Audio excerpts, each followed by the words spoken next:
this team, we're going to stand together and fight this disease. I come this way before, travel through the open door. Circumstances navigate the path, and life happened all so fast. No, it got lonely. Sometimes you see, I know we couldn't make it. Even when I'm off beat, I still land on my feet, and nothing can shake me, cause I know life took a hold of me. I never. This is where I am destined to be. I'm not ready to give up. I believe in the miracle of life. Life's a play for no rehearsal. Learn quickly, they'll come for your role.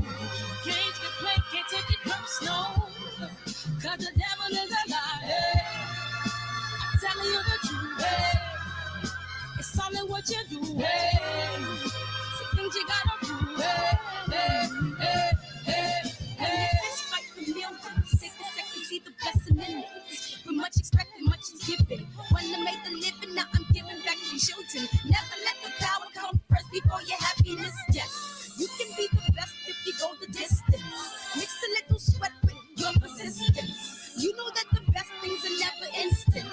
Just shine, let them see your brilliance. Get up, open up your eyes now. It's the moment of true you. No backing down. We're bringing it through like for the children, it's a given. You gotta give it, be a blessing. This my personal statement. Run the game like I'm aces. Learn to develop patience, determined to be the greatest. Yeah, bobbing and weaving, they changing up like the seasons. Indigenous to the grind, so I do it for all my people. Jabbing the competition, back up against the ropes. You fighting for recognition. I'm fighting just to promote equality where we lacking. Or cancer slowing our road. I'm confident we'll make it. We focus on common goals. Yeah. Give back, give love, give something away. Never give up, stand tall to fight another day. 2 toes, 2 feet, I stand on the ground. I'm going back soon and fight this final round. Life's a play for no rehearsal. Learn quickly, they'll come for your role. Games get played, can't take it personal. The devil is a lie. Hey. I'm telling you the truth. Hey. It's all in what you do. Hey. Some things you gotta do. Hey. Hey. What up, DB? JP? We gonna call him JQ. Hey. What up, OGE? Welcome back, OGE. Hey, let them know you in the building. What up, Big Lloyd? Hey, what up, KJ? I appreciate you. What up, TBA? What up, Matrix? We back, baby. We back. What up, Jarvis? It's Brooklyn. And hey, I saw you and I changed my sweater for you, Jarvis. Jarvis. I was like, shit, I see him in the chat. I'm gonna go to Jarvis and take Nip off real quick. Hey, what up, man? What up, Matrix? What up, D? What up, D? You got to say it like that. You know what I mean? Hey. What up? It's Pinky. Knuckle.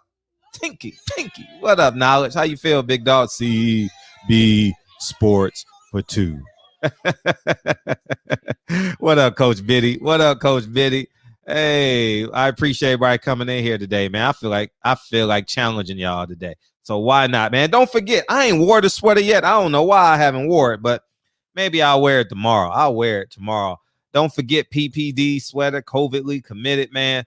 Go hit her in her DM. It's a website. Go order it. It's $40 or $50, one of the two.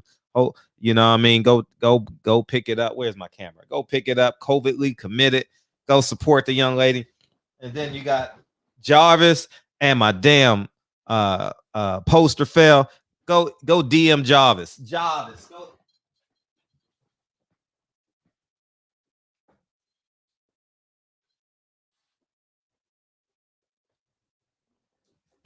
Oh, damn. Oh, man. What y'all done jinx me, Alicia?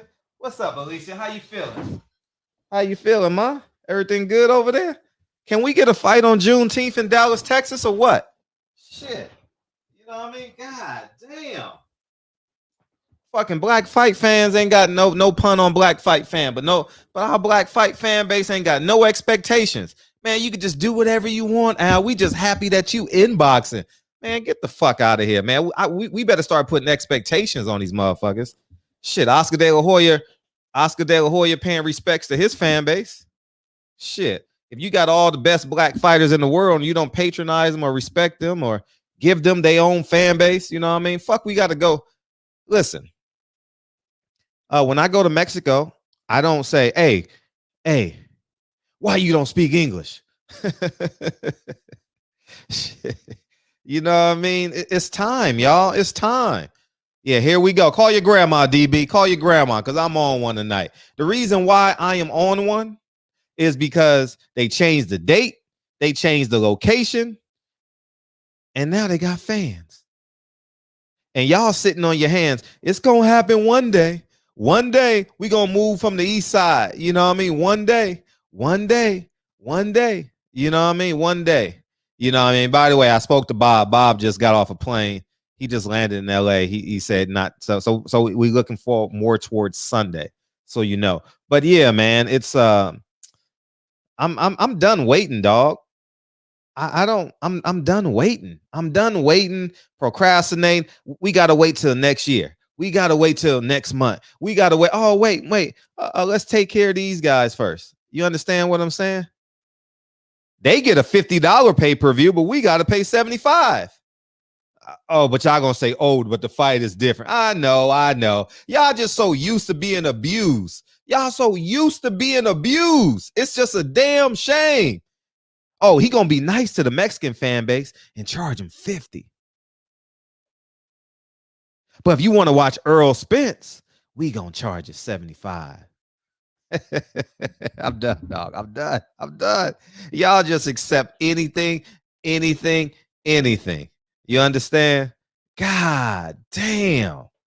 You know what I mean? When we gonna get a fight? When I guarantee you, if we have a fight on Juneteenth, I can get 500 people at my event. I can guarantee you that.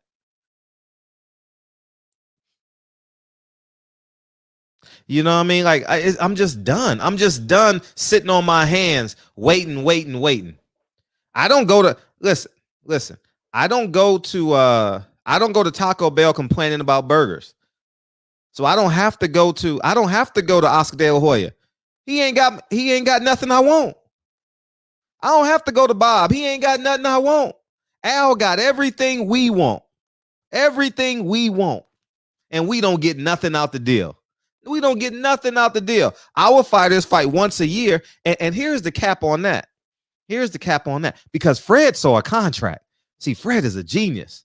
See, Fred knows what he's talking about. And I can't show the contract because the terms would dictate who the person is. Okay. So Fred saw a contract. And here's the catch. And I explained it to him. They overpay you for one fight, so they don't have to pay you for two. And I explained it to him real simple.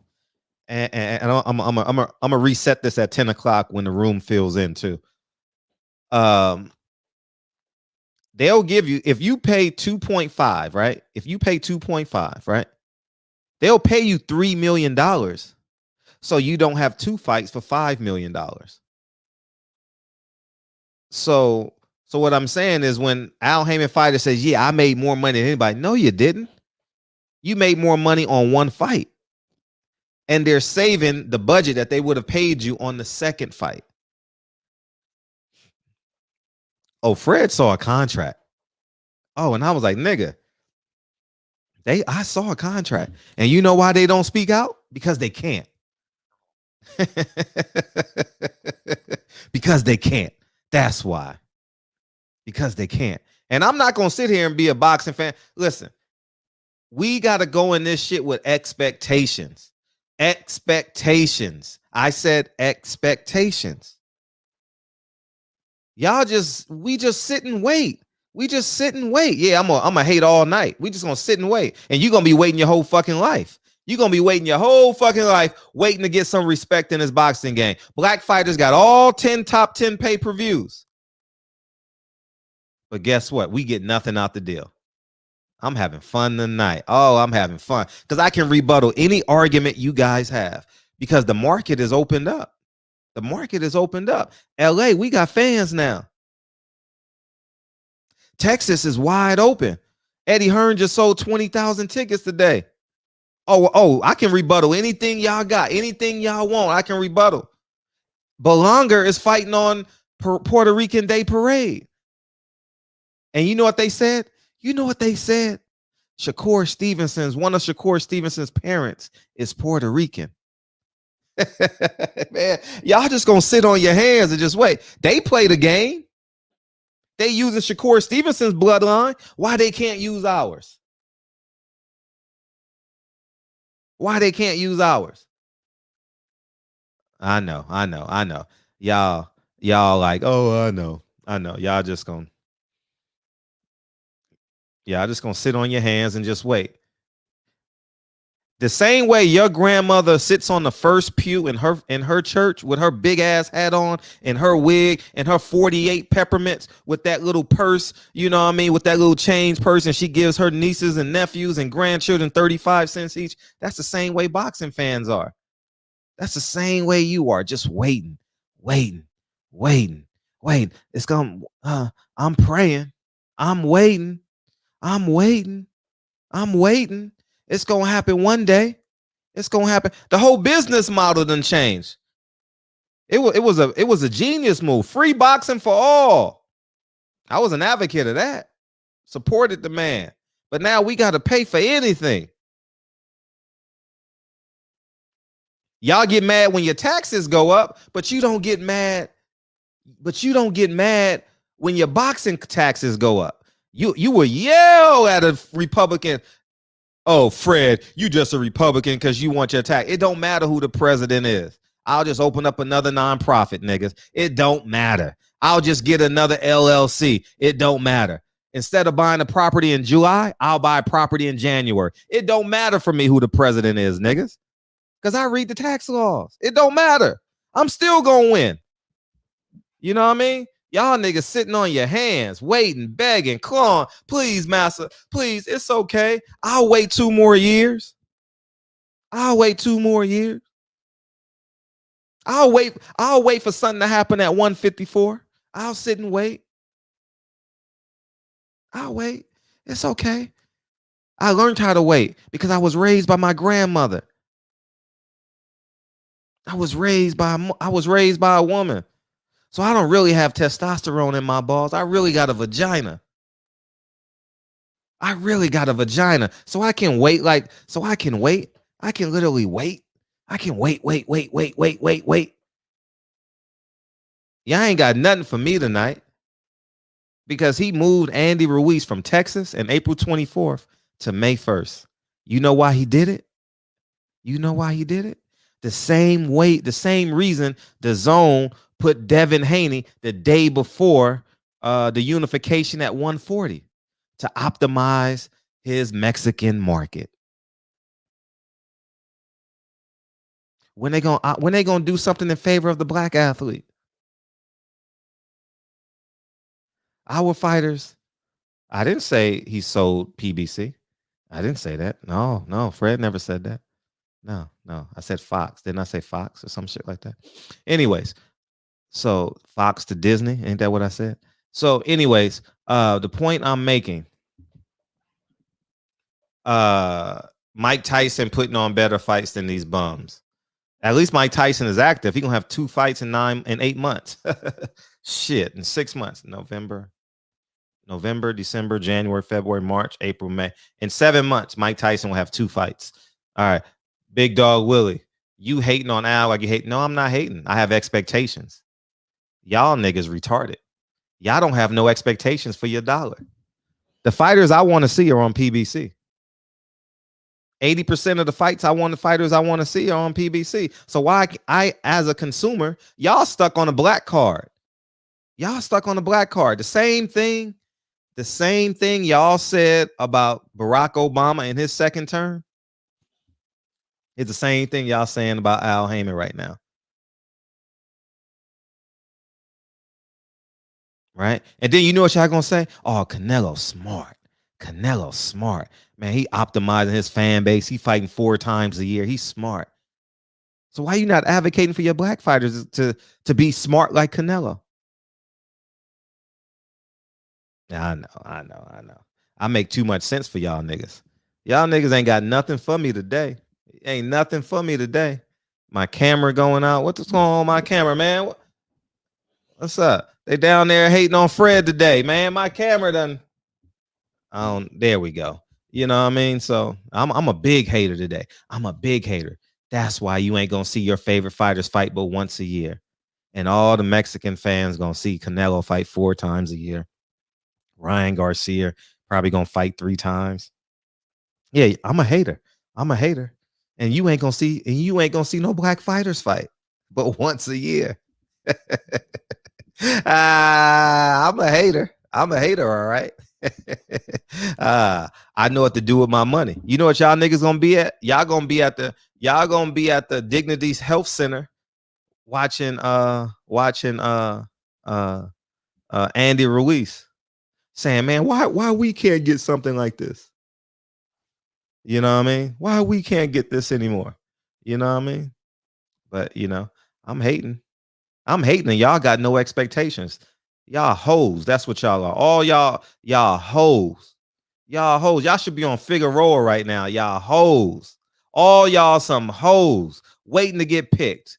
Waiting. Give me $75. And matter of fact, y'all worse because y'all paying hoes. Y'all paying hoes. Andy Ruiz is only $50. Only 50. Only 50. So, anyways, so I just y'all just hang in there. Hang in there. Jesus is coming, y'all. Y'all don't want heaven on earth. Y'all want heaven in heaven. See, I was smart. I want heaven on earth. Y'all want heaven when you die. No one's ever came back and told y'all what it looked like. No one's ever told you what heaven looked like. No one's ever told you what hell looked like. But y'all gonna wait and have faith and hope and belief. The motherfucker went from free boxing to now we pay $75. And now the Latinos pay $50. And they get what they want. We don't get what we want. But it's okay. It's okay. Y'all keep paying. And y'all feel free to call on. And y'all feel free to call in. Because Edward Belanger is 16-0, 16 knockouts, and he's the co-main event on Puerto Rican Day Parade. He's not the fighter I want to see. And you know how they promoted it? Shakur Stevenson's mom or dad is of Puerto Rican descent. That's the best ever, man. That's the best play in the world, man. That's the best play in the world, man. I done seen it all. I seen it all, man. Shit. What more? They got dumb fans. You know what I mean? Got stupid fans. Shakur Stevenson gonna be talking about how Puerto Rican he is that week. Watch what I say.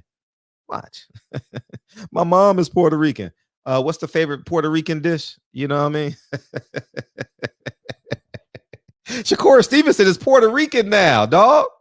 I said Shakur Stevenson is Puerto Rican now. He Puerto Rican. I ain't never heard him. I ain't never heard him say he's Puerto Rican. Now he's Puerto Rican. And Edward Belanger is the co-main event. He's Puerto Rican. They getting a date. And I can't hate on him. If the man is Puerto Rican, he's Puerto Rican. I'm just saying, if he's Puerto Rican, he's fighting on his Puerto Rican day. Right? Canelo, Cinco de Mayo, he's fighting on his day. Black fighter, pick a black fighter. Pick a black fighter.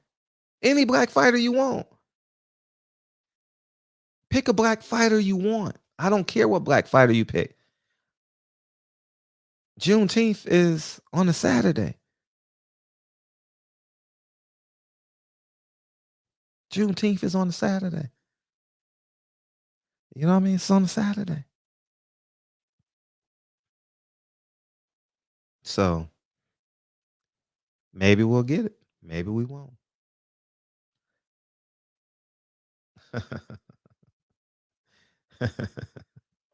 Feel free to call in, y'all. I'm anxious here. I want to hear y'all rebuttals.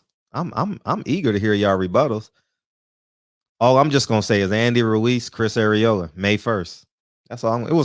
Wasn't it April 24th, 3 weeks ago? Wasn't it April 24th? Wasn't it April 24th in Texas? LA opened up. Can't put a fight together, man. I'll be excited. And we got to keep that pressure on them. We got to keep the pressure on them, man. When a man ain't got no accountability, nobody, that's why you can't have that's why we can't support monopolies, because there's no checks and balances system.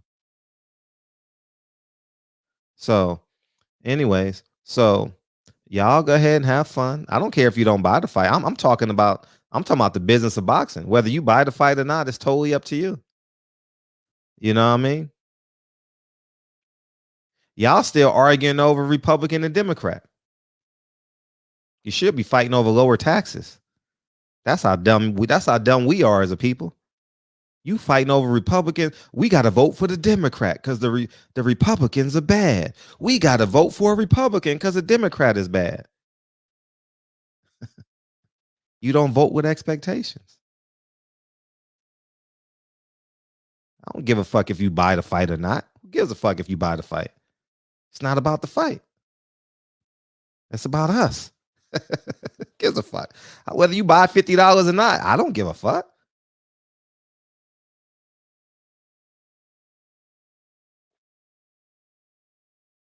June 19th is open. Let's see if Texas is the only option. No, Vegas is opening up. The zone if the zone can make a right play, Devin Haney's fighting May 21st against what's the guy's name? Shit. Linares, right? He's fighting May 21st against Linares, which I believe is a Friday. And Ramirez and Josh Taylor are fighting in Vegas May 22nd. You know what the zone did? Shit. This is an easy hustle for us. We're gonna cut the tickets in half and sell that shit out. That's what we gonna do. We gonna sell that shit out. We gonna pack that place out. We don't care if we gotta give away free tickets or not. We want all those fans that are here Friday night after the weigh-in. We want them straight going to see Linares fight. And we smart. Easy peasy. And that's the truth. So y'all don't want to call in? Y'all want to beam in? The only argument y'all have on me is you hating on Al. That's it. Or you a fan of Bob Arams. That's all y'all can say. Are you saying black people are too dumb to vote? No, you said it.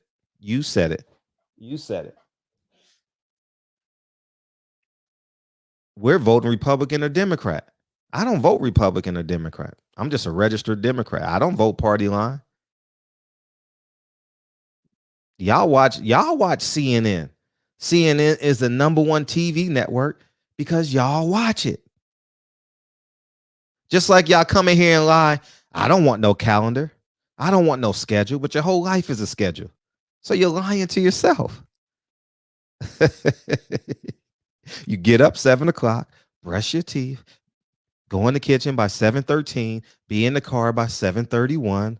You'll be in your work parking lot by 7:53. You'll clock in by 7:59. That's life.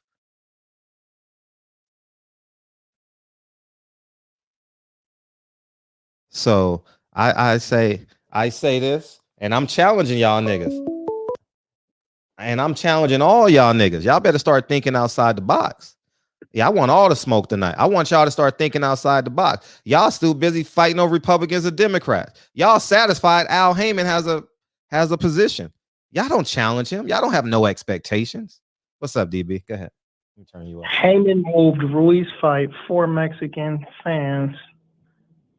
Okay, wait, what does it say? Oh, Haymon moved the Ruiz fight for Mexican fans. Can we get a fight? Who's on that fight card? Oh, all Mexicans. All Mexicans. And I'm not mad. This ain't no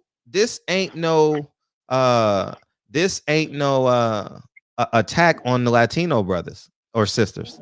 This ain't no attack. We got a Rod. Oh, you sensitive tonight, huh, Rod? My people vote based on policy, but okay. Yeah, you sensitive tonight. I'm not talking about one person. This ain't anyways, continue. I'm talking about the group think tank. Go ahead. So this card is it's a pay-per-view card. Yeah. So your question is, can Al Haymon and the PBC put together a card full of Negroes? You probably don't have enough. You don't have enough black fighters. You being sarcastic? Probably don't have enough. You know what I mean? That's why Deontay Wilder had Leo Santa Cruz on his undercard. He ain't got enough. You know what I mean? Okay. So would you be satisfied if there was a black card and it was pay-per-view? Would you complain now that it's pay-per-view that we got to have it? Well, everything is pay-per-view, but that's not the question. That's the second question. That's not the point. I know, but I'm moving backwards. I'm going one step at a time. No, you're not. You asked me what I pay. No, I don't want to pay for nothing. I want to pay for my ticket. I want to pay. Why would you ask me, do I want to pay? No, I don't want to pay for a pay-per-view. Al Haymon told me we don't have to pay for nothing. Al Haymon said we don't have to pay for nothing. He said forever? Yeah, free boxing for all. He said forever? Did he put forever on the end of it? He said he was advertised. His marketing plan was free boxing. Did he put forever on the end of it? Did he say free boxing for everybody forever? No, you don't have to say. That's his marketing plan. Do McDonald's say $2.99 forever? Why are you changing it? Why are you changing? Why are you changing it? No, what's my? Did he put forever on it? $2.99 forever. What? No, I'm saying they don't say forever. They don't say $2.99, $3.99 forever. Exactly, because the prices are subject to change. But that's what I'm saying. No. I'm saying it from the other angle. You don't go nowhere else and say you don't go nowhere else and say, is this forever? So why would you don't go nowhere else and say, is this 99 cents forever? Should I tell you what, if I did a price presentation for somebody, right? Cool. Oh, how many sessions for 10 sessions of jiu-jitsu, right? Cool. It's $150 a session. It's gonna be 10 sessions. Boom. Here's it right here. And people say, cool. Yeah. Let me get it. I'm sorry. I'm listening. I just want to get a super chat. Rod said, stop acting like that, Fred. All respect here, bro. I'm not acting like nothing. I'm talking about if CNN wouldn't be the #1 show. CNN wouldn't be 9 out of 10 people who vote wouldn't be Democrats. 9 out of 10 people who vote in America are Democrats. That's a monolithic thought process. And continue. But anyway, if I did a price presentation for somebody and as I say I was charging them $100 a session for 10 classes, I'd say here.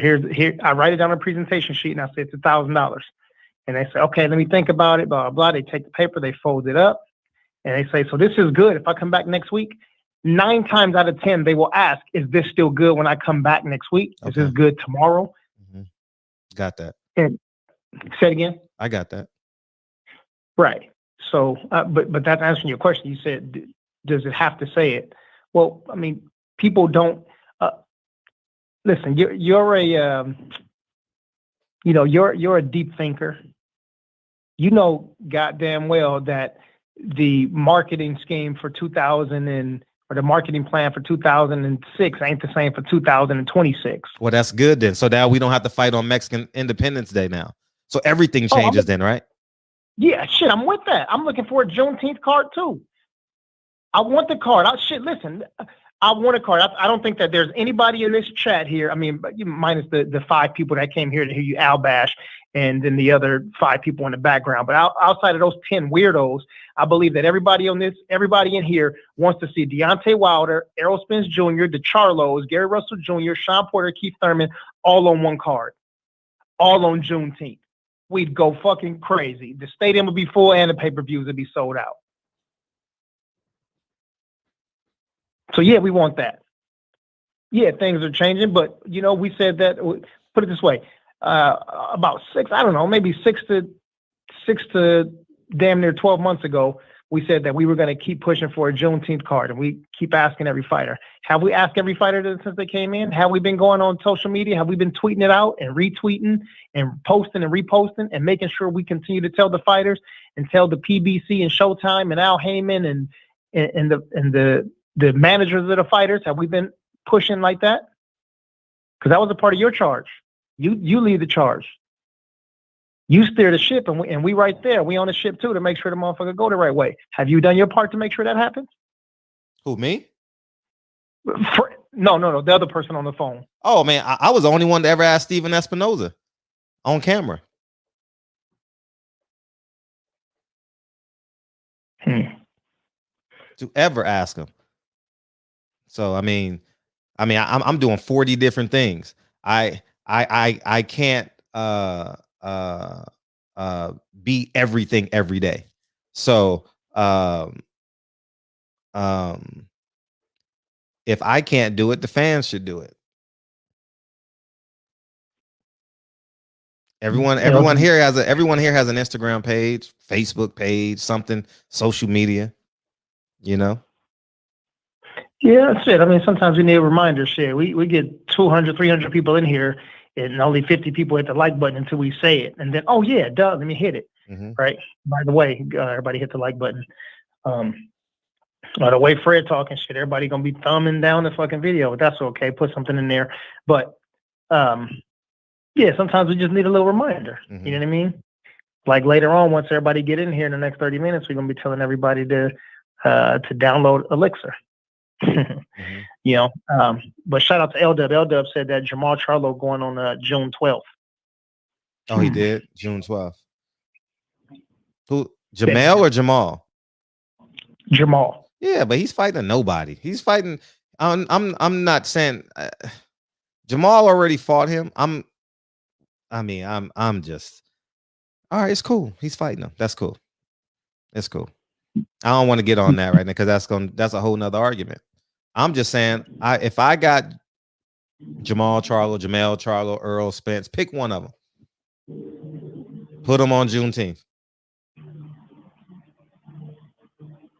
Why are y'all so enamored with pain? I don't know. We should get we should get it for free. Our expectation should be for free. Our expectation shouldn't be pay-per-view. The goal is to get everything as a consumer for as low or free as possible. That's it. That's the goal. Everything everything you buy, you're supporting another man's last name, person's last name. I want to pay as much as possible. You imagine going to every store. I want to pay as much as possible. Man, come on, man. Y'all niggas are retarded. Who is doing that? Who said I want to pay as much as possible? No, I'm just saying, like, I want it for free. I like free fights. I like fan-friendly ticket prices. I like that shit. Who doesn't like that? Whoever is saying complaining about free. I want everything for free, as much as I. Yeah, who's saying that they don't want anything for free? Well, people, you said you wouldn't pay it for pay-per-view, so you don't want it for free. What? You said, would I pay for it? That was your second question. Would I pay for it No, I want it for free. Why would you ask a consumer, would you pay for it? No, I want it for free. Paying for it is the second option. The first option is free. Okay, so the car gets made. It's got black fighters. It's on Juneteenth. Be great. It's got 3 to 4 of those good names. You got to pay $59.99 or $79.99. Yeah, I mean, I would support it. I would support it. I would support it. Okay, that was the original question I asked you, Fred. No, you said, would I pay? No, I want it for free. You just said that you would, Fred. I know, but I'm telling you, that's the second option. We can't go into any business deal negotiating the second option. We got to work on the first option, free. Shout out to Welcome Down, Ram Big Step. And what up, Ram? Welcome to the show. Go ahead. I'm sorry. Yeah. No. Ram been in here, but he ain't been in here in a minute. So welcome back to the show. Welcome back. We'll give you a welcome back. Welcome to the show. Yeah. Appreciate you. Welcome down. It's always on time. Always on time. LGBT Bomb Squad. Yeah. Yeah, shit, we want it. So okay, so what's our next step? What's our next step? Complain. To who? Use your social medias. They see all the hashtags. I know. To who? I would say PBC, hashtag Al Haymon, hashtag PBC, hashtag shit. I mean, who the fuck is in charge? Like, who do you hashtag? We don't even know who the PR person is on PBC. Oh, do we know who it is on Golden Boy? Yeah.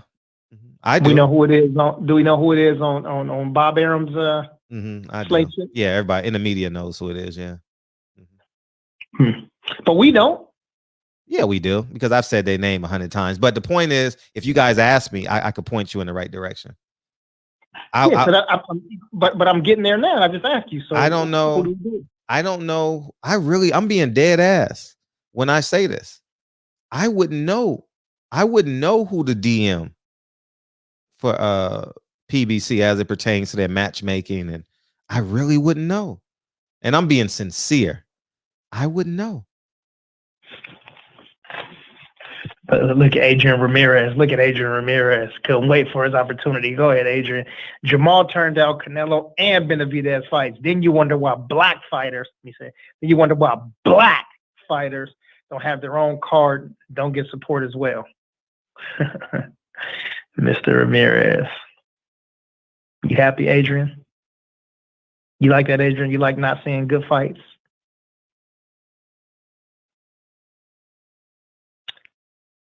Okay, we can speak about Benavidez, Mr. Ramirez, but you can't talk about Canelo. Don't do that. Not in here. See how Fred said 5 minutes ago he want all the smoke? You want to talk about Canelo? I want all the smoke. All of it. So Jamal and Canelo in the same boat. Anyway, moving right along. So let's see. Even Quarantine rank. Karen for PBC. All right. Yeah, LW, I mean, shit. Yeah, you know, shit. I mean, who would we contact though? For real, who would we contact for matchmaking at PBC? LW, who we? You know, pretty much all these fucking fights. Who would we contact? I honestly don't know. I'm being real. I wouldn't know who to contact. I would know who to contact on I mean, you can go directly to Eddie Hearn. You know, you can go directly to his PR guy. I don't know if he has Instagram or so. I've never looked at him social media, but I know his name. You know, so I honestly wouldn't know. They don't have a staff like that. So is he the what's his title? What's Al Haymon's title? President of the company, right? Or CEO? Everything. I'm being dead ass. I mean, shit. I would say CFO, CEO, because he handles the money too. Seriously, I'm being dead ass. I'm not making shit up. I'm gonna have to hit Google and see because I'm pretty sure that they have it. Yeah, he may have started out that way when the company started, I mean, but I'm pretty sure with it as big as the company has grown to. Fight there's week, we people in don't talk to position. nobody. I'm being honest. I swear before God, God is my witness. There's nobody there that you can talk to and say, because they don't have a base. Everything is outsourced. L-Dub said, for PBC matchmaking, Louise DeCubas, Brittany Goosen Brown, and Samson Lou. That's three different promotional companies. That's three different promotional companies. You get what I'm saying? That's not under one umbrella. All they gonna say, I don't represent that fighter. Samson gonna say, I don't represent Jamal Charlo. So I'm talking about the source. Who would you go to? And that's a good question to have. Who would we go to say, listen, we just want, I mean, can we get one card?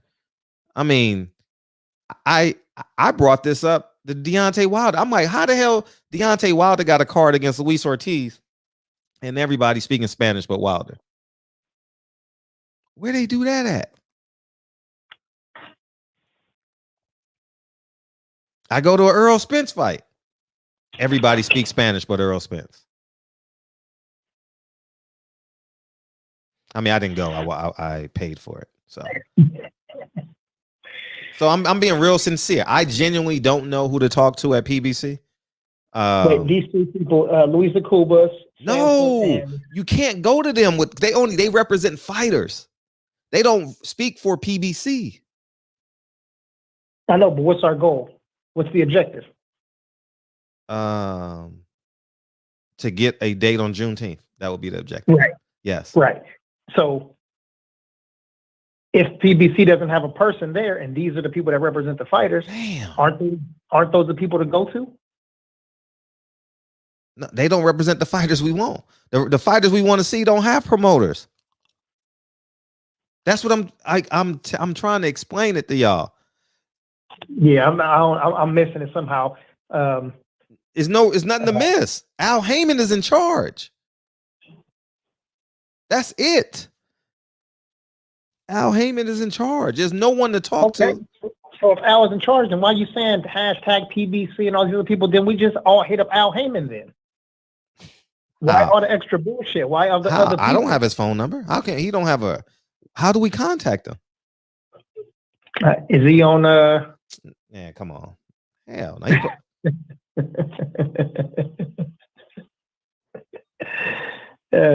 Shit. I just want to go to a fight. I'm getting really anxious right now. You know, Lincoln want to go to Disney World in Florida. And I'm like, shit, I want to go to a fight. You know what I mean? So that's all I'm saying. So I just want to go to a fight. Lincoln want to go to Disney World and I want to go to a fight. That's all. That's all I'm asking. Hey, Siri, what's Al Haymon's phone number? See what happens. I'm curious. What they say? 702-555-1743. Okay, well, I got a number. I don't know if it's the number. But that's actually good. Siri might know the answer. Shit. Yeah. Hey, let's call right now. What's the number? Why not? Hey, did you get a real number for real? Did you get a real number? No. Oh, I'm about to say, call Siri and let's call him. See what happens. I punched it in. I typed it in. Hold on. Let's see.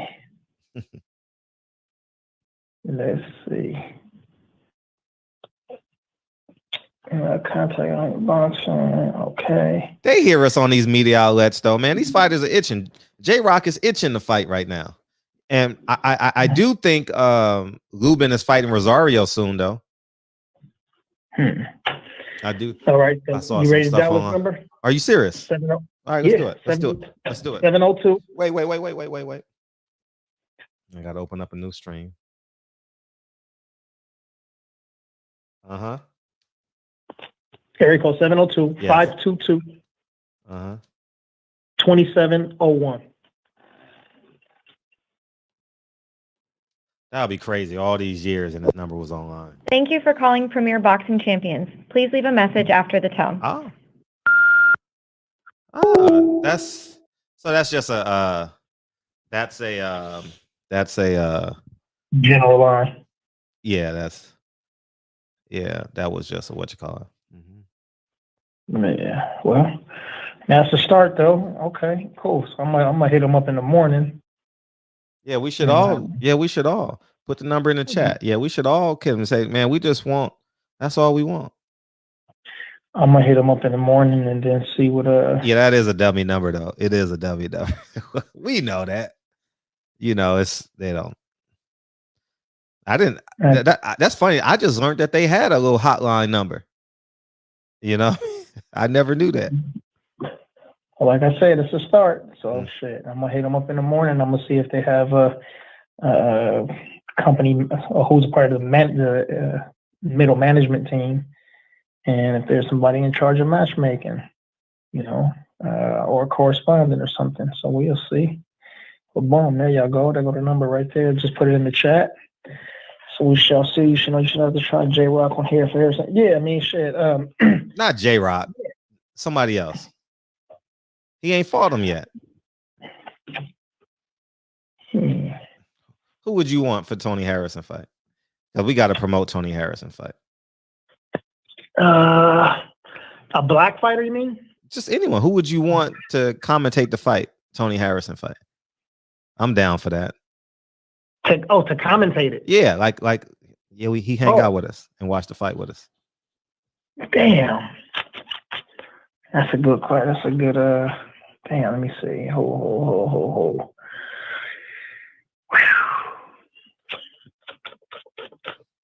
Man.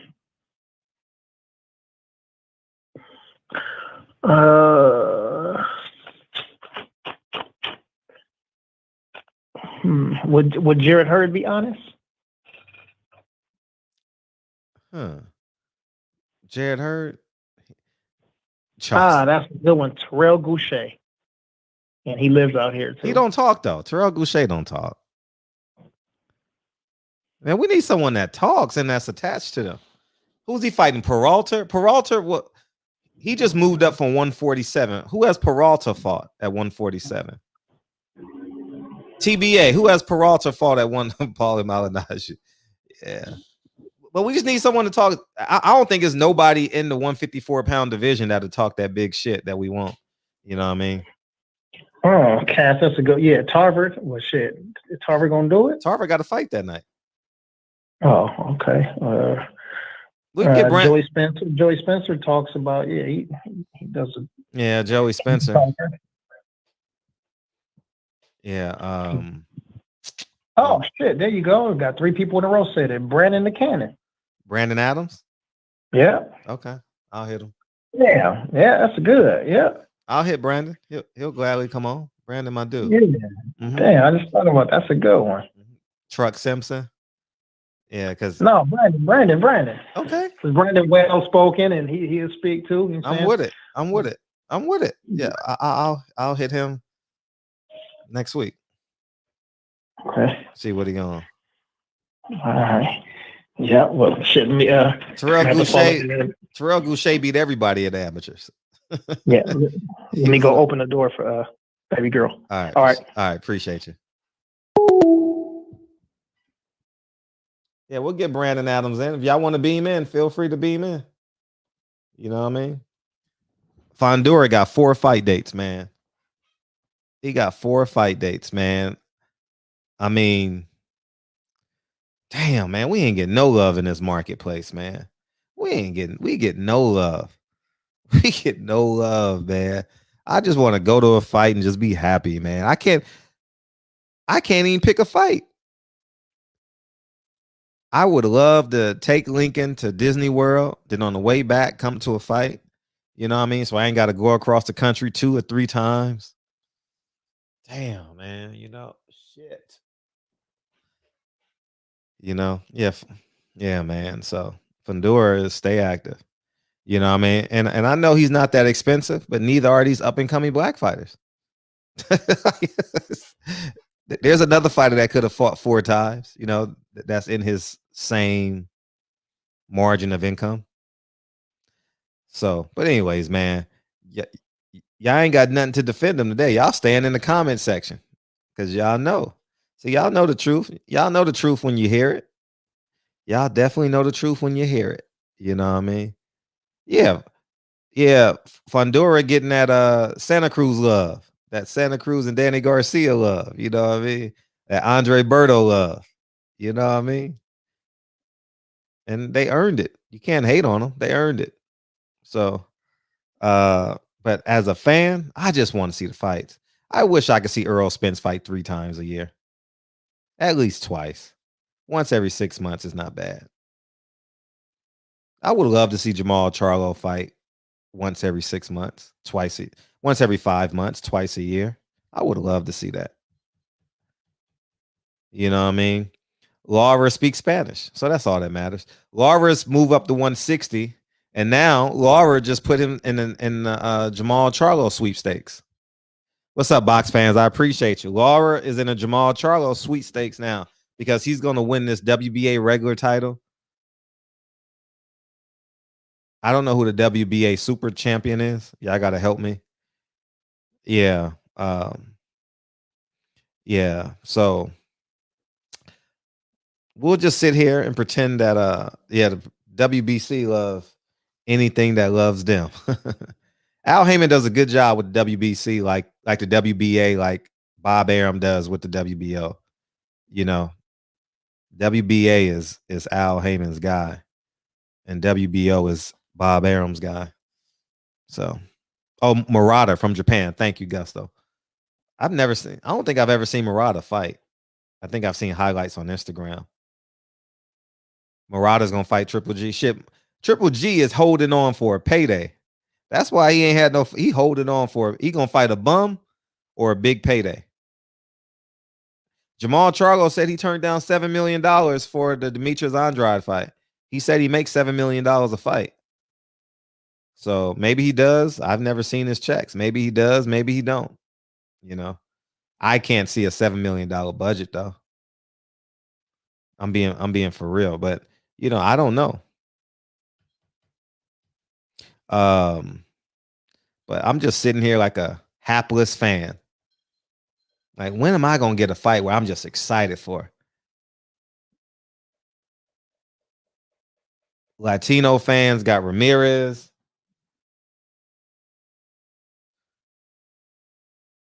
Got Latino fans. What else? They get all of May. They didn't just get May 8th. They got all of May. Niggas got to wait till June. Niggas got to wait till June to fight. And you know what? Hey, shit. If that's the market we live in, that's the market we live in. I ain't mad. We didn't get no fights in February. Niggas got to wait till June. So if you fight in June, that means you're not going to fight this year. You're only going to fight one time this year because that puts you on the cusp of 6 months, right? Damn, man. It's just amazing how we just enjoy being abused. We so used to being abused. Now when they fight, I'm gonna support the fight. I'm gonna watch the fight because that's all we got. You know what I mean? But because we think that if we speak out, that's anti-black. That's anti-black. Nah, we can't do that. Nah, I just want something. I want something. I mean, like, something. What fight are we looking forward to? What fight am I looking for? I mean, I'm interested in that. I'll be honest. I'm interested in Gary Russell, Ray Vargas. That's an interesting fight. I think Gary is more skilled than him, but I'm very interested to see Gary Russell figure him out in real time. I'm interested to see him break him down in real time. You know what I mean? Appreciate you, box fans. So Bud said he wouldn't fight EJ for 50-50. It was all a dream. I used to read Word Up magazine. Salt and pepper, heavy D up in the limousine. I'm excited for Ramirez Taylor now. I ain't getting shit else.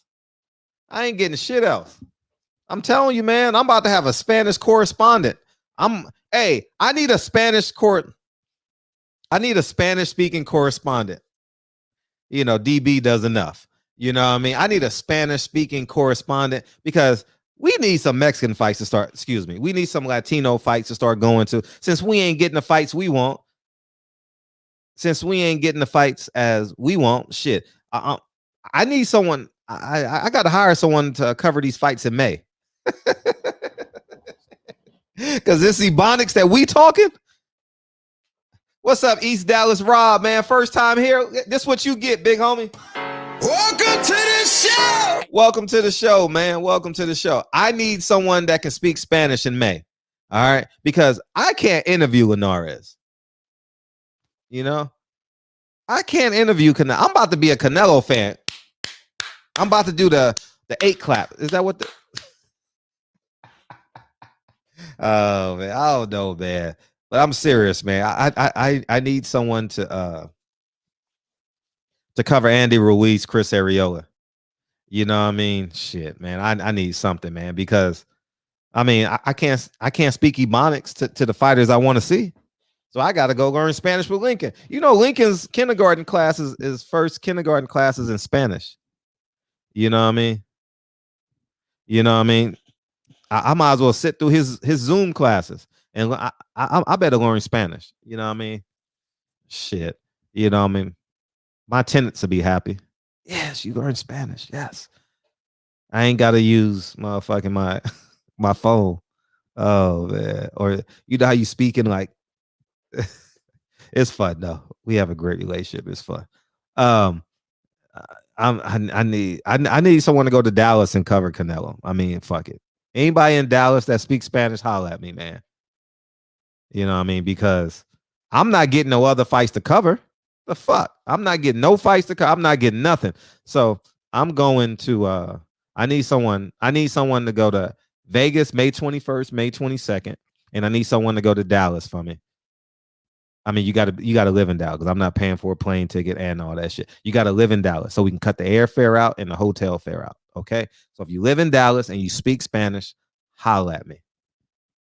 You know. And we're gonna do our first ever interview in history in the barbershop as a primary in Spanish. You know what I mean? Now we ain't doing no 1099.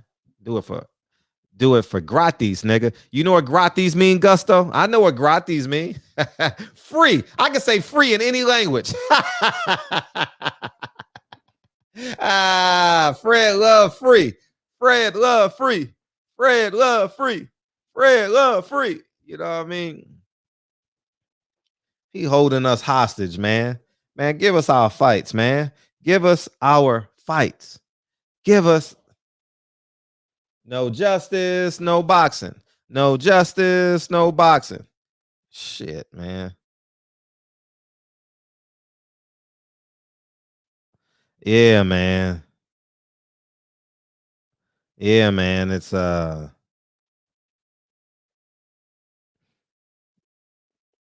man.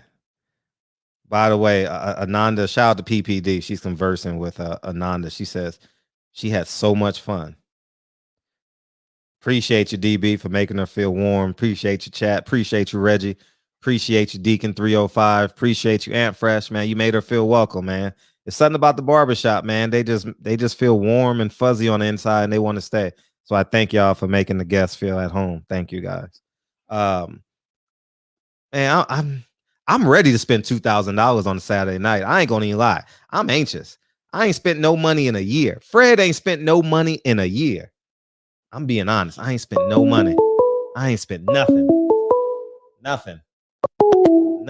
I ain't spent nothing in a year. I'm ready.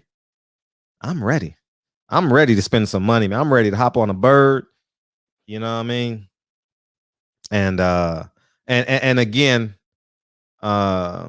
actually Charleston White said the same thing too. He said, man, your host is dope. That's what he told PPD. The host is dope. Man, when you let people talk, it's fun. You don't judge them for their answers. You just let them talk. It's fun. and you just respond to the answer. You don't respond like, oh, I don't like that. You know what I mean? That's what that's what people do who don't know how to do interviews. If they don't like an answer, why'd you say that? That's how they feel. That's what they believe in. Let them respond. So but yeah, maybe we'll get Charleston White to commentate on the fight. That'll be fun. What up, man? What's going on, Big Fred? Can't hear you. Man, is that me again? Oh, yeah. Go ahead, Kyle. I'm sorry. See, man, this technology, nigga. Yeah, I turned it down. I'm sorry, my bus. Kyle the GOAT, man. You the GOAT, man. You going live again for a second? I got a question for you, right? Yeah, now, you PBC frozen. is supposed You frozen. PBC okay. is supposed to, huh? You good now? Good. All right. So PBC is supposed to be the hub. This shit crazy. Hold on, man. Hold on. Your Wi-Fi worse good than now? mine. Your Wi-Fi worse than mine.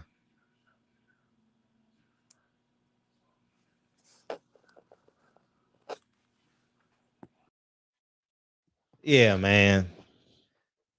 Oh man. But yeah, I'm ready to spend some money, man. I went to Chicago, y'all know. I'm ready, man. I'm ready. Lincoln going to school April 13th. He got spring break and then he has his first day of school. I get to drive him to school for the first time in my life. I'm excited. You know, I'm excited just to, you know what I mean, just experience interaction with kids. I'm gonna probably be there the whole day and shit, you know. I'm just ready. Like, I'm ready just to. Nah, I ain't gonna hop on no PJ. You know, Fred cheap as hell. Fred gonna be on Orbis. I'm a little nigga, man. I'll just pay the extra $20 for the exit row. Fred cheap, nigga. I'm 5'7". Nigga. What do I need first class for? My feet don't even touch the ground. What I need first class for? What's up, Kyle? Good now? You straight? Yeah, you good, man. What's up? So PBC is the hub for all black fighters to get paid, to do all this, to do all that. And they've never done this for the black fighters. You had Floyd Mayweather, you had Adrian Bronner, Earl Spence, Deontay Wilder. Damn, man. I like when you come on, Kyle. You add truth and comedy. I just go too hard. Damn, you frozen, nigga. Hey. Man, you got. Go ahead, nigga. Hey, go. Listen. Hey, shit. I don't know what, bro. My internet be tripping sometimes, bro. You got AT&T? Comcast. No, I got AT&T. Every time I call these niggas, every time we call these niggas, it get worse, bro. So I told my wife, don't even call these niggas no more, man. It's bad enough. Don't even try to call these niggas no more, because every time we call them, the shit get worse. You know what I mean? So that I had to turn off my damn Wi-Fi to even for this shit to work. So, but yeah, man. You know why they doing this Mexican thing, right? Tell the world. In the words of the great philosopher, Frederick S. Hawthorne, he's told us this months ago, damn near a year ago. You can get Josuela for a little bit of nothing, and you can get Jose to fight him for a little bit of nothing. Put them two niggas together, and you're gonna get some money, and you paid them niggas nothing. But they can't do that with the black fighters. They can't get a black fighters peanuts. You know what I'm saying? They can't tell them niggas, all right, you can pick these oranges, and you know what I'm saying? They can't do that. They can't say black fighters pick this cotton. That's over with. Them days of black fighters being slaves is over with. But they can go to Mexico and pull this bullshit. You know what I'm saying? You know, they think they can just do anything they want with these Mexican fighters, man. I think that's bogus as hell, too. I think these Mexican fighters, they deserve a little bit more, because they don't do no holding or nothing. They be trying to just kill each other. So I think, you know, but that's some bullshit, too. But I think that's why they doing this shit, man. You know, they trying to make this a whole extravaganza, a whole event. But it's really just to save some money. You know what I'm saying? These niggas is broke. You know what I mean? They the only PBC is the only niggas that don't have fans yet. I'm trying to figure out, bro. They did the fans for the pay-per-view, but they ain't doing no fans for no other time. Everybody else got fans but PBC. I'm trying to figure out what the hell they waiting on. You know what I'm saying? So now they're gonna give us this bullshit pay-per-view. And now they want us to pay for a nigga that's 49 years old versus a nigga that's 39 years old, Fred. They want us to pay for two old niggas to fight. They think Andy Ruiz and Chris Areola is Mike Tyson and Roy Jones. They think these two niggas got nostalgia to them. Man, ain't nobody paying for this bullshit, man. Fred, I ain't about to stream a fight so fast in my life. You know what I'm saying? I'm about to stream this thing as quick as possible. There's no way in hell Kyle Davis is gonna spend $50 to $100 on Andy Ruiz and Chris Areola. I don't give a flying fuck what kind of fights you think it's gonna be or you believe it's gonna be. I ain't doing it. You know, see now I think they're just playing with us now, Fred. Oh, they You know what I are. mean? Now, How much now far are they they just gonna fuck. push us? How far are they gonna push us, Kyle? How far and they got a $50 price point. Tank Davis, Leo Santa Cruz should have been $50. Think about it. But these dumb Negroes, fight fans collectively, don't see the play. They just sit and just accept it. How they get a cheaper price point than us? The names are no different. Chris Areola is more popular than Leo Santa Cruz. By far. It's not even close. Chris Areola can go to New York and put on the fight. Leo Santa Cruz can't go to New York and put on the fight. So he done fought. He probably can go to another country and be a credible opponent. Leo Santa Cruz can't go to a. Anyways, man, I make too much sense sometimes, man. I make too much sense sometimes, and then y'all think I'm hating on Al, but I gotta use Al to get y'all dumb niggas attention. That's what I gotta do. Just like I gotta use who else do I use? I use other people too, just to get y'all niggas attention to see the business side of the box. Anyways, DJ, I'm gonna let you keep going. Take as much time as you want, man. DJ, main problem is all the great fighters we want to see don't want to fight except for Wilder, who's tied up in court. How about DJ? How about we just see him fight, DJ? How about we just say, you know what? I mean, can we just see him fight, man? Can we just see these niggas fight? You think that's bad? White Paveckin is that's pay-per-view too? Damn. God damn. Go ahead, Kyle. You know what the problem is though, Fred? Mm-hmm. You know how like you get a new manager at the job? Well, shit, you don't know because nigga, you know what I'm saying? I've had a job. But you know how you get that new manager that's trying to be hella cool with everybody, Mm-hmm. and all of a sudden he want to be hella hard. You know what I'm saying? Like, oh, you can't do this. You want to be hella strict. All of a sudden, that's Al Haymon. That's what Al Haymon has done. You know what I'm saying? He came in hot. He gave us everything that we wanted, everything that we desired was for a great price point. Now all of a sudden, he want to shove this shit in our face. Like, well, I did give y'all this for free. You know, I did throw this fight on for you. Man, that's some bullshit, Fred. And DB is gonna have to start saying the same thing for me as he's saying for you. He gonna have to start saying Grandma, Kyle hating on Al again because damn it, this is some bullshit, man.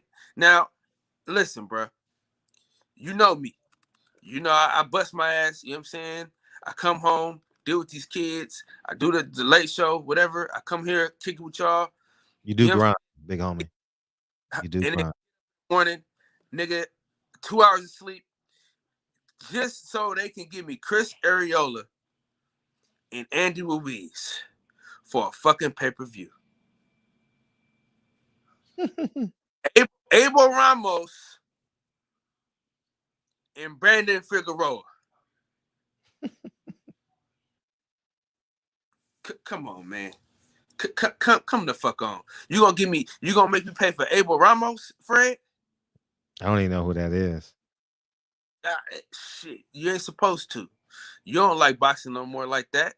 You know what I'm saying? You just got this. I know he is. I'm fucking with it. He the one that fought Peralta, right? On the undercard of Caleb Plant. But I would only Shit, know I him don't- because I was there. You know, yeah. I didn't know him before that. And Brandon Figueroa, he won't fight. He won't fight Cool Boy Steph. So you know, you can miss me. The only person on there, what's his name? Sebastian Fortuna. That nigga getting all the fights. He a legend. He's the most active fighter in the world. You know how he's the most interesting man in the world. He's the most active fighter in the world. But niggas ain't gonna say nothing. Niggas ain't gonna. They just take it. Oh man, it's because he's cheap. It's because Al Haymon owes his promoter. It's because his grandfather died. It's because he got 6 toes. It's because his dad is sick. Man, come on, this is business, y'all. Business. Kyle, man, what's up, man? Come back in. I know you coming right back. But yeah, man, it's not. Dog. I want us to have a collective voice. I'm not saying my voice is the right voice, but this passivity that we have for politics and just accepting shit, and you know what I mean? We, like, for example, I have to run a show, so I got to create talking points. I'll be honest with y'all. So I got to create. I got to create them. You know what I mean? And I don't wait for I'm not asking the U.S. government to give Malcolm X a holiday. No, it's a holiday in my house. It's a holiday. I don't ask them to make Juneteenth a holiday. It's a holiday in my house. The same way Chinese New Year is a holiday in my house, is the same way Juneteenth is a holiday in my house. What we do is what we do, but it's recognized. I ain't waiting on the government. I ain't waiting on Al. I ain't waiting on none of them niggas for my freedom. None of that shit, man. You know? Yeah, I hope Tyron Woodley win. I interviewed him one time for like 4.5 minutes. Cool guy, I guess. You know. But he looks like a great athlete though. Looks like a starting running back for the New York Giants. I guess Kyle not coming back. But that's the problem, man. We got to stop waiting. We've been waiting 400 years for a new constitution. Don't you know if we just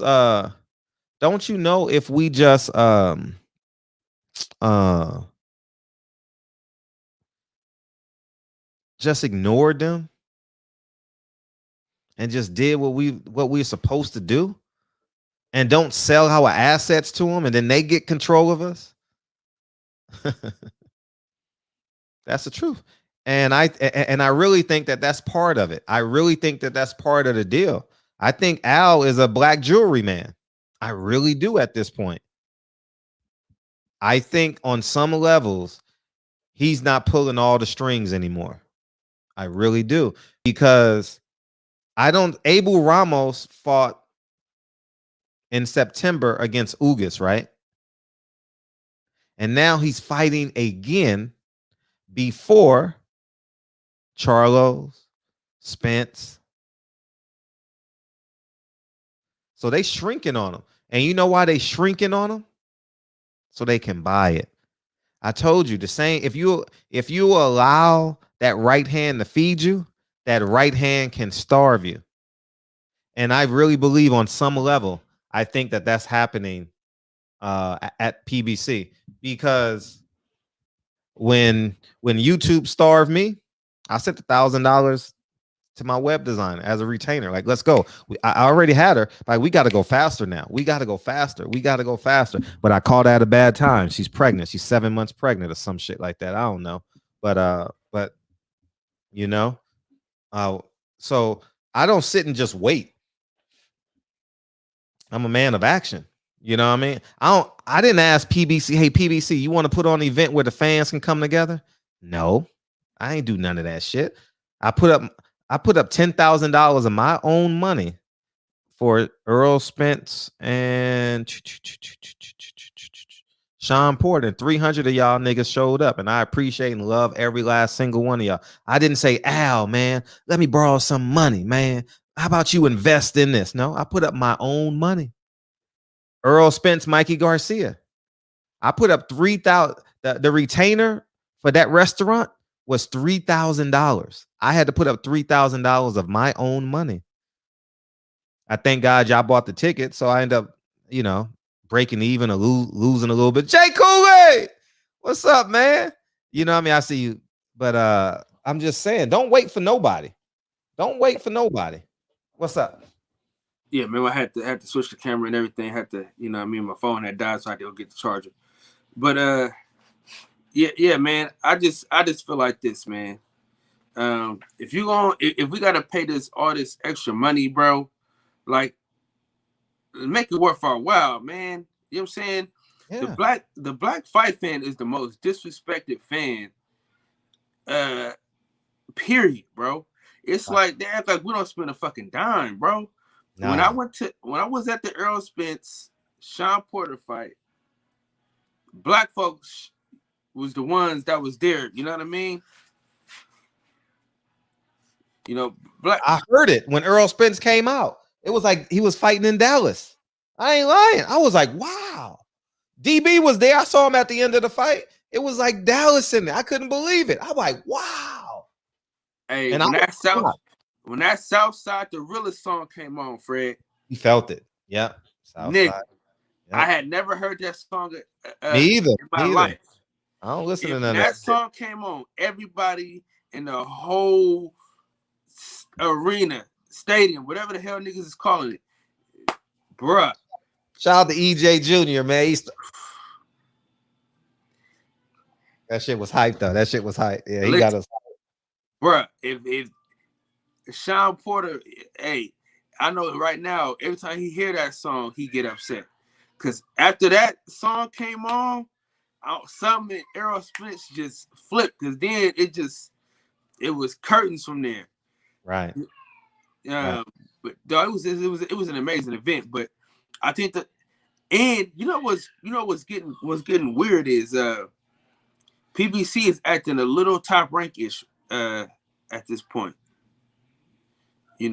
Elaborate for them, so it's not my voice. I don't. Oh yeah, because you hate Al Haymon. So I'm just using his name to get y'all attention. That's all. Big Tuck in the bit. I tried to get him on the show. I wanted him to perform that song for us, man.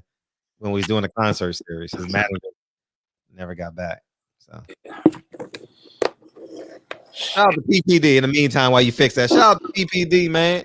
She got everything, man. She a mogul, yo. She got medallions, sweaters, Pilates. She a mogul. What's up? But dude, I don't know if you seen it, but I got Joseph Adorno coming on my show on Sunday. But no, you don't.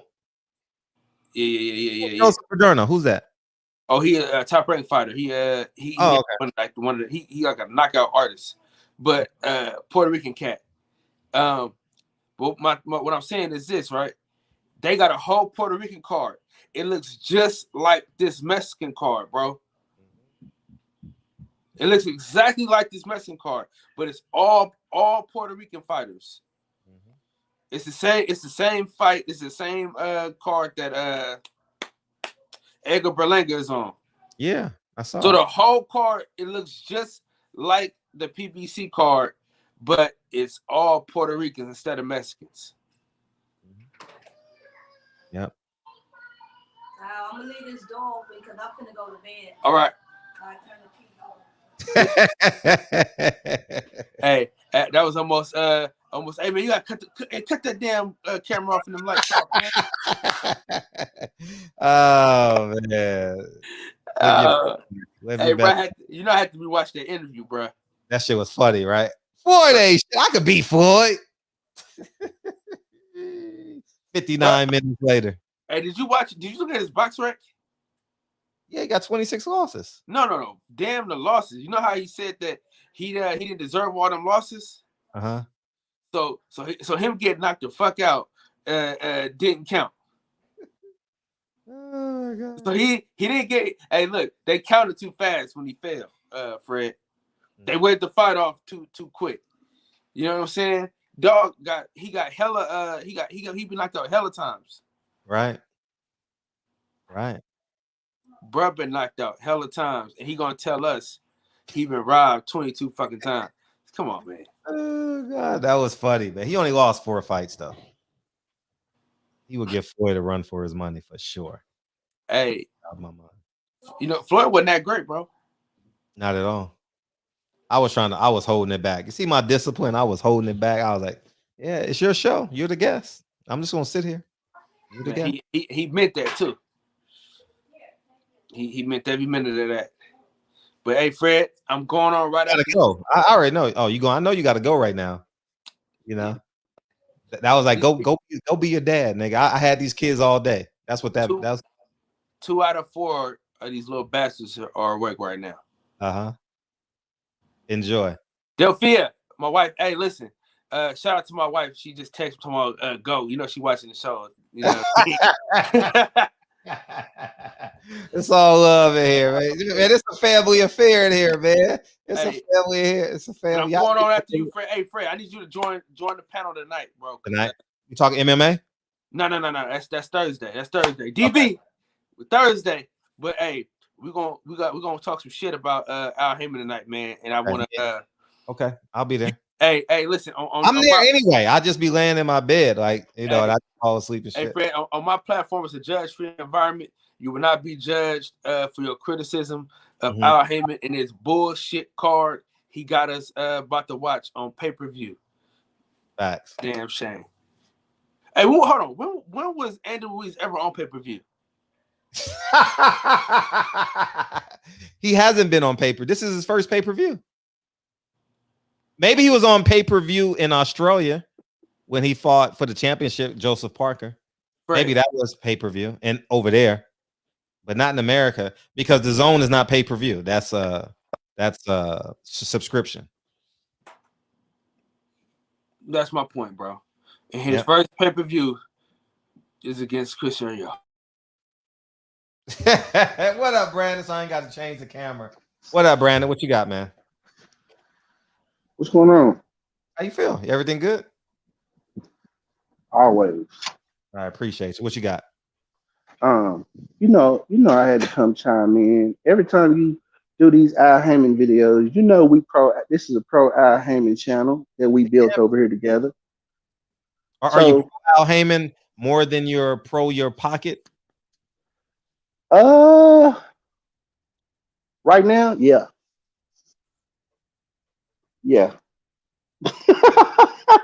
Nah, Fred, I just got to give you a hard time. I got to take the alternative position because you take this position. This is your position, so let me take the other position. Oh, feel free to take and feel free to bring me. Go ahead.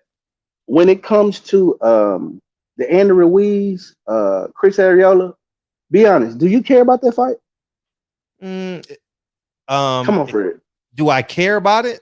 Do you care? Do you care to pay to watch that fight? Oh, no, I'm not. I'm not paying. Do you believe that Al Haymon was thinking about you when he had 2 Hispanic fighters getting ready to fight around Cinco de Mayo? Is that for you?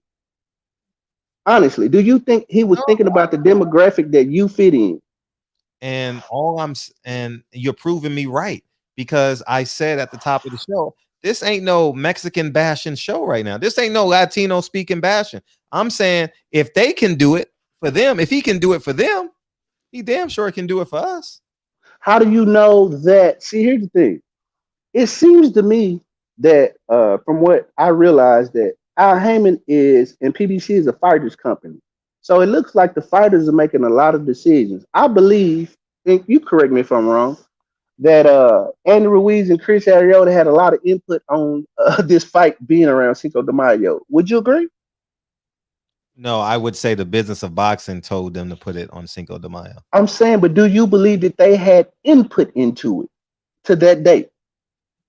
No, the market does. So you don't believe? So you believe Al Haymon said this the date y'all fighting on because they just moved it? So you believe that Al Haymon was like, here's y'all date. This is where y'all fighting. Here you go. And they said, cool, thanks, Al, and that was it. Come on, Fred. This was orchestrated. This was put together. So this means that maybe our fighters who we want to see fight on Juneteenth, maybe they are not sitting down with Al Heyman and they don't want to fight on these dates. Maybe they not catering to their fans. Still right? don't. Is that possible? I'm saying, No. is it possible? So Listen. it's impossible. Listen, I'm not saying nothing's impossible, but stop putting landmines in front of the front door. That's all you're doing. You sound like a Democrat. Oh, but is he, if they making the fight? No. What do you want? Option one is what we want. Option, Okay. that's it. Okay. I have a question. We sound so. Yes, go ahead. I have a question. Have we heard Charlo come out and say they want to fight? Who have we heard to say they want to fight on Juneteenth and they're going to make that happen? Who have you heard? Are you the fan? Or I'm asking a question. Fred, I'm trying to gain clarity. I just want clarity, man. I just want to see where I'm missing it at or where you coming from. I'm trying to gain clarity. I can't recall which fighters, but I know there was some fighters. I think J-Rock. I mean, there was a handful of fighters So from what it seems to me, it seems like we want them to fight on a date, or this means something to us, and it don't mean something to them. But it seems like the Mexicans, they know their fan base and they catering to their fan base by fighting around certain dates. Can you see that? No, you don't. You're not holding. You're not valuing you. How so, Fred? You're relinquishing your power to someone else. Are you the fan or the fighter? Are you the consumer or the trainer? Who are you? Did you see Who are you? Who are you? I'm a fan. I'm a fan. I'm a fan, and I'm a consumer. Stay there. Okay, can I ask you a question? Yes, go ahead. They had two European fighters that fight on ESPN, and I don't think 300,000 people watched. Did you have a problem with that show? Or are you complaining about top rank? No, I'm just asking because it seems as though that's none of my business. But PBC is your business. Why is PBC my business? I'm asking you. Why do I care? Because they have the fighters I want to see. Oh, okay. So basically, because they're not showcasing the fighters the way you think they should be showcased, or even the way that the fighters made themselves want to be showcased, you blame Al Heyman? Oh my gosh. I'm asking. No, because you're acting like we're in a remedial class right now. We've been fucking with each other on this channel since day one. You're asking me remedial questions for what? Yeah, because I'm gonna tell you why. Because I think that a lot of times, with you being behind the scenes and you having a lot of inside information, you talk to us as though that we see it the way you see it because it's you, because you've been behind the scenes. So when I ask you questions about certain things, I'm trying to gain clarity to see where you're coming from, and I might have to ask it in a way where I can understand it. I'm not. Fred, I'm probably not as smart as you, so you got to slow it down for me. You ain't got it. But I'll just answer your question. So let's start from the top. Okay. Let's just answer the question. Okay, what you got? Okay. The question I was asking is, so if we don't get, let's say, you're not appreciating the way PBC fighters are being showcased, and you believe that, and you believe that the black fighters should be showcased around what we would call black holidays and even be in black cities around those times fighting, correct? And they should be celebrated. The same way I interviewed Stephen. No, I'm answering your question. Yes, sir. The same way I interviewed Stephen Espinosa, and I said, man, thank you. It's on my channel. Man, I appreciate you bringing this fight to Houston, man. I appreciate you bringing this fight to wherever it was. I'm just happy. I don't listen. I don't even, I mean, not out of disrespect, but there's 2,000 black fighters. So that means the Mexican fighter got to be 2001 to me. You get what I'm saying? And so that, and it's not out of this. I'm just giving you. I'm with you. So you can see it. So you can see what the hell I'm saying. So the point is, when I started doing this, I was very clear and concise. But now the chickens have come home to roost, and y'all Don't say that. Don't say no. And now y'all too afraid to join me now. Y'all too afraid. Y'all too afraid because Al Haymon is our president. That's the problem. No, the problem is no. I can tell you what the problem is from the fan, from me being a fan of PBC. I've been waiting so long for our fighters to be showcased in one place, and I've been in boxing watching and in these forums before PBC. It was bad, man. We was getting called N-words, monkeys. If you still go watch Sky Sports when they weigh in and stuff like that, we still get called those names. And before Al Haymon showcased these fighters, they was languishing on Golden Boy. They were languishing under these other promoters. And he came and put it together as one, and he put it under an entity, and we see our fighters being rich. I don't know if you know, I seen Earl Spence last weekend. He looked good to me. He looked jeweled up. He looked happy. You talking about they should be celebrated. I believe that you don't believe that Deontay Wilder feels like he's celebrated by his people when he comes amongst them, and that's because he's being showcased by Al Haymon. All of these fighters Al Haymon took from Golden Boy and showcased them. He took from these different entities and he showcased them where we all know who they are, and he even put them on primetime TV. That's why we have a problem with you, with the way that you go at Al Haymon, because Al Haymon did something that nobody hadn't done, and he deserves his respect for that. Not saying that he's beyond reproach, but come on, man, wasn't nobody doing this before him? And I guarantee you, if that man died in the morning, would nobody be doing this after him? So yes, you're right. It is protect Al Haymon at all costs. You built this channel like that, and that's the way we're gonna keep it, Fred. So that's the way it is. I know you may not agree, but that's from the perspective.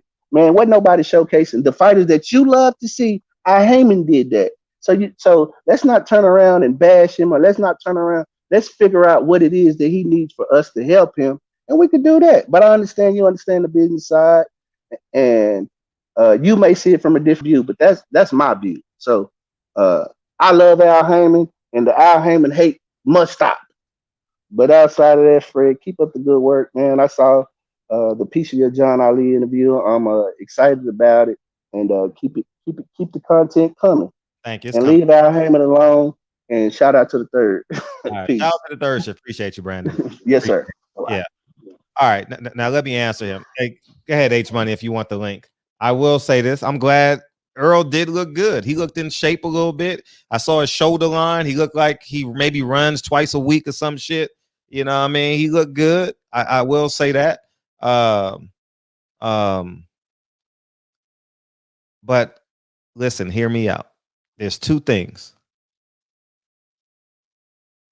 I don't want Lincoln to tell me, Dad, when I was a toddler, you was a great dad. I don't ever want Lincoln to say you was a great dad. You know what I mean? I don't ever. Oh shit! Can y'all? I was trying to, PPD and shit, but you was a great dad.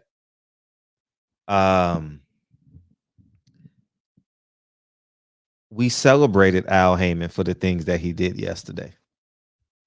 I have a lot of videos on this channel that celebrates Al Haymon.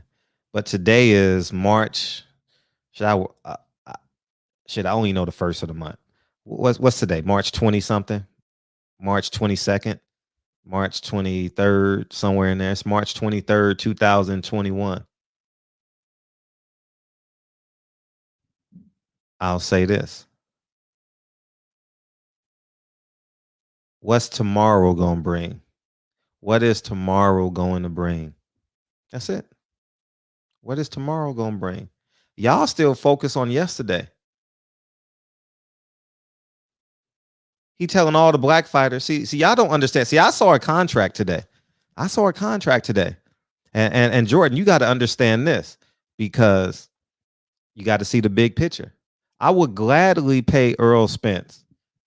If his base is $5 million, I would gladly pay Earl Spence $6 million. You know why? Because I'm saving $4 million. And he's only fighting once a year. I would gladly pay him $6 million and then put him on the shelf for 11 months. And you know what the fighter's gonna say? I'm making a lot of money. I'm making more over market. No, you're not. You just lost $4 million because you only got one fight date.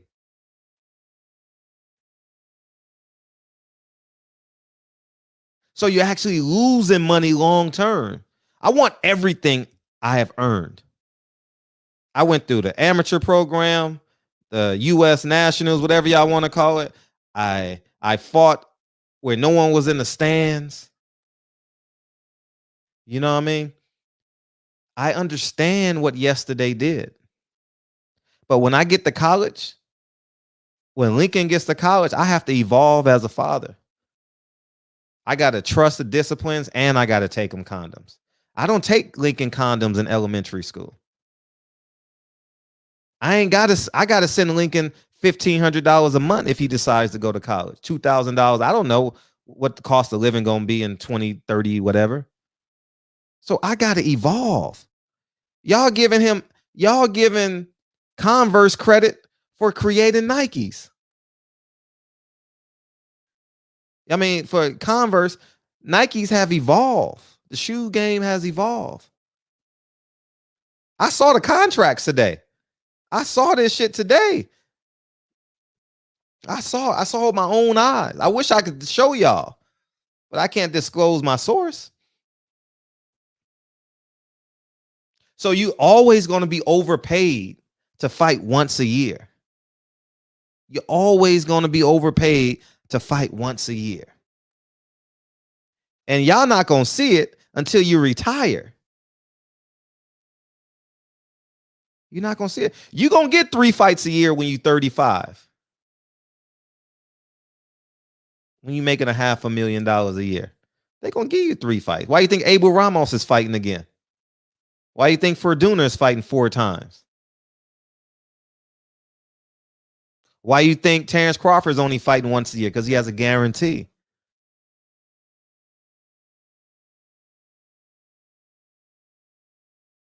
Imagine if Terrence Crawford made 2.5, right? And he fought 3 times a year. And he made 7.5. I understand the game. I understand it.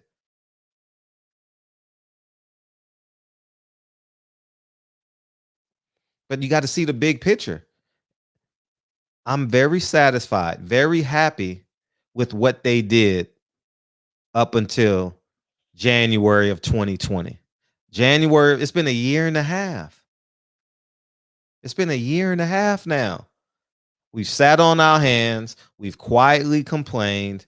Now I get loud and speak up for the betterment of every black fight fan that wants to see the Charlos, Earl Spence, Deontay Wilder, Gary Russell. The list goes on and on, whoever you like, and we don't get what we want.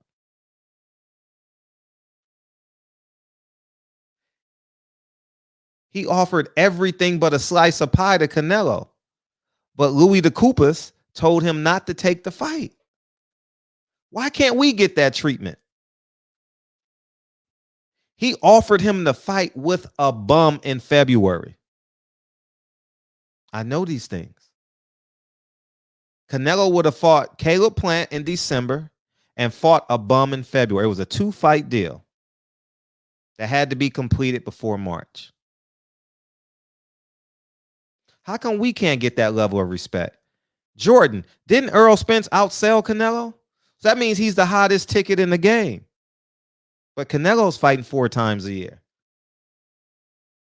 If it's on pay-per-view, what's the difference? Got to help me out. You got to make it make sense.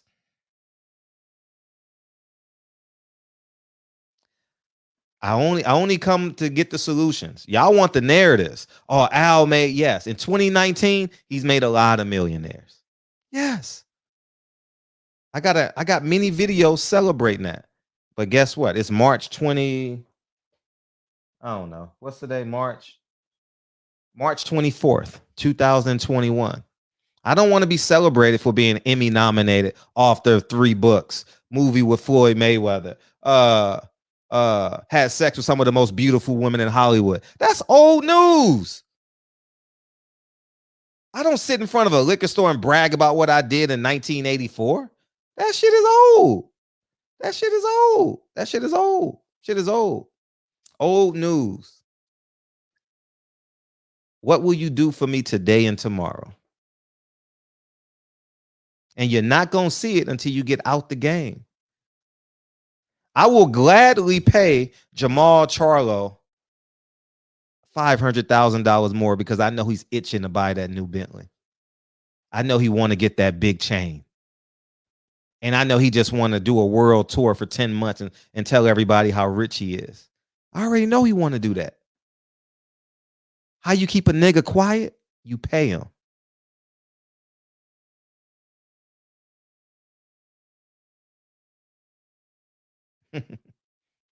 You keep him full. He'll fall asleep in front of the TV. You know, that's the truth. And you know what's going to happen? Charlo's going to fight in June. Earl going to fight in July or August. And guess what? They on a 1 fight a year schedule. Canelo's fighting. But then you know what y'all going to celebrate? Earl Spence sold more tickets. Who made more money? What fan base is happier? Mexican fans are happy right now. They got Canelo 4 times in 1 year. Canelo's happy. He's going to make $75 million. Canelo's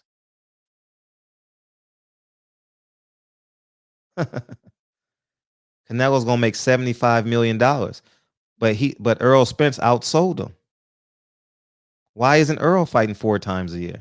You don't think Earl want to make $30 million in 1 year and be set for the rest of his life? Deontay Wilder fought twice in 90 days. You know why? $50 million on the table. That's why he fought twice in 90 days. He was the hottest thing going. He was the hottest nigga in sports. He had 2 fights in 90 days, y'all. He had 2 fights in 90 days against the best fighters in the world. Luis Ortiz and Tyson Fury were the 2nd and 3rd best heavyweights at that time. Am I lying? I'm not lying. I'm telling the God honest truth.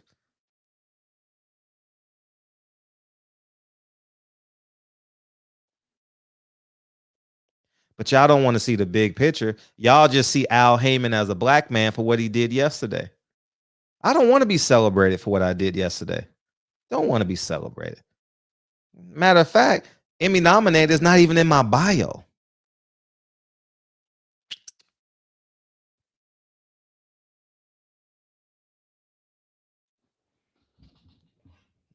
You know what I mean? So at the end of the day, y'all better start seeing the big picture. If I'm Jamel and Jamal Charlo, Earl Spence, I need to fight 3 times a year. We got to make this happen. And how about all the ancillary money you're missing out on? How you going to get a Nike contract fighting once a year? We don't need you, nigga.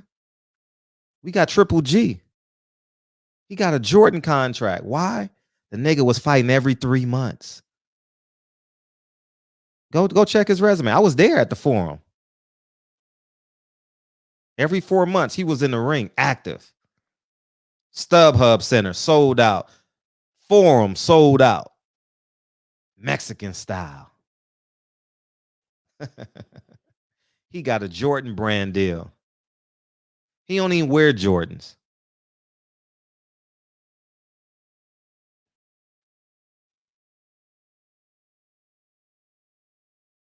What's that young fella named? Ryan Garcia got a Gatorade, Nike Gatorade.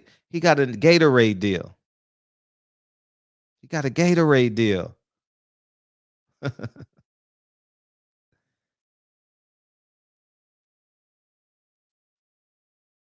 No, it's not about the fights we want to see right now. You're missing the big picture.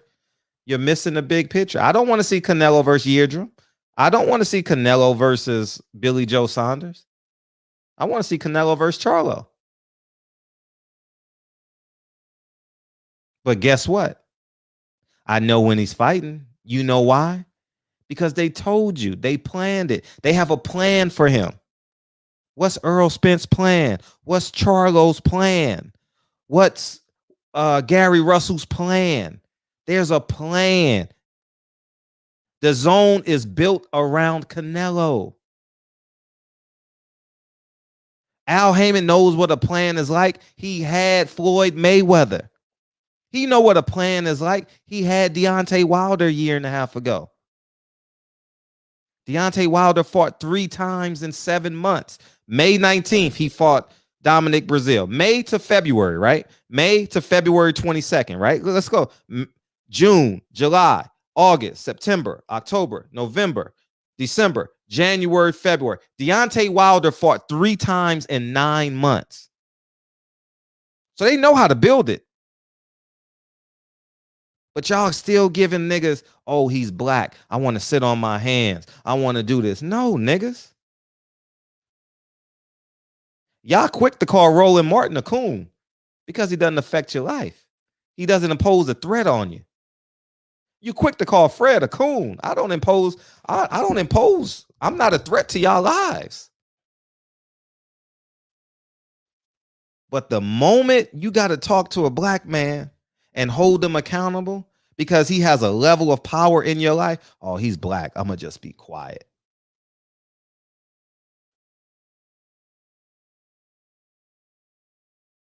Al got white business partners. I seen them at the fights. Half of them don't like me.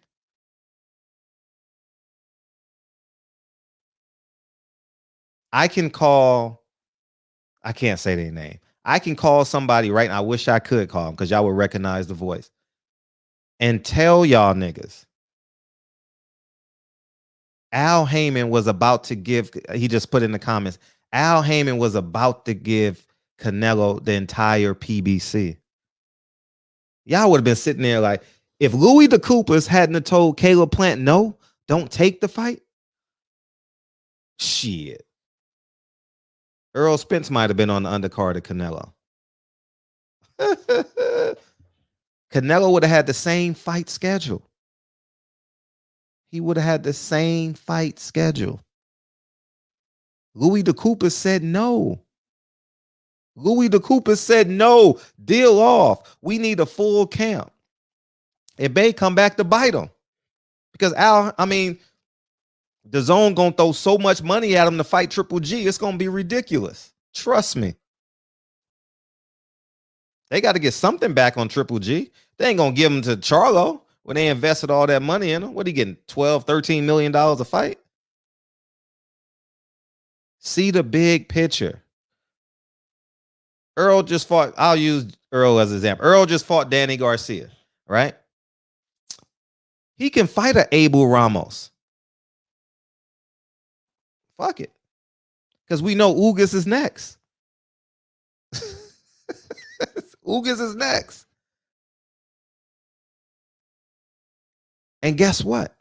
If Earl is active, guess what? His fan base is active. If his fan base is active, Terrence Crawford shrinks. Keith Thurman shrinks.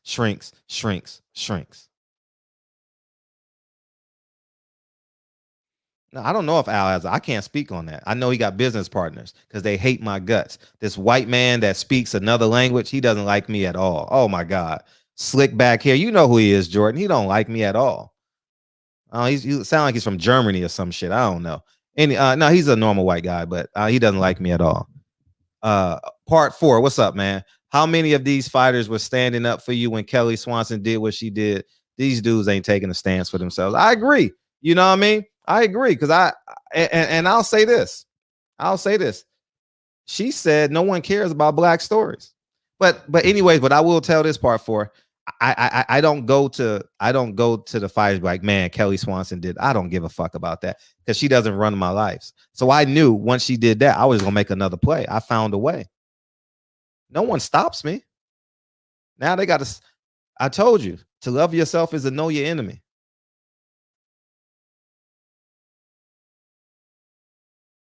So y'all go ahead and just accept status quo.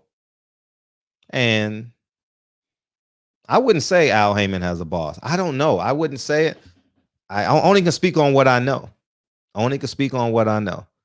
I've never seen Al Haymon consulting with another businessman or nothing like that. But just me having common sense leads me to believe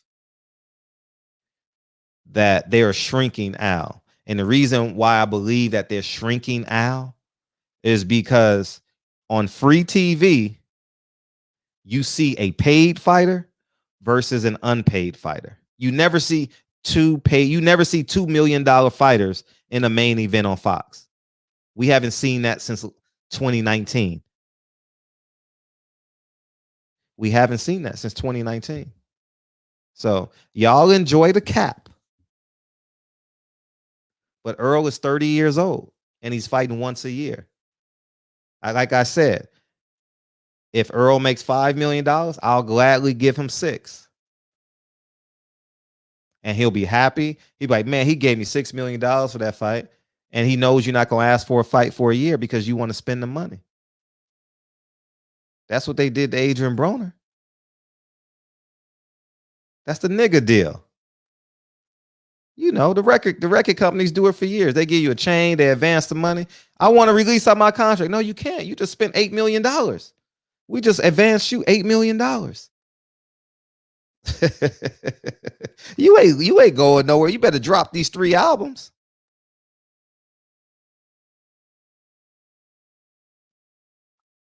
People saying, why the Detox album ain't come out? Why you think the Detox album ain't come out? Because we don't know the other side of the deal. You think Dr. Dre gonna take 20 years to make the Detox album? No, there's some business tied to it. And he don't want to pay him.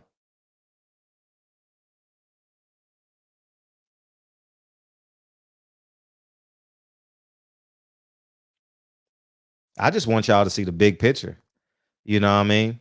I've been in the boardroom. I've been in Warner Brothers. I haven't been in Fox. I've been there. I mean, I've been on Fox a lot, but I've never done a business deal with them. I've been at ESPN with 5 Jewish men looking at me to sign a contract. I've been there. I've done it. I've done it.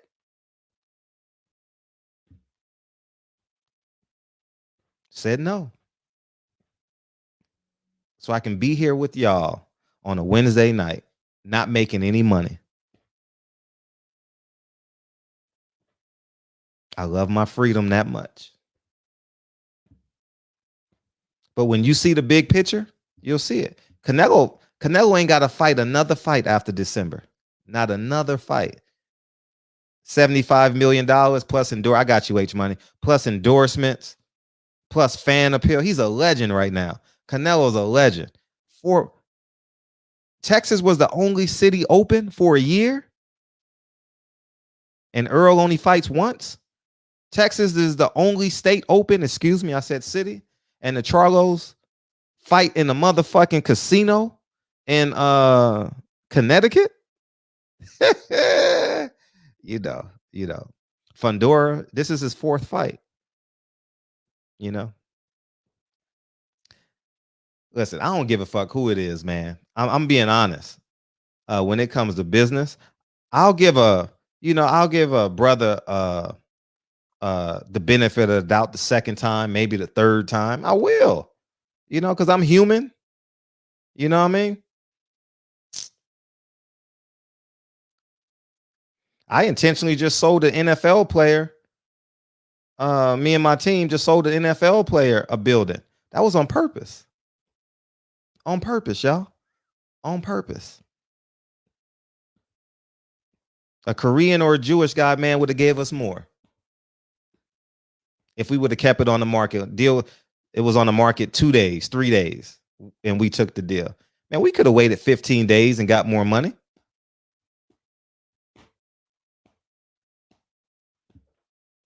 That's all I'm saying. So I'm just saying Canelo is winning right now.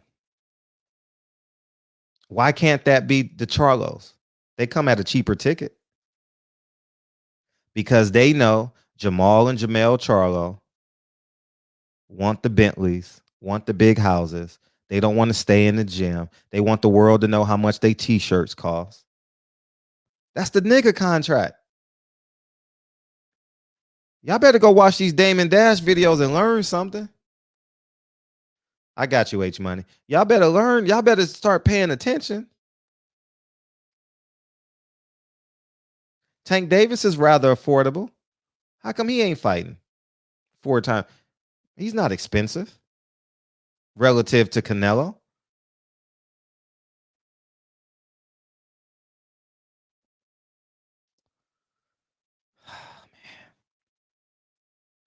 But here's the catch, though. If I change the name to Eddie Hearn, I'll be 100% right. Eddie Hearn made a lot of black millionaires. Devin, earn with Hearn. Andrade, Danny Jacobs, Amir Khan. He hasn't fought on DAZN, right? But he's been in the past. What's the other guy's name? The one that lost to Earl? Jamel has never been out of shape. Jamel is a special athlete. I say it all the time. Jamel and Jamal are cut from, they special, man. They physically, they're just special, man. I think they could have been a pro athlete where it didn't require that you shoot or catch a ball. Maybe swimming, maybe running, you know. They ain't got that coordination. I've seen them play basketball. Yeah, the Charlos are special. Kell Brook, he's black. Anthony Joshua, he's black. So you can honestly say from 2017 on, they're comparable in terms of black millionaires. How many young black millionaires do we have? Devin Haney making $3 million in his next fight. That's what someone told me.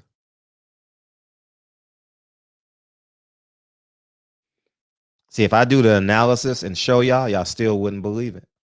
But this is just conversational right now.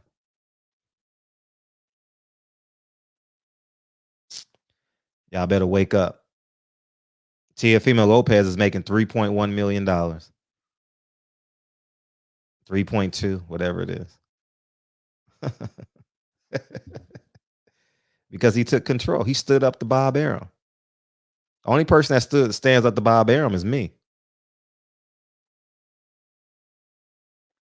Got hundreds of receipts. I'm gonna ask Bob I cursed Bob out one time. He may not remember it because Bob cursed me and I cursed his ass right in the media room. Dan Raphael cursed me out. I cursed him right back out. I cursed them all out.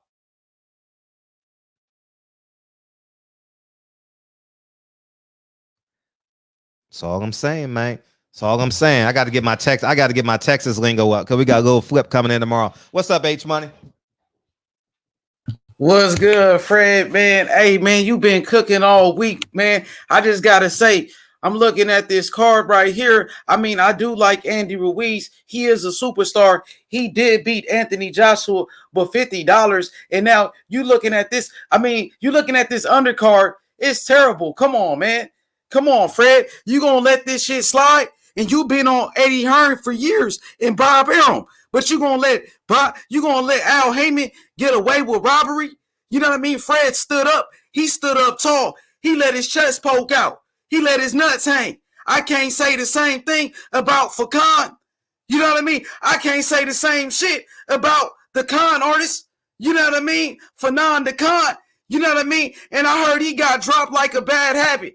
And me, I got to let him have it because I'm balling like the Mavericks. You dig? You know what I mean? Luka Doncic. You know what I'm saying? Luka, hey, Fred, I'm telling you, you know, it's a damn shame. You know what I'm saying? What's going on in the sport of boxing?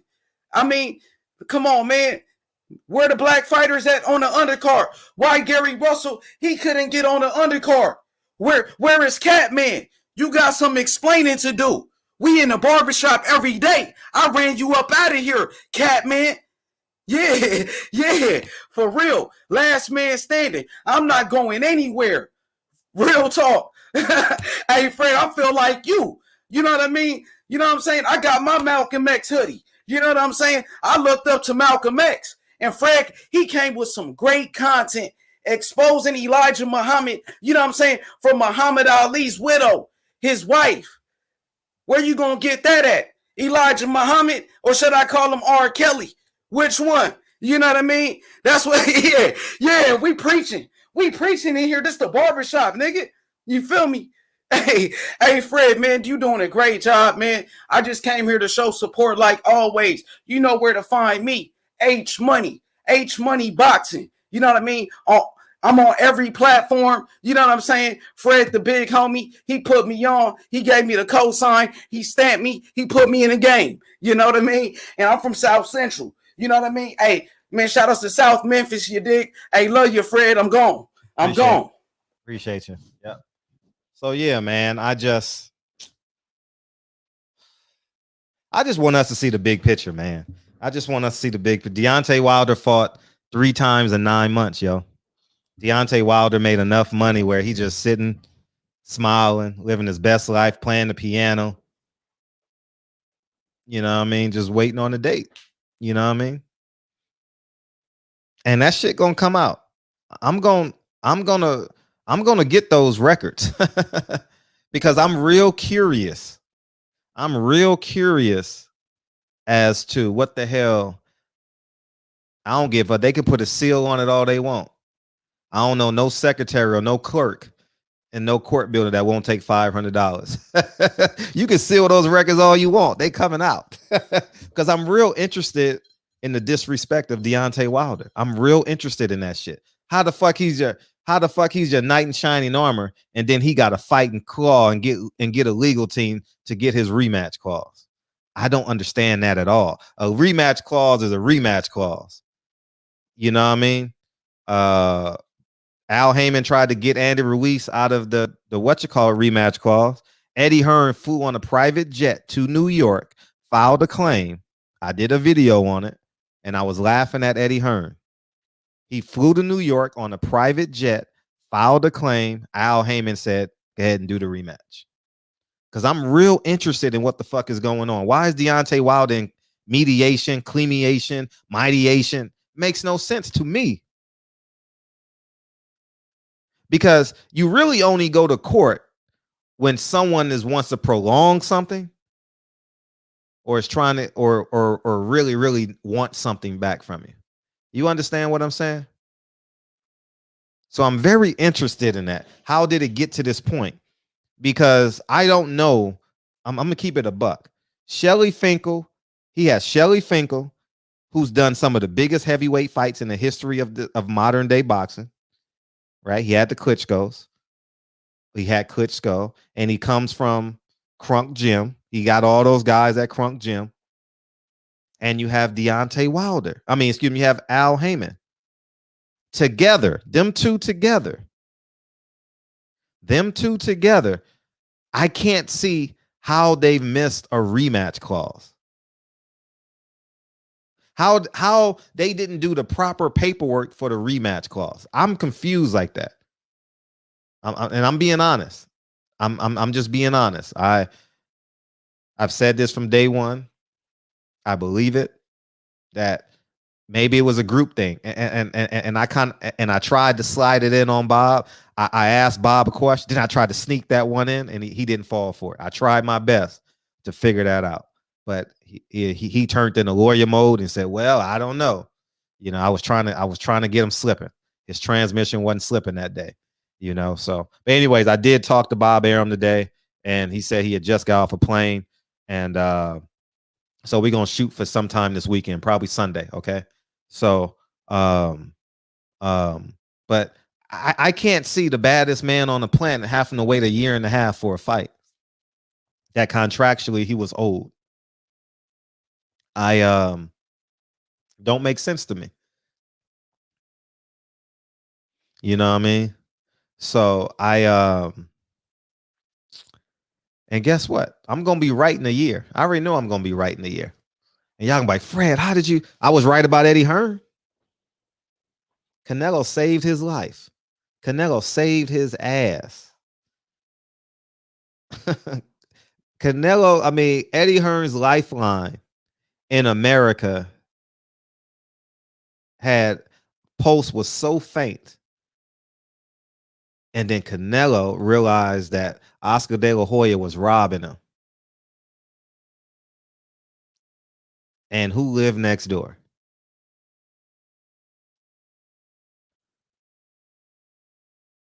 Huh. Who lived next door? Eddie Hearn. It happened to be that way, you know? So I'm very interested. I only put the facts together. I don't put opinions together to formulate my truth. I only live in opinion world. You know, I mean in real life. Like I like talking shit and swallowing spit with y'all, but like in my real life, I don't let opinions like, oh man, that nigga said he ain't shit. Really? That nigga let me borrow $5,000 when I didn't have shit in my pocket. How he ain't shit? He saved my life. He's the reason why I put the down payment on this house. You know what I mean? So that's really where I'm at with it. So y'all don't want to call in? Okay, cool. But it's no way on God's green earth the Charlos should be fighting once a year. It's no way. And especially if you're pushing everything to pay-per-view. But Al comes from the music industry. He knows if you give a nigga $1 million, he want to go on a world tour. You don't believe me? Ask Adrian Broner when he went on that rapping tour with Lil Wayne and all them niggas. Nigga got $1 million and went on a rap tour.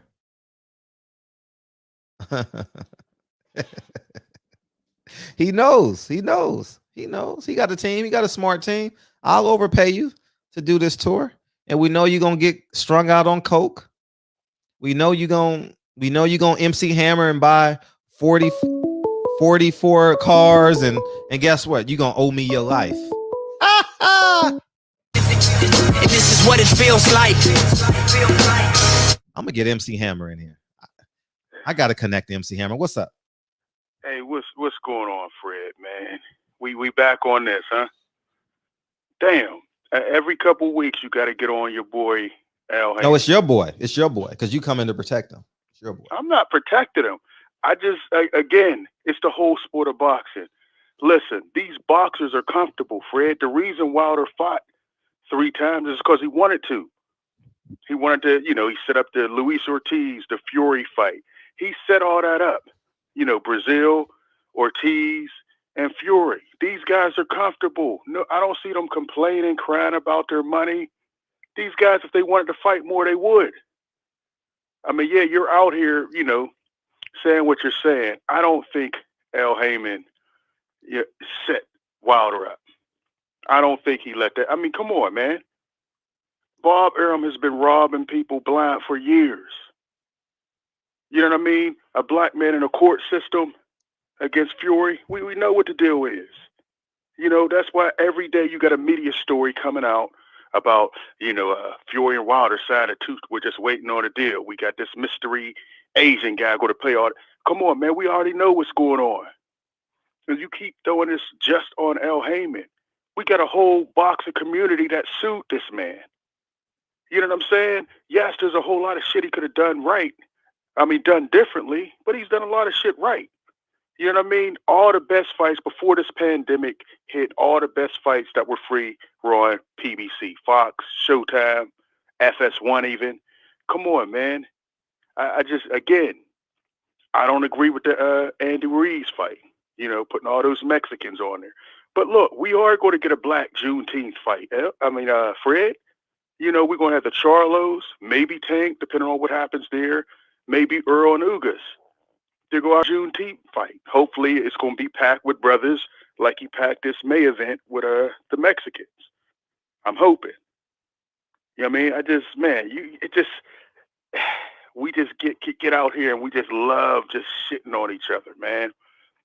You know what I mean? And then you got all these other guys from these other channels feeding in, just riding right along with it. That just pisses me off, man. Just like we got brothers doing shows with Pauly. I mean, this whole shit is fucked up, man. The sport of boxing is fucked up, and it's not Al Haymon's fault. I mean, it's a lot of people, Fred, in this. But, I mean, you do full shows just shitting on him, man. I saw the title. I said, God damn, here we go again. Here we go again. Let's shit on Al Haymon. So is it just El Haymon, or is there a team of people around El Haymon? Fred, question. Truth of the matter is, Al Haymon, for real, he micromanages a whole lot of shit.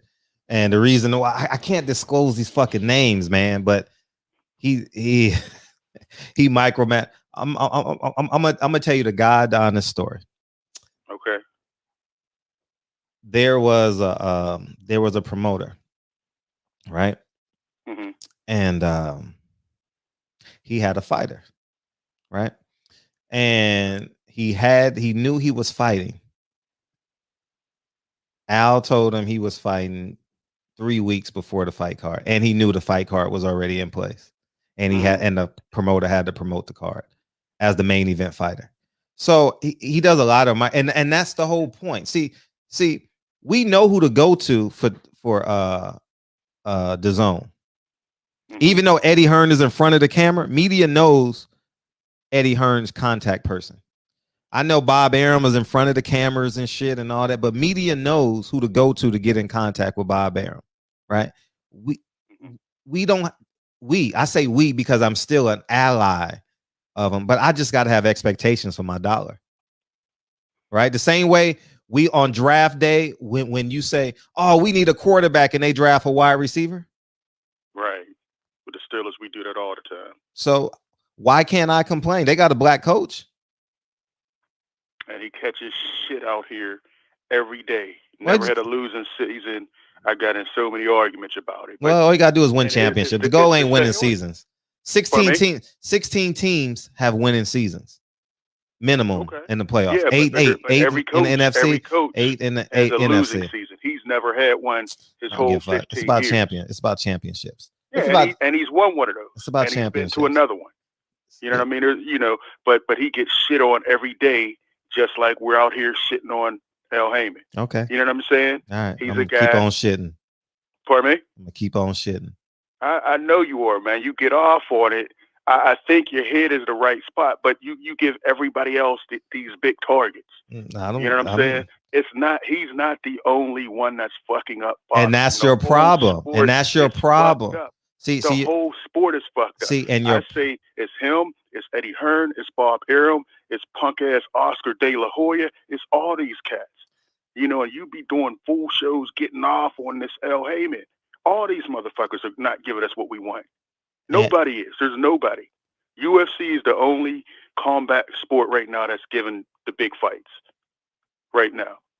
You know what I mean? We got a big one this set. Every week you got a big one. In boxing, you might get 2 or 3 a year.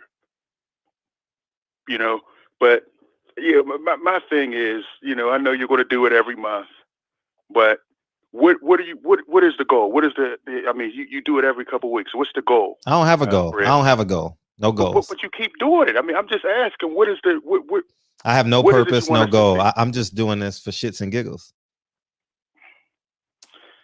Man, listen, man. El Haymon has been great for the sport of boxing. Yeah, up until 2020, he's been great. Okay, think about what you're saying. What happened in 2020? There was a damn pandemic, man. That shut everything down. Up until that point, he was rolling. The PBC was running the game of boxing. The pandemic hit, it shut down a whole lot of stuff. We're just trying to come out of it. But they're going to put up some big cards. I thought they would have had the schedule out by now. I was wrong on that. I got some bad information. Hopefully, in the middle of April, we'll get the schedule to come out. But there's going to be big things happening in June. And once those cards are announced and they're stacked, I hope you'll do shows talking about how great those cards are, like you are shitting on this Ruiz card, which is garbage. It should be free TV. I agree with you on that. But I just think you go too hard on that man, and it's the whole sport. You got to talk about everybody. You know what I mean? If you want to talk about El Haymon with everybody else who's fucking up the sport, cool. That's the problem. You can't focus on the problem. You know what? I need. Can I talk now? Can I talk? You talk for 4 minutes. Sir. Yes, sir. You just said I just need to add other people. Well, if you cheat on your girl, can you tell your girl every other nigga cheat? Yes or no? Yes or no? That's No, a whole, no, no. that's- Yes or no? Yes or no? Yes or no? No. Okay, exactly. Now, my point is, if we're focusing on Al Haymon, why are we bringing in Eddie Hearn, Bob Arum? If you're at a liquor store and you have 78 cents and your friend says, man, I got $13. My best friend got $13. I got 4 friends right now that got $100. You ain't, who gives a fuck? Who gives a fuck? All right. Let me say this. The big All right, fights before you this go. year. Yeah, go ahead. Last point. Now, the big fights this year, where are most of them going to come from? Is it Top Rank? Is it the Zone? Or is it PBC? Who has the potential to put on the majority of the best fights? The potential? Oh, definitely PBC. PBC. Mhm. But who do you think is going to do it? I believe it's going to be PBC. You know, and I think, you know, you got to look what's going on. All the 3 biggest fights are held up by your boy Bob Arum. Fury Wilder, Bob Arum. Fury Joshua, Bob Arum's holding that up. T.O. Devin Haney, Bob Arum. Lomo, Devin Haley, Bob Arum's holding that shit up. You know what I'm saying? He's the one. Terrence Crawford, Errol Spence, the biggest one. It's Bob Arum holding up this shit. You know, I'm glad he comes on and, you know, he's able to lie, but he's holding up all these big fights. It's not Al holding up. Well, guess what? Al Haymon got 200 fighters. Make some in-house fights. How about that? How about a novice concept? Make some in-house fights. I agree, but money is tight. That's why you got to put average bum-ass fights like Ruiz and on pay-per-view, because money's tight. You know what I mean? We don't know what kind of thing he's getting from Fox or Showtime. It looked like Showtime's trying to move him off with this Bellator shit. You know what I mean? Or FS1. You know, so I mean, we don't know all the issues going on with that. You know what I'm saying? But we're talking as if we know all the inner workings. The last free good fight on PBC Fox was Charlo and Harrison. That was a great fight. But there's been others since. No, it then, hasn't. Man. Not on Fox. I said that was one of the ones I called and told you about. Not on Fox. Ugas Porter wasn't bad. That was 18 years ago. I'm talking about. No, that was after. Wasn't that after? No, was man. That after? Maybe not. Okay, Ugas Porter. You're right. It hasn't been a good fight on Fox since Charlo Harrison. I guess you're right, because like you said, it's been guess I'm right. ASAT. It's been an ASAT and a garbage guy because the money dried up in 2020. So that means okay, I'm done. Okay. No, okay, listen, okay. That's right. But let's see what happens the rest of this year. I'm thinking you can't count 2020 because everybody was fucked up. Well, if you're gonna say everybody, I saw Loma versus what you call it. Okay, that was one good one. Yes, that was one good one. I'll give you that. But outside of that, well, we just saw what you call it. That was a good fight. We was hyped for that one. Who, Hooker and Ortiz? No, the 2 Latino fighters that fought in February with the knockout. Oh, Estrada and knockout. Chocolatito. No, that was a good fight. I enjoyed that one. No, but the other Latino guy on ESPN. You know, the one that TBA likes. The one that TBA likes. Valdez. Yeah, that was a good fight. And again, why isn't Shakur getting that fight? Bob Arum. So I mean, yes, there's bullshit going on all around, but call them all out, Fred. That's all I'm saying. You know, Al Haymon's doing some bullshit. I already called him out. Bob Arum. Just do it as a whole. Why you gotta keep pinpointing this Al Haymon? All of them because you're sensitive. That's You're so sensitive. You're so sensitive. All of them were fucked up. I ain't got to talk about everyone. Do you talk about all your women? Do you talk about your side chick? Do you talk about your side chick with your main chick? You put them all together. Put them all together. Put them all together. Put them all together. This is boxing as a whole. It's fucked up. Would you agree with that? Boxing as a whole? Yes. Yes. Exactly. So quit pinpointing one guy. We can talk about all of them being fucked up, and none of them. We have a 2-hour show. We have a 2-hour show. We have a 2-hour. All right, we gone because you being rhetorical. I appreciate you though. Hey, Fred, you the man. I appreciate you for letting me get off, man. All the time. Appreciate 13 minutes is 12 sorry, minutes man. too long. Peace, you, man. All right, peace. Yeah. So y'all niggas don't like just focusing on the target area. Focus on the target area. Target area. That's it. Target area. Target area.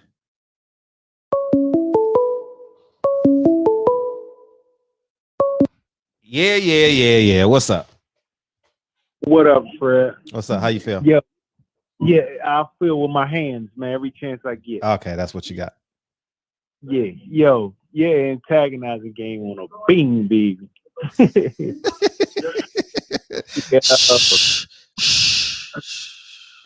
You supposed to text me that. Yo, what's up? Yo, cut it out, man. Hey, the whole world was on a pandemic, and I emphasize the word plan. And so where the fuck is the money coming from? You know what I mean? They can't sell no hot dogs, sodas, popcorn, candy, and shit, man. How they gonna pay these boys what they need to be paid? I mean, of course, you said you saw Lopez and Loma, right? Yeah. Man, well, of course you can get them when you pay them peanuts. You get them motherfuckers peanuts, man. That's why Bob can afford to put that shit on. Loma got $4 million for that fight. That's a lot of money for free TV. That's a lot of money. Bob gets shit out $4 million. Come on, man. There ain't no money for Bob Arum. No, it's not Bob Arum that's putting up the money. It's the networks, man. No, that's true. That's true. If that's the case, tell Al Haymon to put up the money then. If you want to compare and contrast, if you're saying Bob Arum can shit out $4 million, that means you got to expect Al Haymon to shit out $4 million. So that's what I'm saying. The whole fucking shit was only $4 million. He only paid everybody $4 million. He getting that was the cat. There ain't nobody. What did he get? What Lopez get? 1.1. Yeah, 1.7 or something like that. I think he got. Yeah. Oh, I don't even know if it was that much. Really. Come on, man. You giving that? I know Bob Arum, your guy. I know you're a guy, man. Just because that means everybody's my guy there. You know, who else comes on here? Who else comes on here multiple times? You know what I mean? I'm friendly to everybody that comes on here. No, I'm just talking shit, man. I know, as you should.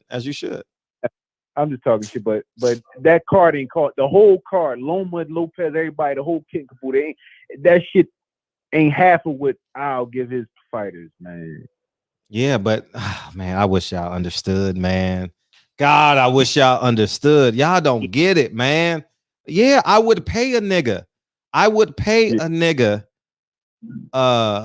The same way you do your drunk uncle. You get that nigga a 6-pack, that nigga won't come back. Leave me alone, man. I only got $20 left. Take it, man. Just take it. I'm done, man. I'm done with you. Just, okay. You remember Gator from Jungle Fever? Dance for me, Gator. Yeah. Dance for me, Gator. Yes, I will pay a nigga that wants to buy chains and cars and fly on private jets. Yeah. I would pay a nigga to do that because I know he gonna go away.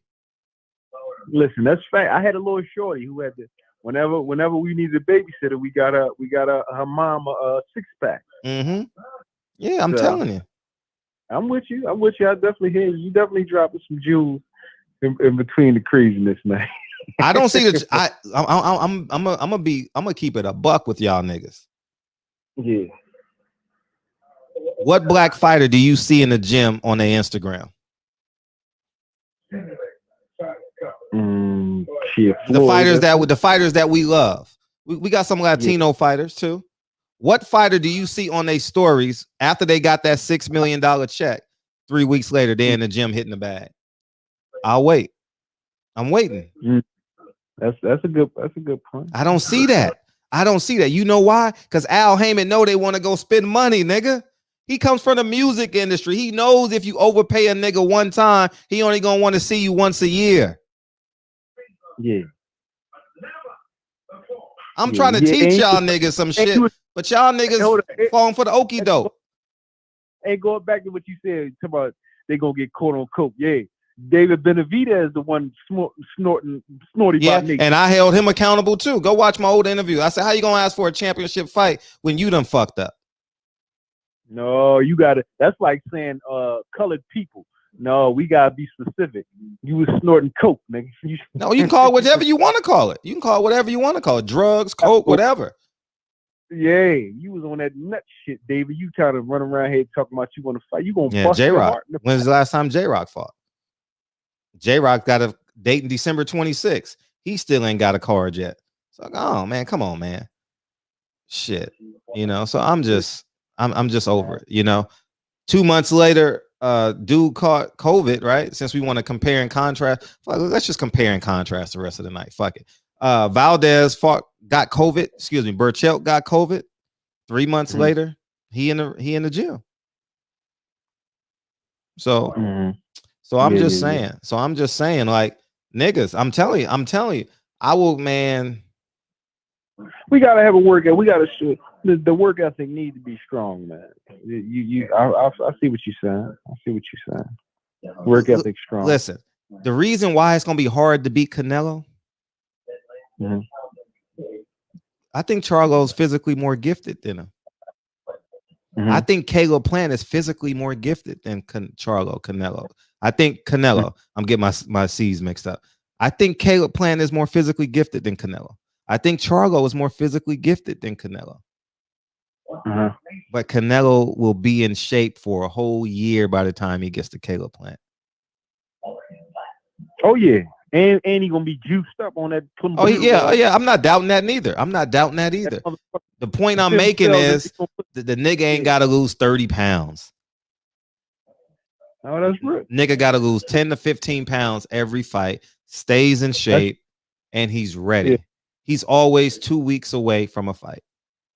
But no, that's the thing. That's the beauty of clenbuterol, though. It burn off fat. It eat up fat like goddamn, like grease. Oh, I call him Canelo. I'm not telling you what he was caught. He's a cheater in my eyes. Yeah. I'm just saying specifically. I'm speaking specifically to what the drug does. It helps you keep that weight off. You know what I mean? Yeah, I'm not denying none of that shit. He's a cheater in my eyes. He's a cheater to me. I'm just telling y'all, he steps in the ring every 90 days. Listen, when you happy, when you getting the money you want, when you getting the dates you want, you know, don't you know the Zen space that you're in? When you know, like, the world is conforming to make your life great. The boxing world has conformed to Canelo to make his life amazing. The same way in 2019, the boxing world conformed around Deontay Wilder is the same way. What you call it? Is the same way you give the same Deontay Wilder and Canelo. I'm drawing a blank. I'm sorry, but you get my point. Yeah, you just saying he running shit, and when you run shit, you got the what do you call that? You got the you got the tide, you got the wave behind you. In other words, you pretty much carrying, like you said, the Zen space. So you carrying.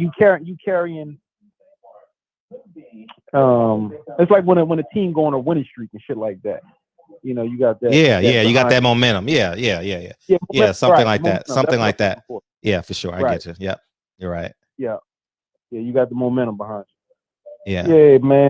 So, and other than that, man, Canelo, and I fuck with Canelo. I like his style. I ain't gonna front. I look. He ain't more gifted though. He ain't more gifted than Charlo.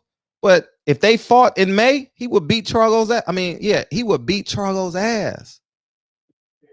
Because guess what? The boxing world has conformed around him. And when I say beat his ass, I don't mean knock him down 4 or 5 times. I mean, the fans are going to be there for Canelo. The judges are going to be there for Canelo. The business of boxing is going to be there for Canelo. And Canelo's going to be there for Canelo. So Charlo got to go against all that shit. Everything is conformed to benefit Canelo right now. Right. So you get, so I'm telling y'all, if the same thing should be happening for Earl Spence. Dallas is at 100% capacity right now. Excuse me, Texas. 100%, 90 to 100% capacity. We should be flying to Dallas every 4 months to go see Earl Spence. So, you know, and he back with Blu-ray. He back with his old. That's great. That's great. I want him to be back with Blu-ray. I want Earl the best he can possibly be. The same thing I want for the momentum. When he was with Blu-ray, the momentum was crazy. Yeah, I mean, yeah, he should have never left him. You know, he shouldn't have never left him because agree with you wholeheartedly. And I don't know what happened between them. I don't know. I don't talk to Earl. I don't talk to Blu-ray only when they come on the show. But I'll say this. If grandma makes the best sweet potatoes and she gives you the recipe, you add, and don't think if I add another teaspoon of nutmeg, it's gonna make it better. No, yeah. That's real. If it ain't broke, That Chris Alger, I'm gonna say when Earl had the shag, oh my God.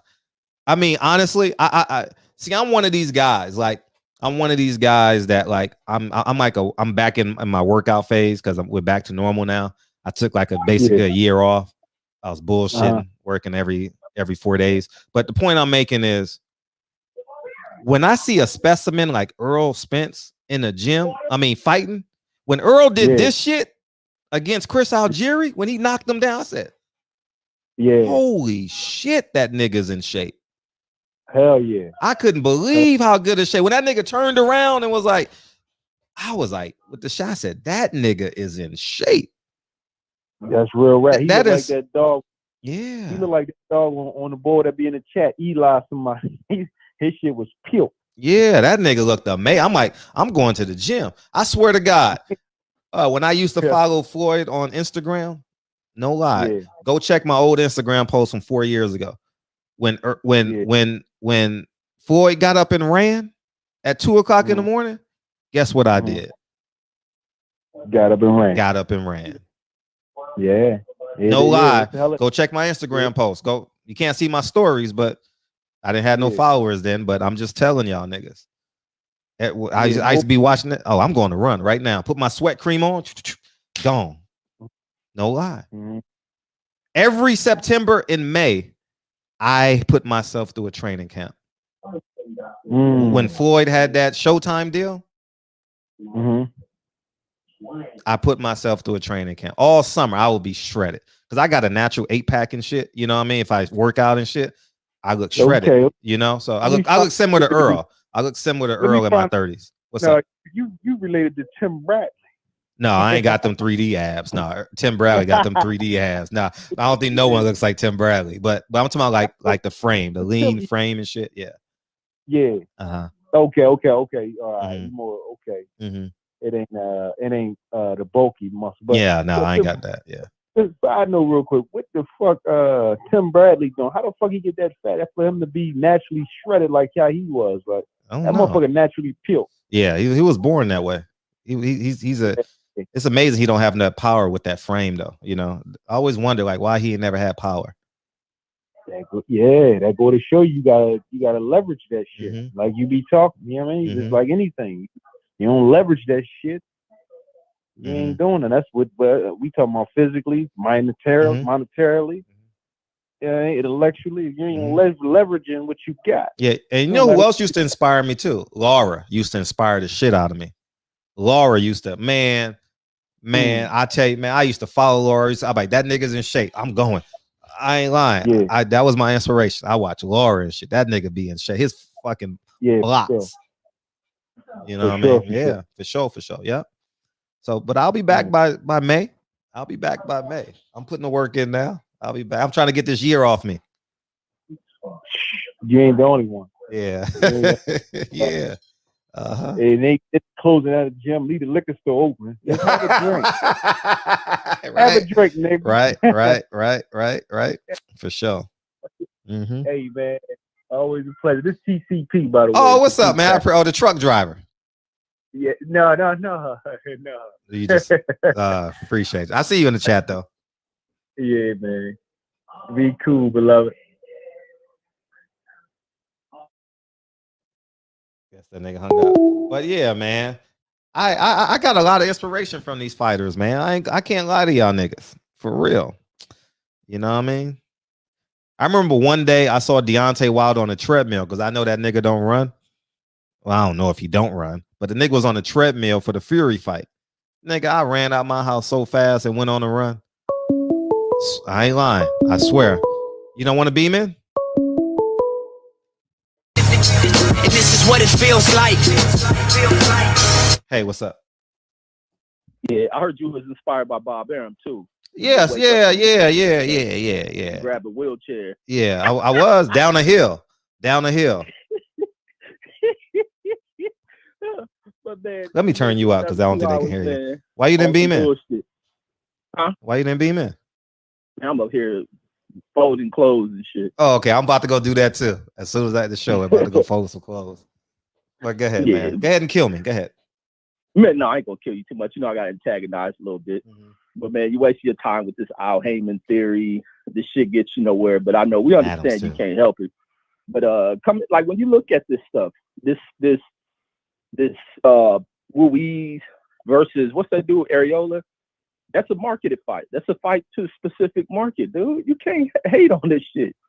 You got to run these organizations the way they run. Ain't none of these promoters doing anything different than what Al Haymon do. I don't get where you get that antagonistic focus on him, like something he's screwing something up, and he's not. And then even talking like with the pay-per-view model, like that shit is dead or something. That's not the case. You look over there, across the aisle over to the UFC, Dana White throwing a ton of pay-per-view events. And ain't nothing stopping him from doing it. Ain't nothing stopping the fans from even complaining about it. They're just putting them on. And they're worthy cards.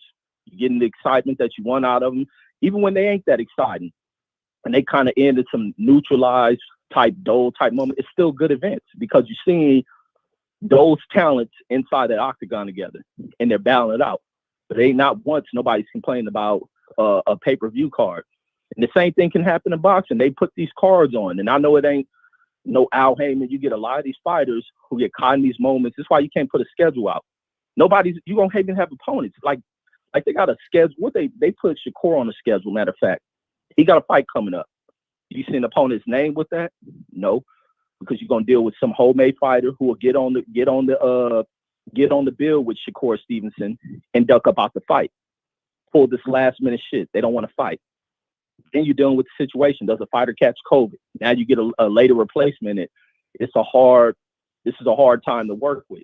Then you deal with these fighters in these undisciplined circumstances who can't follow COVID protocols, still be out here hanging out, catch the shit towards the final week, the final 2 weeks. And now the event has to be either scrap or you find late minute replacements. This is the dynamic you work with. Ain't none of these other dudes carry the sport. The only person who's benefited mainly, not off of nothing Al Haymon did, but everything that Oscar fucked up on, like you were bringing up early, was Eddie Hearn. Eddie Hearn benefited greatly in this sport because now he has the dude who everybody has to focus on. And this is another problem in the sport. Too many fighters focus in on one person rather than building their own lane to go after. And they create this kind of marketing, glow around a specific dude when they can be creating their own goddamn lanes. And the other side, like when you're dealing with, you won the Juneteenth. How many black people in this damn country celebrate Juneteenth? How big of an event can you put on without wasting your money? These are the factors. A single demand, you got black motherfuckers trying to fight on that goddamn date. You got black people trying to fight on that goddamn date. And how many black people in this country know what the hell Juneteenth is? Until people start pitching the history on that shit, ain't none of these promoters touching that date for a damn event. It's a small number of us who want to see that, but just don't throw it as a date. Throw it as the historical relationship behind this date and fighting for this week. But it's one thing for people to be prideful and want to throw blackness around, but a lot of times black folks don't support black shit. Black folks don't support their own fucking history as it relates to shit. Too many black folks run away from our true history. They feel down and out about the circumstances and the climates in which we dealt with, that they lose out on this shit. Many of the people across this nation don't know about it. People in the South may have a deeper attachment to that history, but then there's a large number of people in the South who are lost on that history. So it's hard for a promoter to want to run those dates. Pretty sure they'll like to, but half of these bozo ass fighters don't know shit about the damn date. Half of these bozo, 80% of these bozo, 90% of these bozo ass fighters don't know shit about no Juneteenth. And when you get them on here, bring that shit up. When you get a fighter on here and interview them, ask them, hey, what do you know about Juneteenth? And I guarantee if you do 20 fighters, 18 of them ain't gonna know shit about it. You probably find lucky too. That's my thoughts, man. But we'll see you hating on Al Haymon. probably next Friday. Oh, sorry about that. Thursday. Yeah, let's do it next Thursday. And it ain't gonna get you nowhere. Just stop it, man. Just keep the truth of it. Put pressure on these fighters, on these fans, and on people as a whole.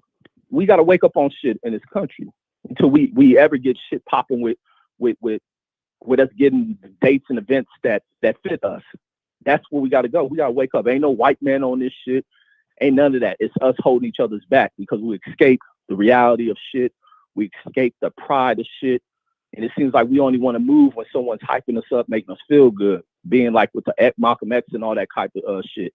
And the moment they die, people die out. And I like that John Carlos stated that shit because I'll be always saying this shit. It ain't the fact that when people talk about now how we ain't woke. I'm like, you look at these past generations. They wasn't woke on shit. People love the ooh, ah, ha, ha, ha. Yeah, right on, brother, and cheer when somebody is speaking with such a powerful voice. But they ain't listening. They just hearing shit. They ain't listening. They just hearing it. And the moment these fools die, now let me not say that, I just know I'm where I speak, but the moment these folks die, all that shit goes out the window. And like you had Muhammad, you had what's the dude, the promoter dude, what's his name? Leon Muhammad. Yes. Like he stated even in his shit. The moment that when Elijah Muhammad died, a majority of those folks, and that's why the damn nation folded. Majority of them went back to the streets, hustling, pimping, selling drugs. Women went back to just run the streets, having children with fathers they ain't never known. So what happened to the teachings that you're getting? When voices are gone, how does shit die so easily? And that's the problem with marketing shit to our people. Because in the most enlightened and heightened moments of us, we really weren't learning shit because we never implemented when certain figureheads finally, what we all go through when they met that point of life no longer existing. The people who they spent all their time studying, learning shit, and trying to pass lessons down to, ain't learned shit. And when it comes to the higher levels of educating and all this shit, you don't see many of us there. And many people who went to college who are Black know that shit. Many people are Black who go into applying for professional type shit. There's a deep, deep cliff where we don't see each other at when it's time to moving up. It ain't got nothing to do with no white person standing your way. Because when you fucking, you're gifted, your mind elevated, ain't shit no racist motherfuckers can stop you from. And we see them crying and bitching and moaning because some changes is coming. Because we got strong motherfuckers who don't give a fuck. You stand away with that white racist shit, you're going to get mashed on. It's a big ass tank rolling down this motherfucker. But that's all I got. But we'll hear your hate next week. All right. Yeah, we'll do it next week for sure. But still good shit. You know you are, brother. No, I know. I'm not concerned about up out here. I know. I can. But for sure, man, I'm back in. All right. Appreciate you, Big Reg. Yeah. So Red says niggas don't know nothing about Juneteenth. I'm just going to say this. It's all about branding. You know how Cinco de Mayo came into about? I know the story. Y'all really want the answer? Cinco de Mayo is not a holiday, y'all. Beer companies. I taught my kids that story. Capitalism made Cinco de Mayo a holiday. 5-5. I don't know why, but the same way they can make Cinco de Mayo a holiday is just simply branding. Y'all niggas reading, and as far as Juneteenth is the hottest holiday in America right now, outside of the 4th of July. It's the hottest holiday in the world coming up in 2021 with all these people. Breonna Taylor, George Floyd, everybody else. It's the hottest holiday coming up. It's probably going to be a bigger holiday in terms of, I'm not in terms of money, but just in terms of the Black culture. It's big in 2021. What's up, man? What's up, 972? Hey, what up, Fred? Ernest Brown, man. Hey, what's up? How you feel? You still whispering? What's up? Yeah, no, I'm all right today. All right, good. You good, DB? Yeah, we were talking about this PVC. I think over the last couple of years, I think PVC has slipped a little bit. Before the pandemic, I mean, PVC was running, the game as far as putting on good shows and good events.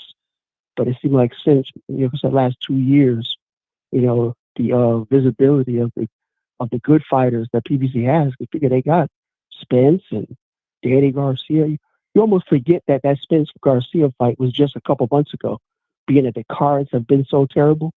You almost forgot that they fought. It was just 3 months ago. And then that disappointing Adrian Broner fight.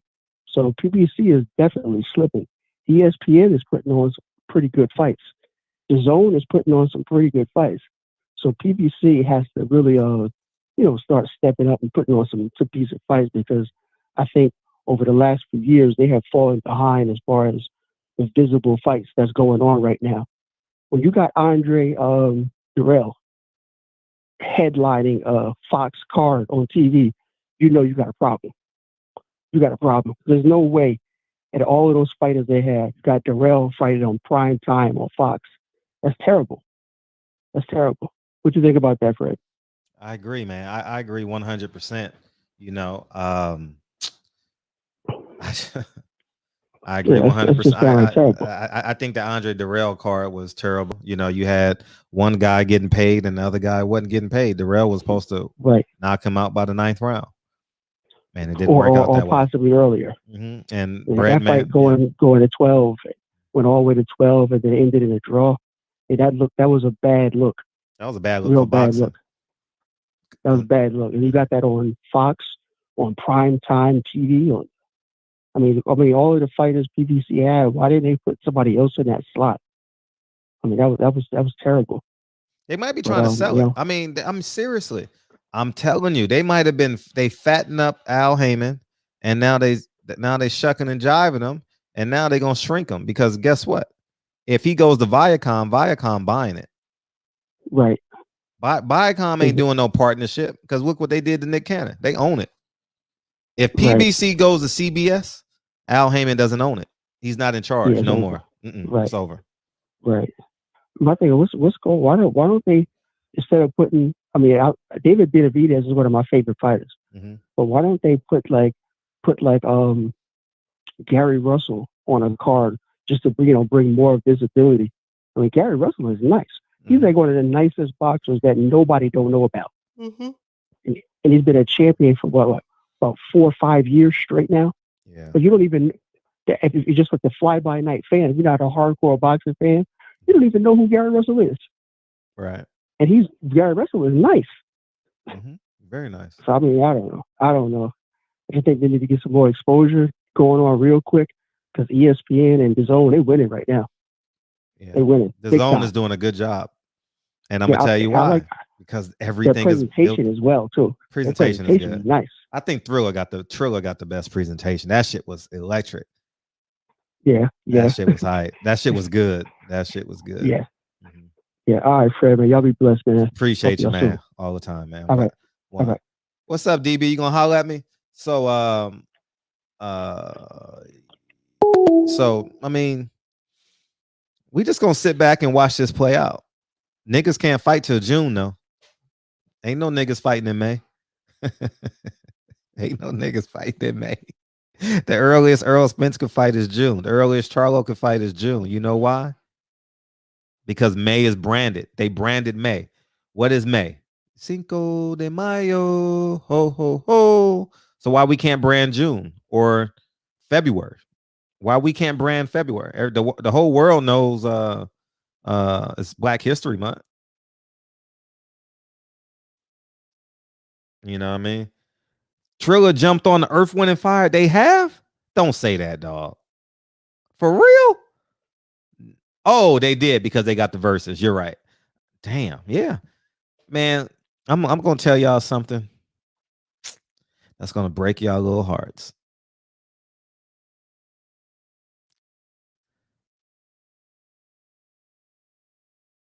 Y'all ready? Al Haymon is Triller.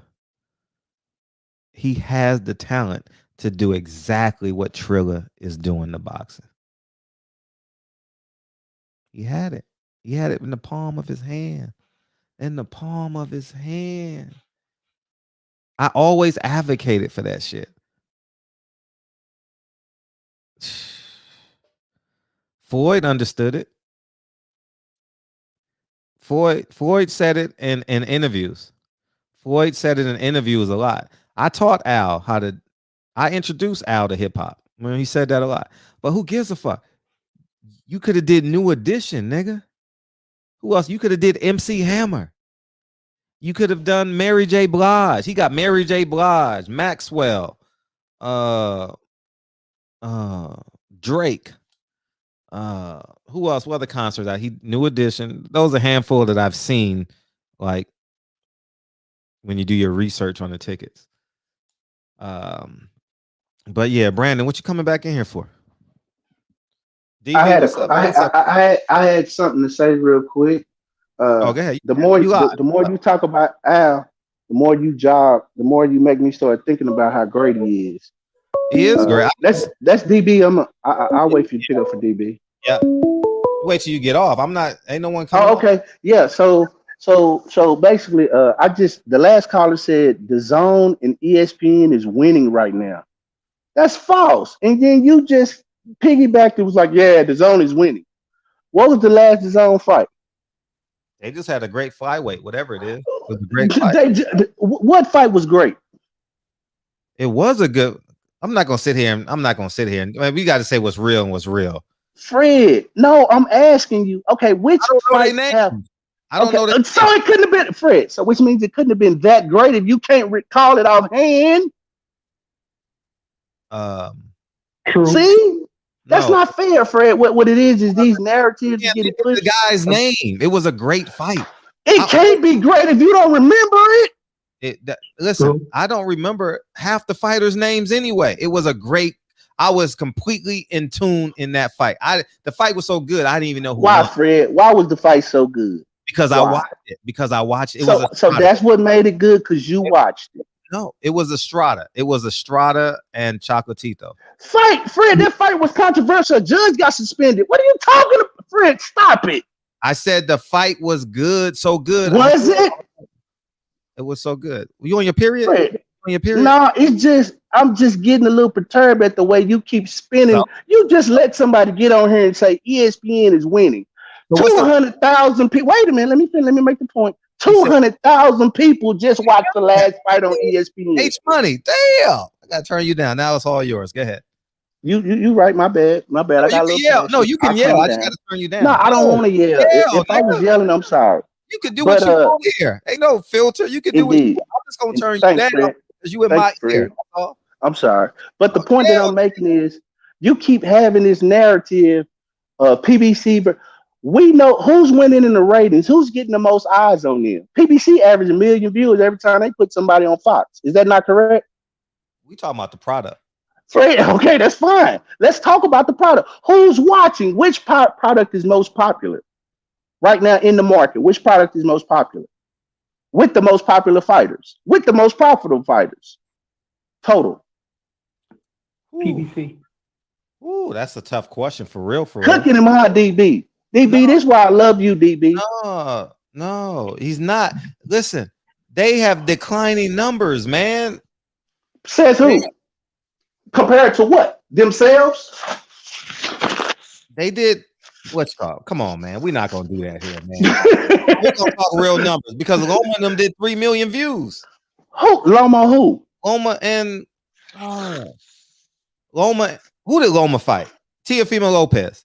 He did 3 million. Okay. Caleb Plant did damn near 2.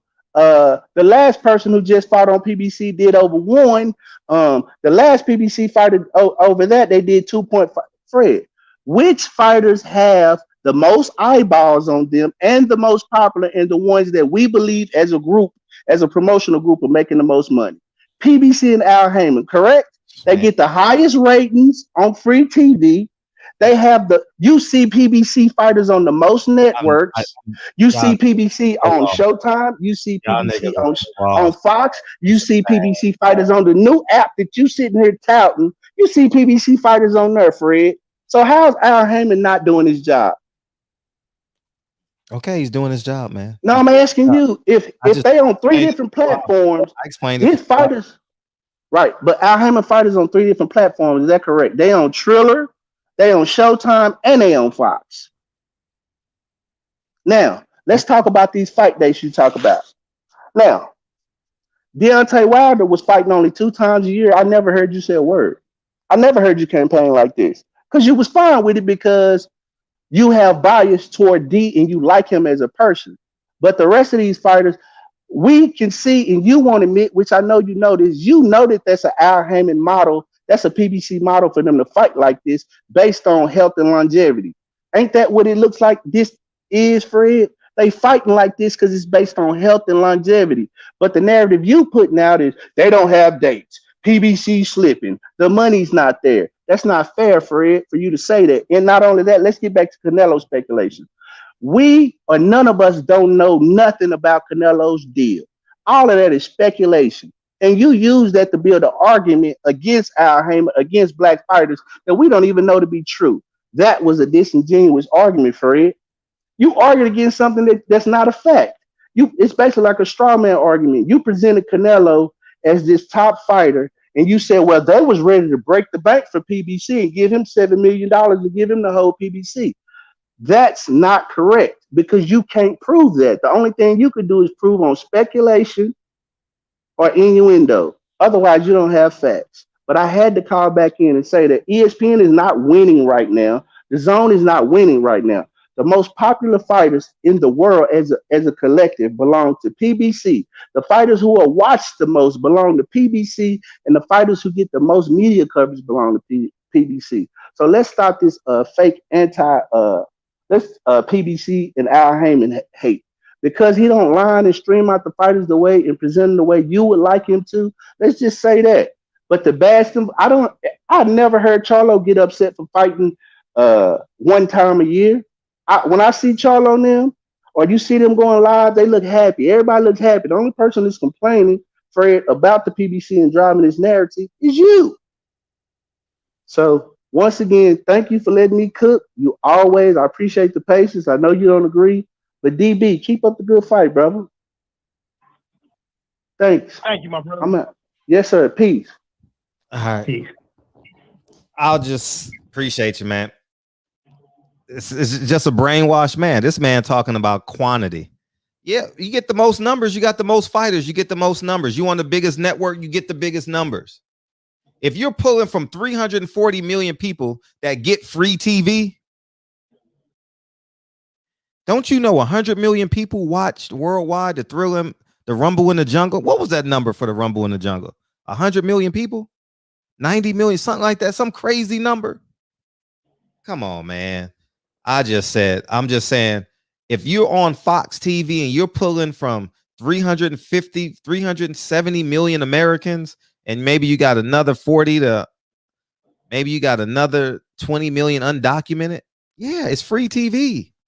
If you got 200 fighters, you're going to have the most popular brand. We're talking quantity. Okay. PBC up until December of 2019, 300 million people. Thank you, Reggie. 300. I know it was some ridiculous number. Ever since December 2019, they have done well below average. Okay. Now, moving forward, you can say COVID, quarantine, yada, yada, yada. Okay, we get that. If you want to compare to other other things, I just saw Chocolatito versus Estrada. I apologize. I knew Chocolatito's name, but I was trying to think of Estrada. I couldn't think of the nigga's name. Great fight. Valdez, great knockout. Not necessarily a great fight, but I was highly entertained. Roy Jones, Mike Tyson, highly entertained.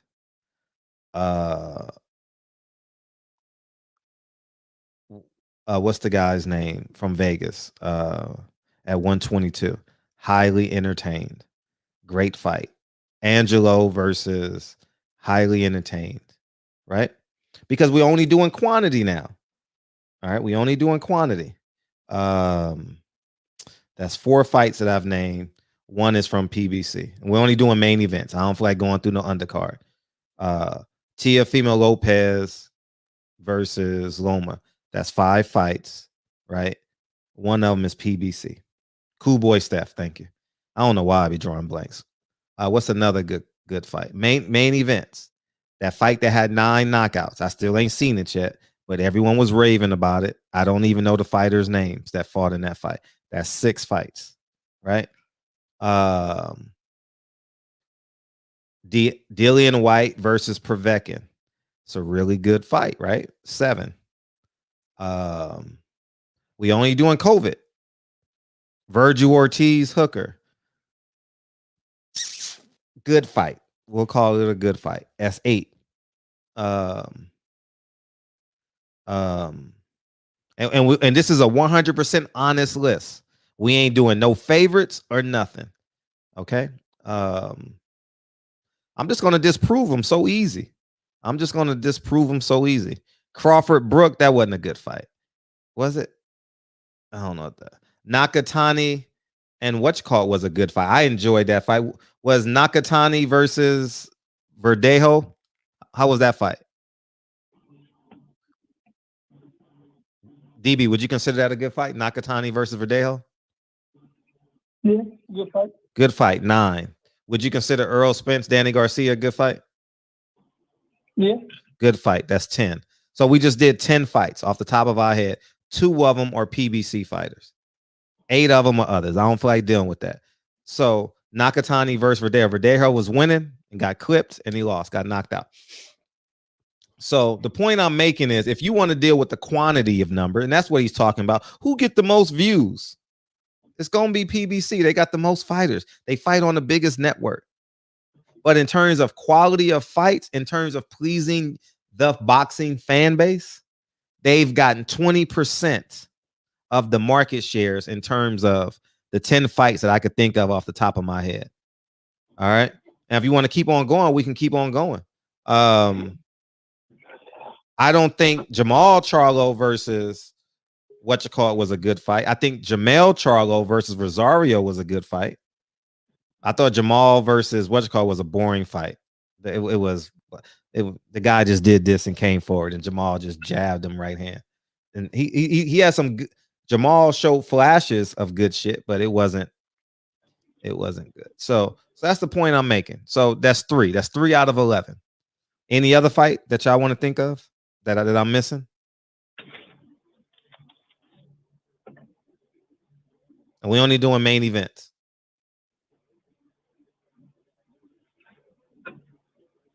That we could think of since last March, COVID. 3 out of 11 fights are PBC fights. But they got the most fighters and get the most views.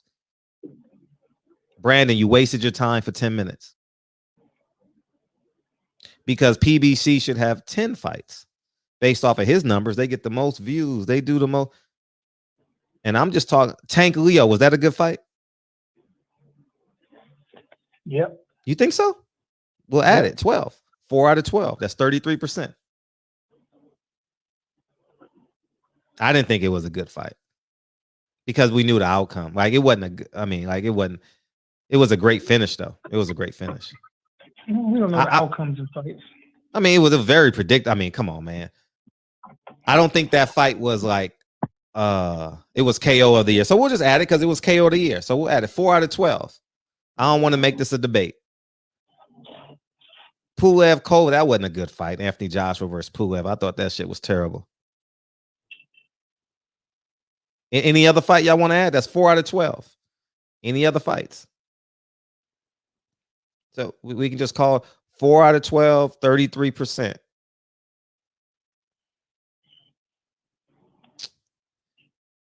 Is that comparable to what Brandon was talking about? They get the most views. They get the most. It's not.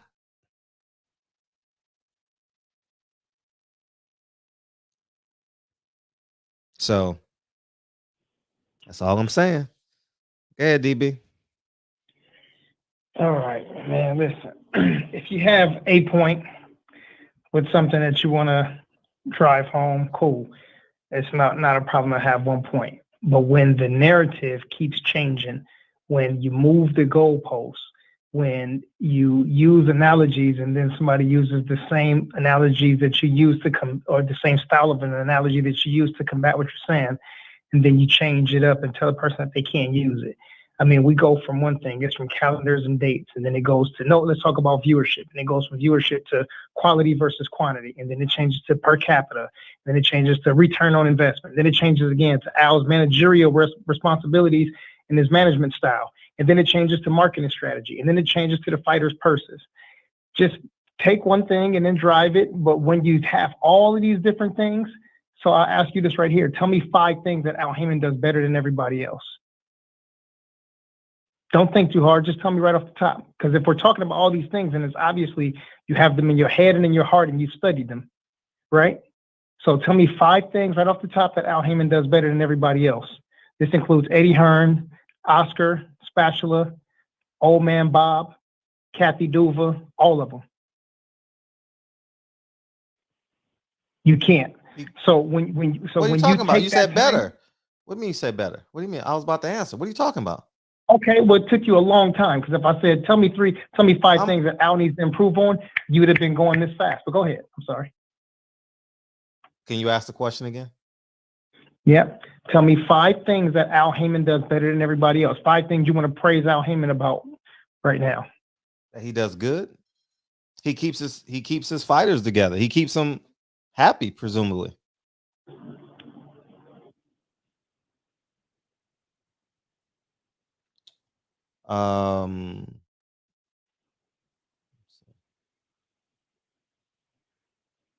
He pays them well.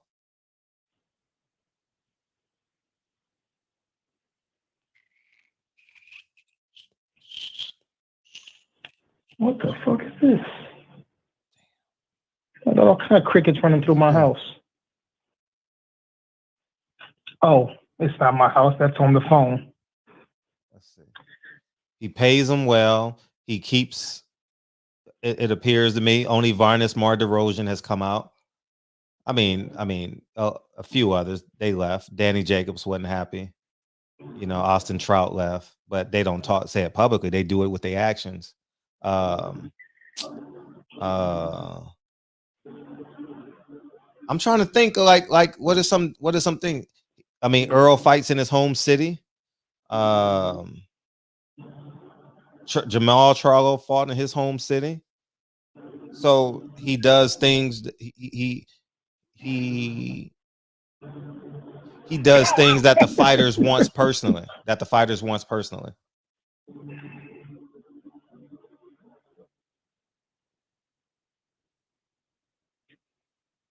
You all right over there? Yeah. Oh, that's a good one. Venues. Dallas Cowboy Stadium is a great venue. You know. Oh no. You read the chat. No. See, come on, chat. Y'all helping them out. No, we ain't helping them out. No. What's the difference? We just want to tell the truth. I ain't into emotional shit and no. Just tell the truth. No, but tonight you are emotional. I'm very not emotional. I'm much not emotional.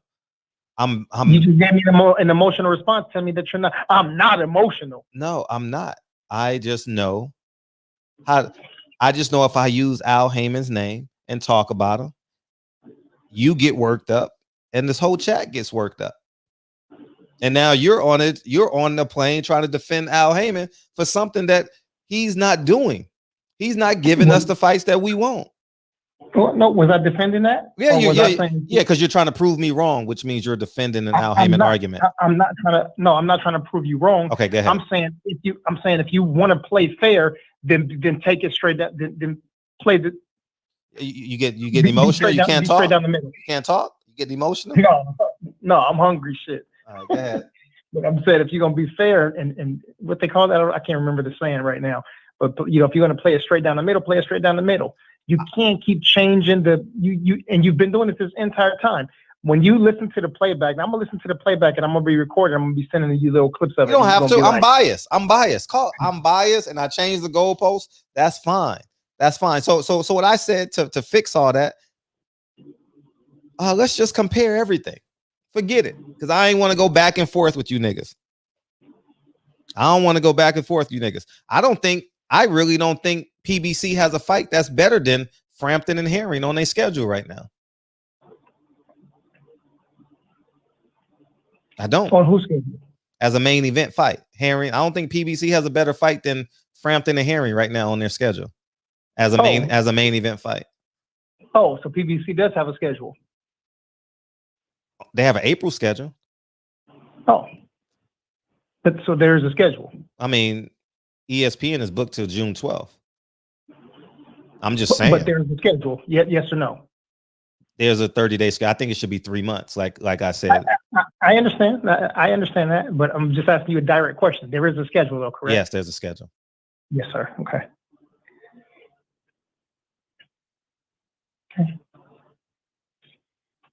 Go ahead. I didn't mean to cut you off. No, y'all just satisfied with peanuts. Y'all keep on being elephants in the circus. Elephants would rather be in the jungle than in the circus. But because they neutered, y'all go buy tickets to the circus and the zoo and like, oh, those some beautiful animals. They would rather be running wild.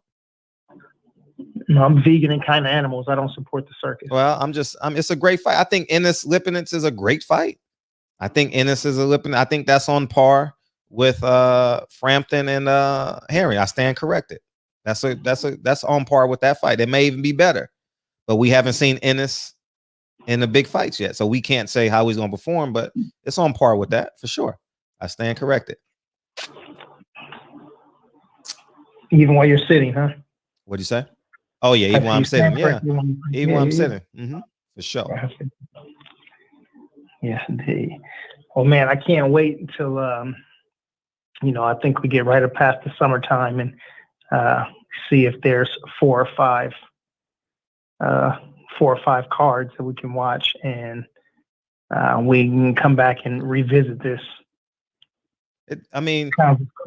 Fights are already done. You just got to put the date on them. Earl is fighting Ugas. Charlo is fighting Castano. Charlo is fighting Montreal. I already got that confirmation. He's fighting that Montiel kid. Gary Russell is fighting Ray Vargas. Just got to put him on the schedule. It ain't no motherfucking rocket scientist who's fighting. Tank is fighting. Those fights are confirmed, like signed contracts, or just confirmed in principle?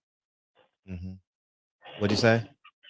Those fights are, the contracts are signed, or it's just like it's a principle deal? Like, oh, okay, they just agree to fight each other so far, but are the contracts signed?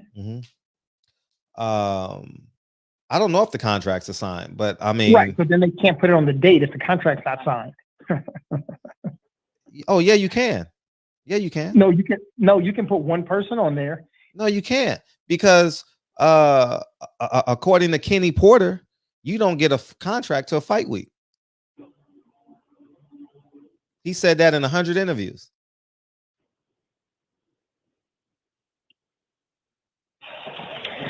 Well, so you trust Kenny Porter?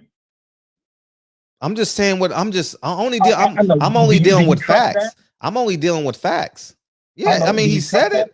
He said it, so I'm assuming it's right, because I mean, I've seen. Yeah, I'm saying every chick that I fucked has been a dime. Just because I said it don't make it true. I'm not in the business of discrediting. He has a fighter, a world championship fighter, and he's been a 2-time world champion, and he's only dealt with Al Haymon. So if I mean, you gotta put him on the stance. You got to put him as a credible witness. No one in the chat says I got the. I've seen bout sheet contracts. They sign that shit the day of the weigh-in, or the day of the fight, somewhere in there, in between that 24 hours. I've seen that.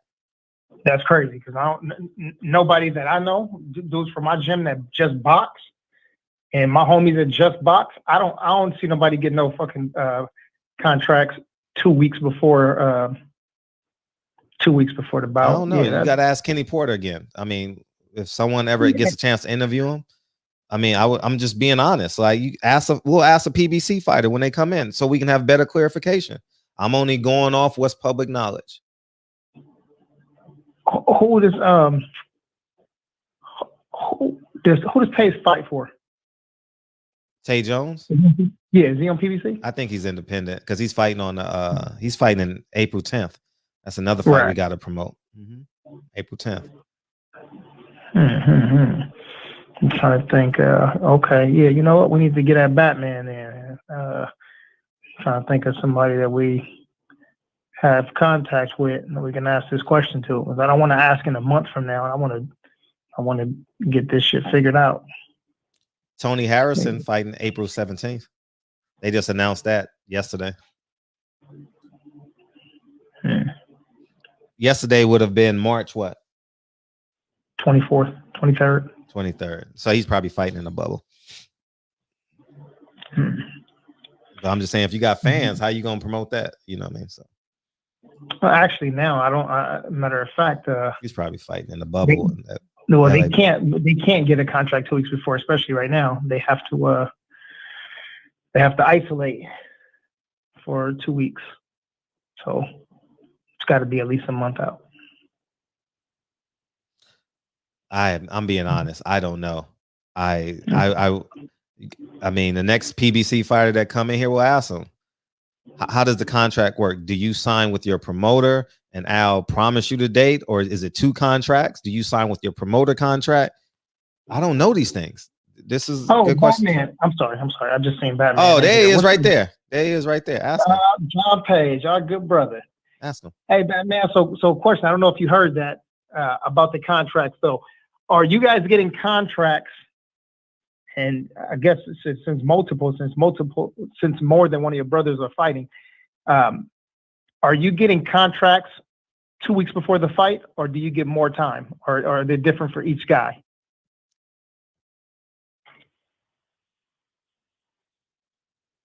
So, for example, let's say if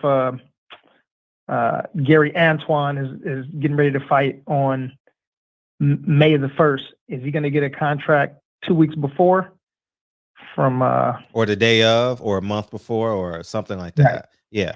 Do they sign a contract months in advance, or are they just going off a pinky promise? Because the way Kenny Porter said it, they just go off a pinky promise, or that's the way Sean Porter did it. And maybe that's the way that Al can work with him, because maybe they know that he's going to show up to the fight no matter what. They know he's going to be in shape. They know he's going to be there. They have a relationship with him, with his father. Quite possibly. I'm sorry? Quite possibly. Right. I think he missed weight one time, or he didn't. He came back. He cut his hair. He made it. Right. Cut his hair. Right. So, but again, that just proves right there that he's going to be there and he's going to do whatever he has to do to be in the fight. So, when you got a situation like that, you could be right. You could be right. Right. So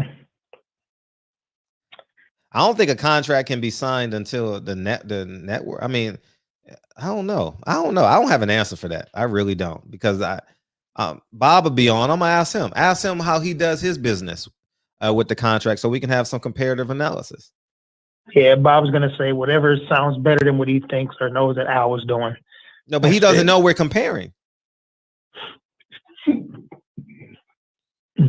Like, how far advanced do you have the contract signed for fights? I'm interested. Yeah. I know they get too much notice. They get notice. They get too much notice. But it may or may not be a contract, because the dates are always changing. Like, for example, we only go off of what we know. Okay. Bobby came in here and said he's fighting in June. And then a couple of days later, he posted on his thing. He said, they told us to be ready for June. And then he posted on the social media, he said July. So it may be a word of mouth thing, I don't know. Matter of fact, we just asked the promoter that runs the show. We'll ask Lou DeBella.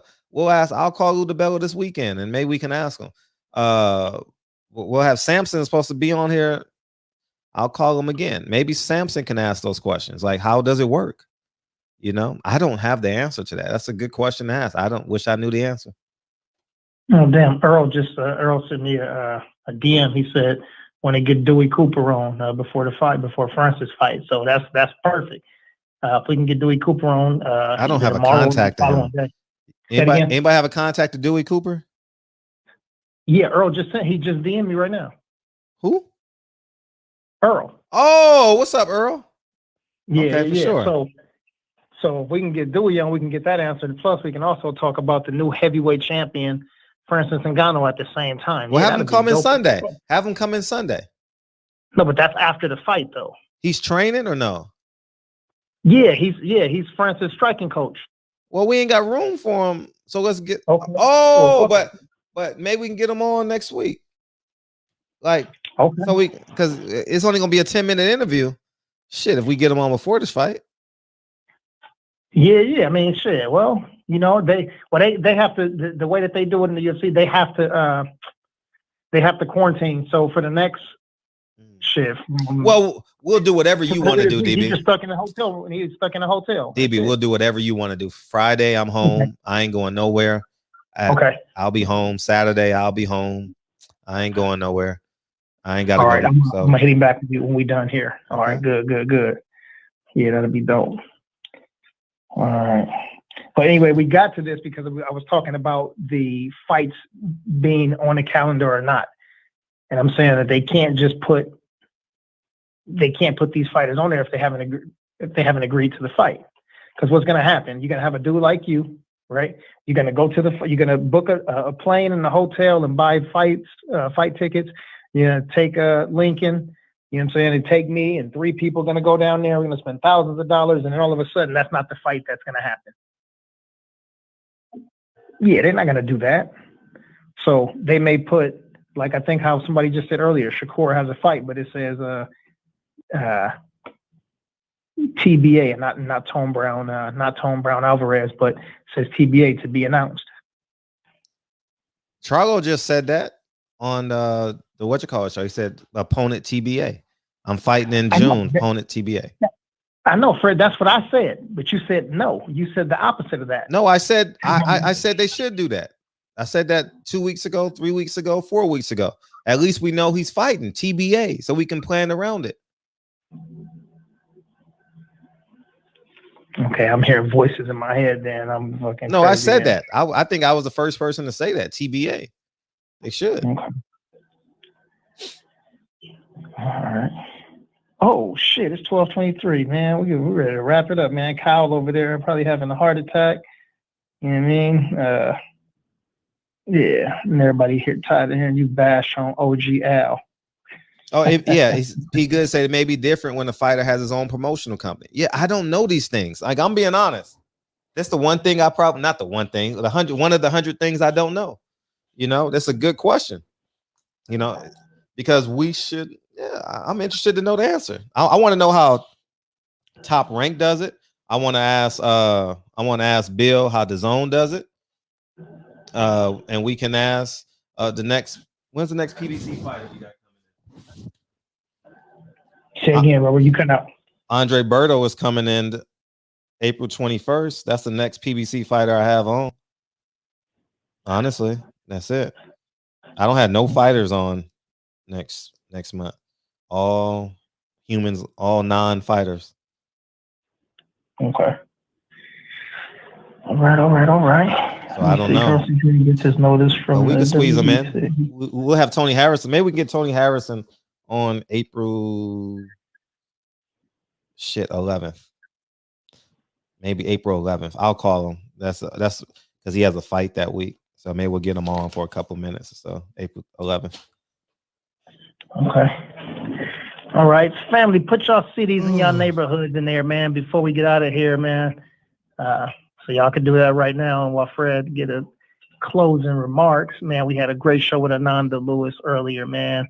Damn, her energy was good. I like her whole vibe. Like I was saying earlier, man, I had a chick that I used to mess with back in the day, and she didn't like when people used to call her cute and pretty and stuff like that, but chicks like that, cool. I mean, Red, you probably caught on to that chicks like that, they loyal as fuck. Like, if they mess with you, that's it. You know what I'm saying? They're not entertaining nothing else. So I fuck with those kind of chicks. You know what I'm saying? Heavy. Well, let me tell you what she said about you.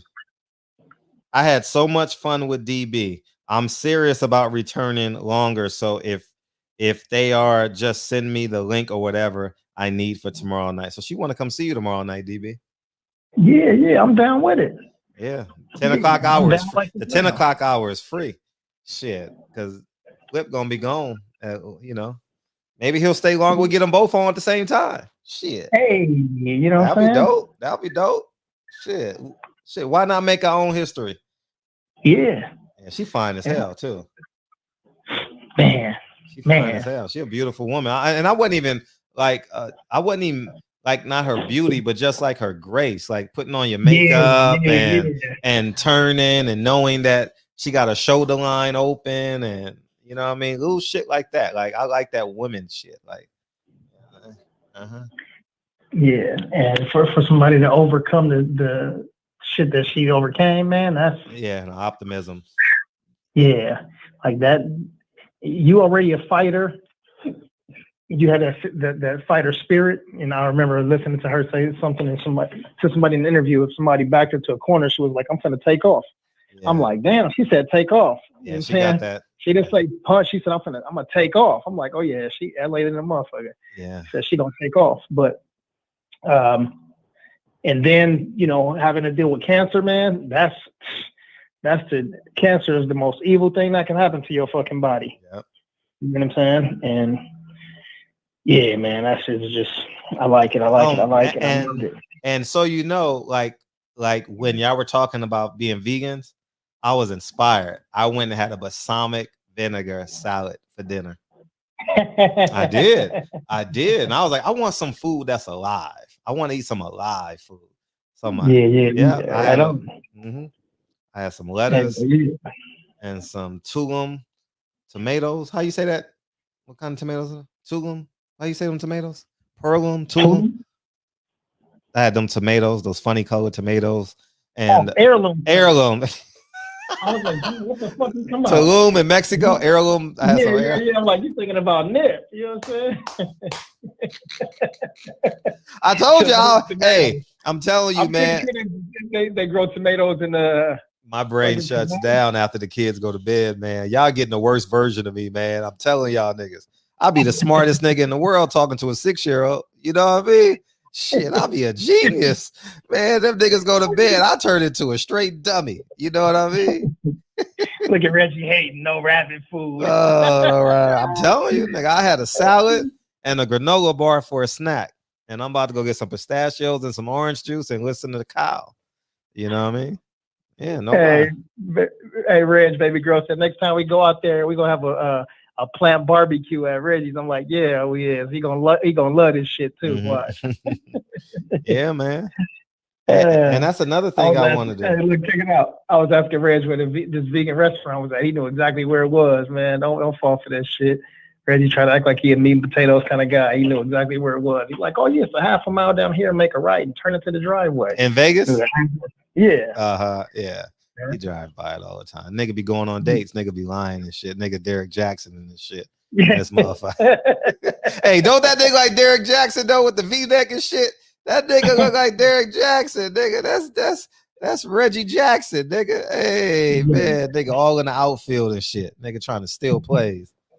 Stealing bases and shit. No means no, nigga. Stealing bases. You know?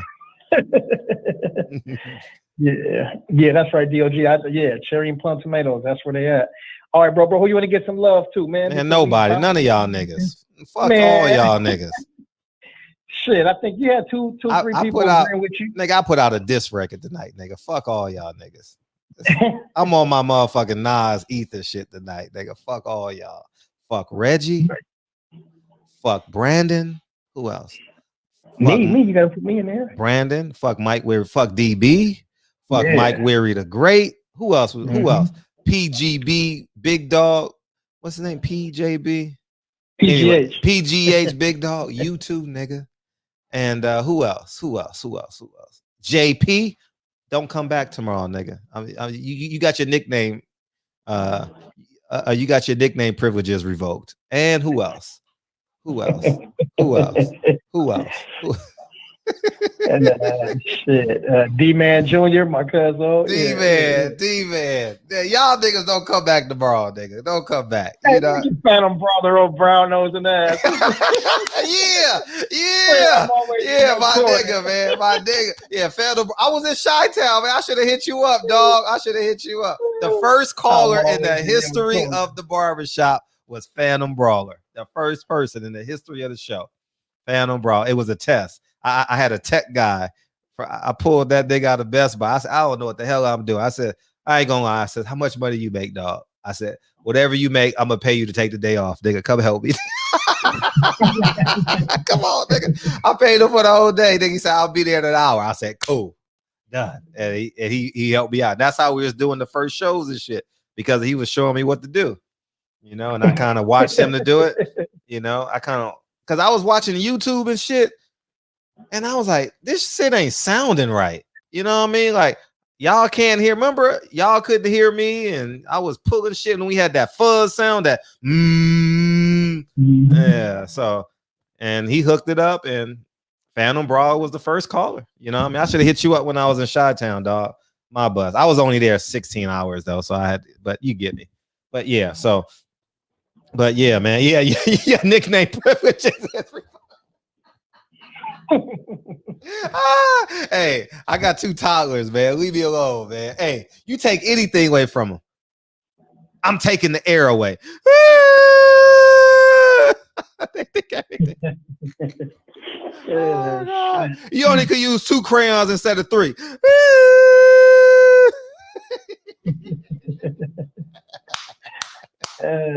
Oh man.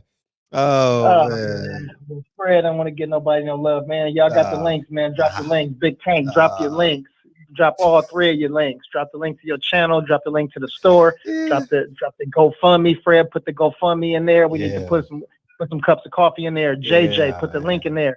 PPD, put the link in there. We got sweaters and medallions and stores with collectibles and channels to support. And we're gonna slide over to the brother Kyle at the boxing section right after this here. And go fund me, man. Go put $5 in there real quick. We getting closer, man. We more than halfway there. There it is. We more than halfway there, man. Thank you, Brandon. I appreciate you, man. Thank you, Eric. Thank you, Hustlers Home. Appreciate y'all. Yeah, I'm petty. I'm petty. Yeah, petty square, nigga. And tonight I was petty Q. Yeah, for sure. for sure. Yeah, man. Sweet Science Examiner, man. Hey, you gotta run your show simultaneously, man, so we can get you monetized, man. Because I'm already monetized on my backup channel. Yeah, so yeah, man. We gotta, if y'all niggas need monetization, run y'all show with mine. I think we do it for a week. We'll be good. Oh, but they gotta go to your channel. Oh, but maybe it'll work. I don't know. Let's try it. You know what I mean? Yeah. You know what I mean? Be dope. Yeah. Before I take your Tank don't have a nickname though.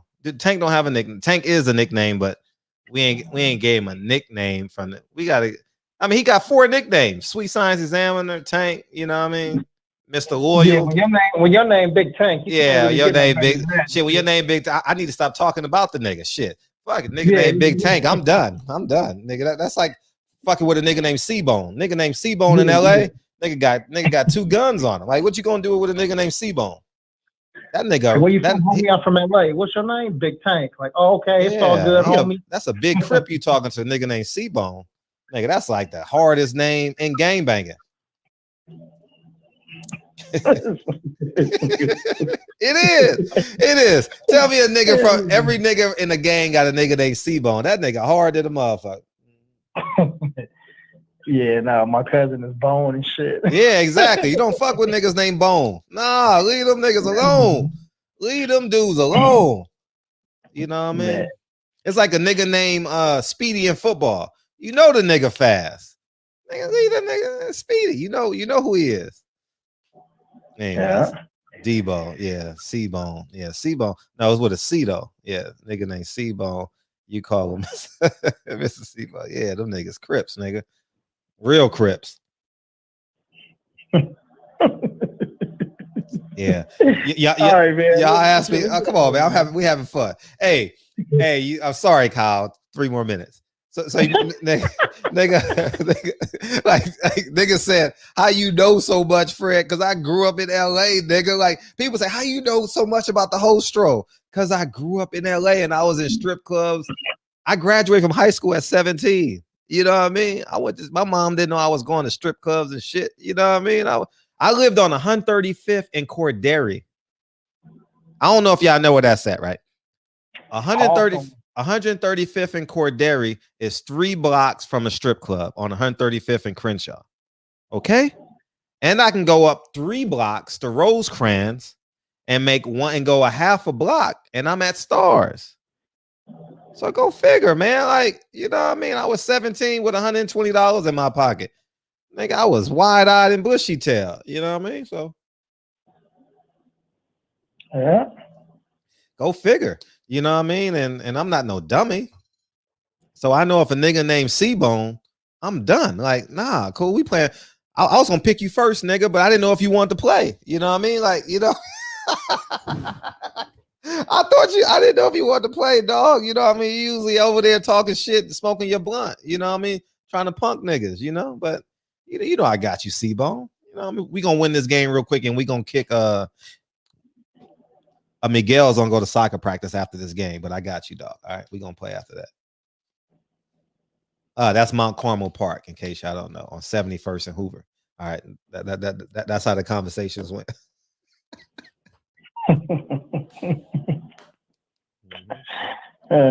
Shit. So, anyways, man, yeah, Psycho, Big Psycho, yeah, nigga named Big Psycho. Oh man, that if a nigga named Ben Psycho, he been in YA half his childhood for sure, for sure.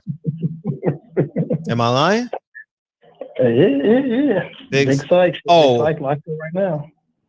If they call a nigga One Punch, oh hell, oh nigga, nigga, hey, just take my lunch money now. We ain't got to go through all this shit. We ain't got to go through none of this shit, nigga. You want this cookie, nigga? Yeah, they sell these 50-cent cookies. I'll buy you one. I'm about to befriend this nigga. Oh yeah. I'm not playing with nigga named One and his gangbanger friends call him One Punch. Oh nigga, I'm buying you lunch. No, fuck that. Now we call the homie Punchy. Punch. Oh man. Yeah, the motherfuckers don't really get it when they hear Punchy and shit like Punchy. Okay, if you from the hood, if you from LA, you gonna know it. Like, hold on, Punchy. I think it's ain't Punch. Like, hold on, man. I'm cool. Here we ain't about to have these conversations. We ain't about to do no debate. I'm like, I'm put my pockets inside out, nigga. I ain't got no money, dog. But you know what I mean. But I mean, we can go steal these Twinkies real quick, though. You know what I mean? We cool? All right, cool. He said, "Steal these Twinkies. Go still on these Twinkies." No, we had the hostess. See, you're not old as me. We had the Twinkie. We had the hostess shop on Florence. Who's 40 years old and from Jarvis? Jarvis gone. I ain't seen him in a minute. But they had the hostess shop on Florence and St. Andrews. I don't know if you knew that. I don't know if you were old enough to know that, DB. Florence and St. Andrews. Yeah, off of Florence and St. Andrews. Somewhere in that area, they had the hostess shop. Yeah, I know there was a bakery there many years ago, but I thought it was damn, what was the name of that?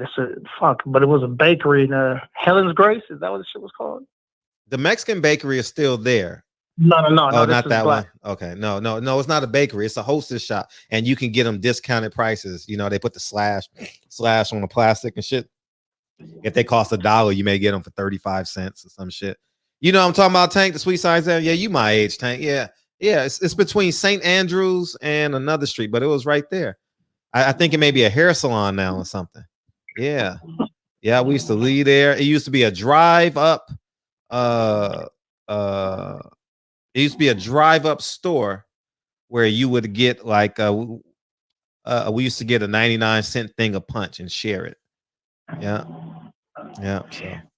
Damn, let me see. Damn, well, I wonder what's right there. Oh, I remember Super Crip. I knew Super Crip well. No, I'm being dead ass, Reg. I know Super. He was like 6'7". Nigga went to Auburn or some shit. Nigga he big now. That was my nigga. Super Crip is my nigga in real life. No lie. Super Crip is my nigga. Yeah. I see him every summer at the Drew League. We hang out. We say what's up. You know what I mean? I need to get him on the show. Super Crip from East Coast? He was from Compton. He played with Tito Maddox. Oh, you don't know basketball, but he played with Tito Maddox.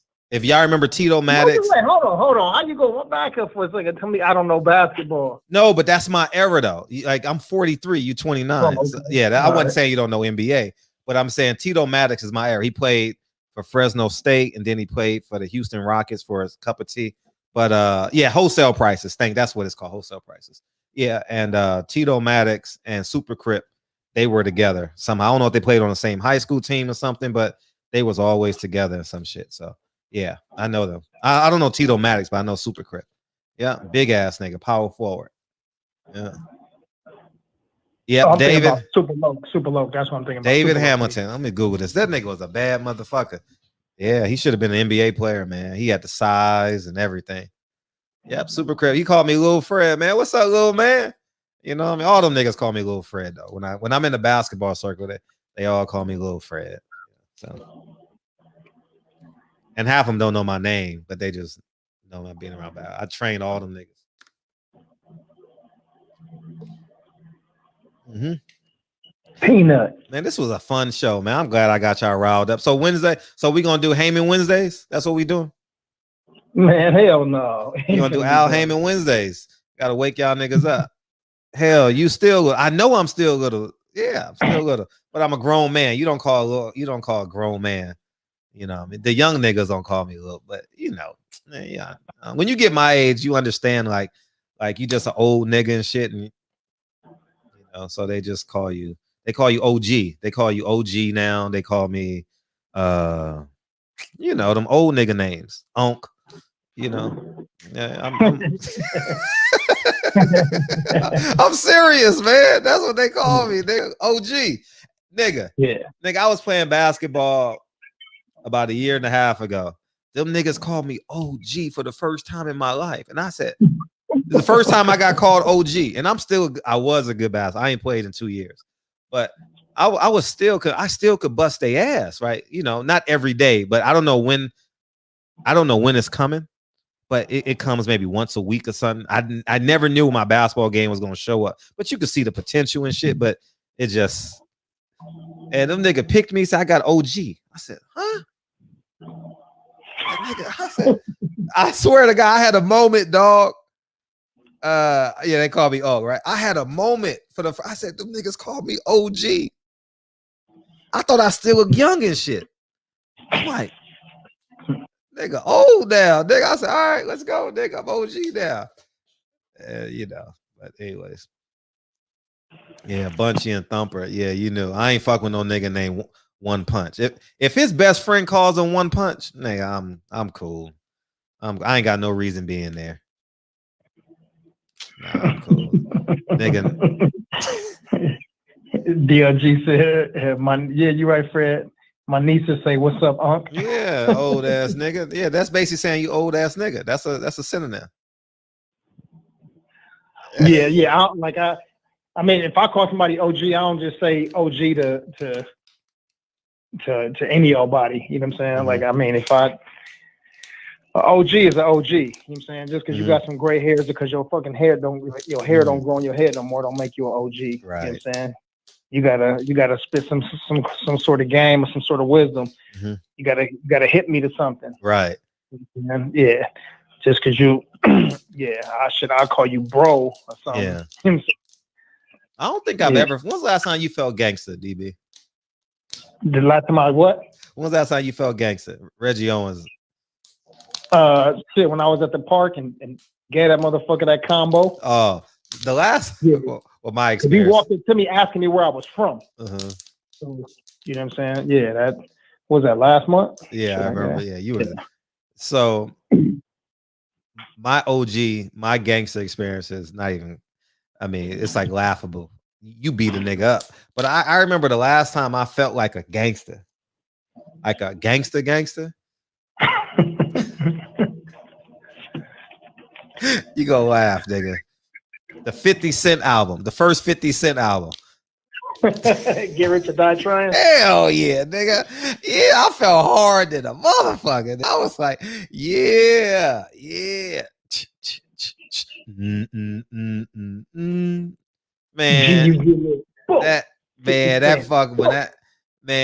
That shit gave me flashbacks when that nigga, when what's that nigga name? Wilder. See, I be forgetting niggas' name. When Wilder came out to 50. Oh my God. Tell me that shit didn't go hard.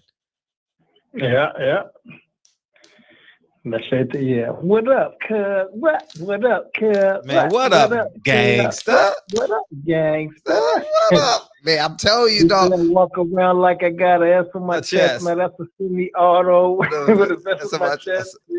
Hey, let me tell y'all that y'all go put that shit on right now. Tell me you ain't gonna feel gangster there. You gonna feel like you gonna like a mandingo in this motherfucker. You know what I mean? Like in my history, nigga, Fred, nigga. I ain't no gangster nigga. I ain't never been that gangster nigga. I ain't never been the gangster nigga. But Sam Watson to tell you, I'll knock a nigga out now. Now, don't get it twisted. Now, I'm not even gonna lie to y'all niggas. He done seen me fight 2 niggas. Like I ain't gonna even lie to y'all niggas. I'm gonna punch first. So we ain't gonna sit here. God is my witness. We ain't gonna sit here in front. Nah, so Eli Zachary. my history of I'm not gangster at all, nigga. I'm telling you, Fred, my history of nigga. Never in the history of nigga. Like, I ain't the nigga that carried a gun in school or a knife or nigga went looking for trouble. Nigga, that ain't me. Nigga, I ain't never felt gangster in my life, nigga. Like, you know what I mean? Like, but that 50 Cent album, nigga, I wish I could play that shit right now and we gonna be vibing our head together. I'm gonna die tonight. Whip rolling, rolling, AK rolling. I'm gonna die tonight. Oh man, I forget the words. Man, my history of nigga. That's the last time I felt hard, nigga. Where I felt like, yeah, nigga, yeah, it's going down tonight. Nah, I ain't never carried a gun. I mean, like in my childhood, in my early 20s and shit, I was a little kid. You know what I mean? I didn't really understand guns and shit until I had a family and got kids and shit. You know what I mean? Like, you know, like I'm being honest. Like, nah. My mama tell you I got in a handful of fights and shit. She listening, but I ain't never been gangster. I can't even sell that to y'all niggas, man. Come on, man. That's what Flynn said. Young Jeezy made me put a battery in my back. Yeah. In my old beeper. Yeah, I forgot about Jeezy too. Yeah, but it was more dope dealing though. It was more dope dealing and shit. But I get what you said. Yeah, yep. Because with these young people about a decade ago, I felt honored when a young gangster referred to me as OG. Yeah, OG. Yeah, but he wasn't feeling respect. He was like, nigga, I'm about to pick this old nigga. I was like the last pick and shit. You know what I mean? I wasn't like you. I was like the 10th guy picked. I see. Yeah, but yeah, man, that was I ain't got no Gangster Chronicles, Reg. None. I ain't got none of that in my portfolio. Nah, you wouldn't believe it anyway, because I would be making it up on the fly. You know. I seen it, nigga. I seen it. But I ain't never jumped the A-Tray gangster in those 60s. Nah, I ain't never did none of that shit. Nah, I ain't that nigga. I was playing basketball with a tennis ball. You know, or with the tether ball. You know, but that's about as gangster as I was, nigga, playing basketball with the tether ball. Tether ball? What the hell is that? A tether ball. You hit it and the shit with the string around it, around the pole. Oh, the yellow ball. Yeah, the yellow ball. We play basketball with that shit. Okay, and then if it land on the motherfucking circle that had the thing, that shit would bounce out of bounds and shit. What you call? You call it tether ball? Tether ball. What'd you call it? What'd you call it? Shit. I think it's TETHER. Tether. It's called tether. But we call it tether ball. Tether ball. Didn't we call it tether ball, Reg? Reg is in between us. Yeah. No, that's right. Yeah. It's like you say kindergarten. Say who? Kindergarten. I say kindergarten. Everybody say kindergarten. Kindergarten. Yeah, I might say kinder. Yeah, well, I was in kinder. Kindergarten. Yeah, I do say kindergarten. Because Lincoln's in kindergarten right now. Yeah, kindergarten, yeah. Fred had a wiffle ball bat. I didn't even play baseball. I've been knowing him since kindergarten. with the 10th pick in the draft, we taking OG Fred with the handles. I didn't even have handles at that point. I didn't know what to expect. Man, when you old, you don't know when your athleticism, you don't know when you go in the gym if your athleticism is coming with you. You don't know. It's just you know, in my 20s, I was gonna bust that ass. Shit. Man, but My 40s? Oh. I'd rather just shadow box for 10 rounds. DJ said, I felt gangster when I tapped out a purple belt with a darts choke last week. Yeah. See, I ain't getting on the ground with nobody. So. Better watch out. That purple finna be on your ass. Shit, for the next 30 days. Hell yeah. That's what's up, though. All right, man. Damn, yeah, we finna slide down memory lane and be talking about LA for another hour, man. They said Kyle done already hit his live button.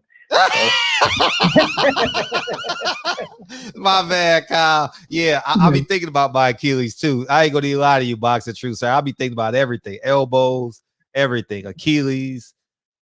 What's that thing in your knee? Yeah, ACL, Achilles tendon. Yeah, and cruciate, whatever ligament. Yeah, whatever it is. Yeah, anterior cruciate ligament. That's what it's called. Anterior. LCL and all that shit. Yeah, I think about all that shit. But you know, memories last longer than people do. So memories last longer than people do. That's a fact. Mm-hmm. Yeah. All right, man. Well, let's get some love. I ain't giving none of y'all niggas some love. Nah, Fred on his Gangsta G Unit shit right now, but man, I gotta get some love to the people. I'm about to listen to that 50 and listen to some. I'm about to eat some pistachios and listen to 50, nigga. I ain't gonna even lie to you. I might be gangster. The little Flip coming in here tomorrow too, nigga. I'm about to be gangster, nigga. I'm about to be gangster on that nigga, man. Like, how you from? Man, I'm just chilling, nigga. I'm from 60 Crip, nigga. Where you from, nigga? Shit, why not, nigga? Why not? I spent the night in jail. Why not? Shit, I spent the night in a holding cell. Nigga, I'm from. Man, put the pistachios down. You're gonna get inebriated off pistachios. I'm about to be gangster tomorrow. I'm about to be gangster tomorrow. A little Flip come in, nigga. Where you from? You from the 5th Ward, nigga? I'm from 60 Crip, nigga. I'm from Crenshaw Mafia, nigga.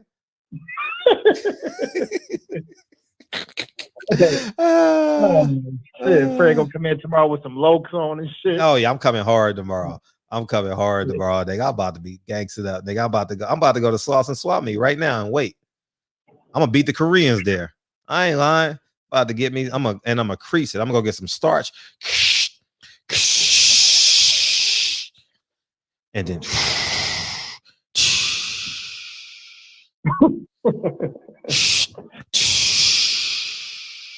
and then you get that crispy sound when you go on. Yeah, I'm about to have some major creases tomorrow. Yeah. Yeah, you fool. See, I thank you, Sweet Sciences, and that shit was gangster, nigga. We played that shit. No, that was. Wait a minute. Did Get Rich or Die Trying come out around the same time as Jay-Z's Blueprint? Somewhere it did, right? Yeah, that's about that sounds about okay. right. Okay. The reason why, because we drove to Vegas and we only played those 2 albums. Nigga, we went hard on that 50 Cent. Nigga, we hard, nigga. Damn, I'm gonna die tonight. With man. Dun dun dun dun dun. I'm off beat, but man, 50 that hey, Dre put his fucking foot in that. Yeah, I caught my second win. I'm ready to go now. Damn. Y'all see him, man. Let me get a piece. All right, let's go. Damn, this is crazy right here. Look, we got Asia Math from the Pittsburgh, Kansas area, and then we got PGH Big Dog from Pittsburgh, PA, and then we got D-Man Jr. from Pittsburgh, California. Shout out to all the Pittsburghs in the building. Yeah. And East Dallas Rob, obviously from Dallas. Salute to D-Town, P Good in the building. And definitely got all these California reps in here, man. D-Man Jr., Boxing Conversations with Reggie Owens, my brother Yova up in Hayward. And Al, don't forget Al Heyman's cousin that calls in and gets on me all the time. He's from Pittsburgh. Oh, is he? Yeah, he calls in from Pittsburgh. He from Pittsburgh, Cali? Pittsburgh, Pennsylvania. Oh, okay. All right, yeah. Shout out to the brother D and BMO. Shout out to BMO. Love is the word. Is that Margate, Florida, or Margate? Who knows? But yeah, shout out to Marge, Florida, in the building. Eli Zachary, Dallas TX, shout out. Thank you. In Rutledge 318, Shreveport, Louisiana. That's the other LA. DOGG 215. Shout out to Philly and shout out to the family in London. Represent for us over here. Yeah. Let's see. Yeah, we got Reggie Owens for sure. Let's see. Yeah. Who else? My cousin Boxing Truth Serum holding it down right here for the Sawyer too. And, we got Marvin Rollins Jr. Welcome to the show. Welcome to the show, Marvin. Welcome to the show. Yep, Tank. That was it, man, because we went to a Jay-Z concert at the Palms. Yeah, we listened to Get Rich or Die Trying and The Blueprint. Yep, I remember it like it was yesterday, man. We snapped in the car when we heard Eminem and Jay-Z. Man, that shit was epic. I'll never forget that moment. That's when M used to be able to rap. We snapped when that song came. We sung that Renegade. Oh, man. We snapped on that fucking ride to Vegas when we heard that shit, dog. That's crazy because all of a sudden Eminem could rap, because I was talking about Eminem on Chronic 2001. Eminem was trash. See, now you talking about you snapped out to him. Boy, hey, you be flip-flopping like a motherfucker. No, I said new Eminem. I told you the new Eminem is corny as shit now. He weak. Just like I said, we were talking about same thing I said about 50 Cent. He can't do it no more. Nigga, we was talking about Chronic 2001 and Blueprint, and you said Eminem, Corrupt, Exhibit, Hitman. You was like, that man, song. those dudes can't rap. No, that song. It was a song on the. We were talking about a song versus the Blueprint, and I picked the Blueprint, right? Everybody in here remember, man. Reggie Jarvis, Big Lloyd. No, don't try to group them all together so they have to agree with you, nigga. This ain't. Man, your name ain't C-Bone. Your name ain't Punchy, nigga. You can't try to intimidate niggas. Shit, my brother name is. Though. Okay, well, he ain't here right now. He got to drive. Big bro, you in the chat? Big bro, you in the chat? Well, he ain't here now. He ain't here. He got to drive. He's still a ways away. I got time. So, anyways, what I'm saying is that was just a song for song competition. Eminem, when he came out, yeah, I liked his album. I'm trying to think of the fucking song. The first 4 tracks on his 2000 album, 2001 album goes crazy. His first 6 songs snaps, because that's how far as I got on the album. But yeah, it's gonna be dope. So anyhow.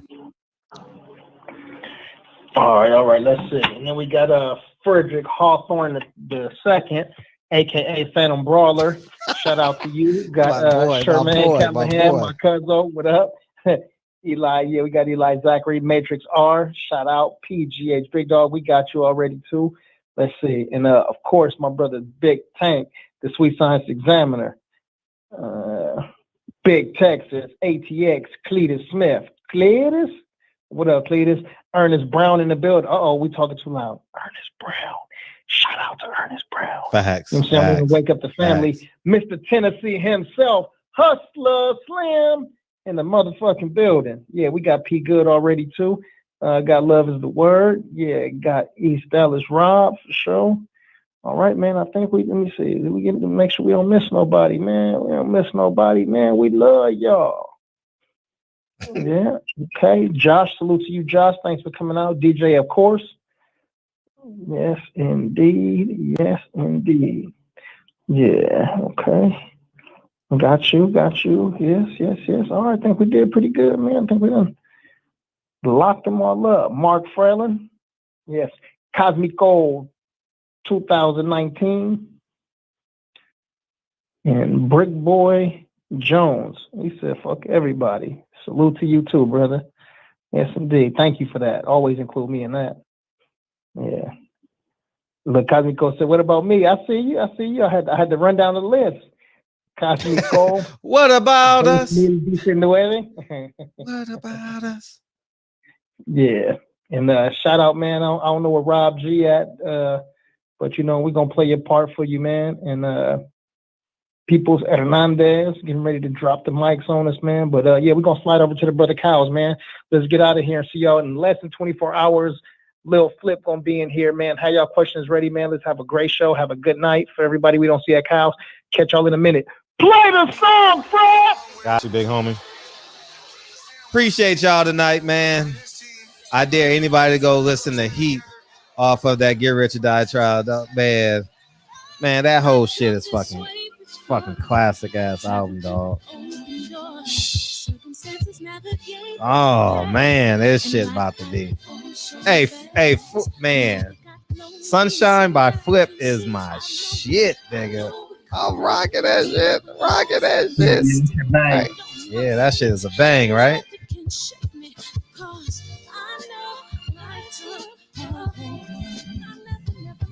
Yeah. Yeah. Where people's at? What's up? I'm making fun of brother Peoples Hernandez. Anyway, man, I put the link in there for the people that's not subscribed to DB. Subscribe, hit that link. Peoples Hernandez, where you at? Oh, he in here early, man. Hey, there you go. Because the devil is a lie. Hey. I'm telling you the truth. Hey. Hey. Some things you gotta do. Hey.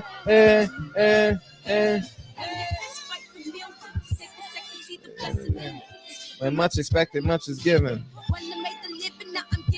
Giving back to children. Never let the people come first for your happiness. Yes.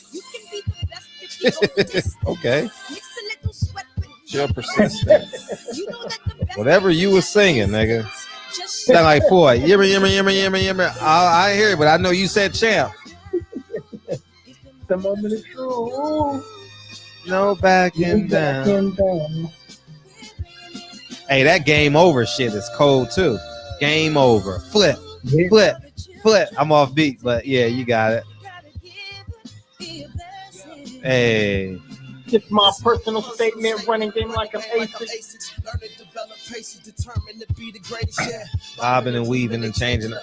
The grind, so I do it for all my people.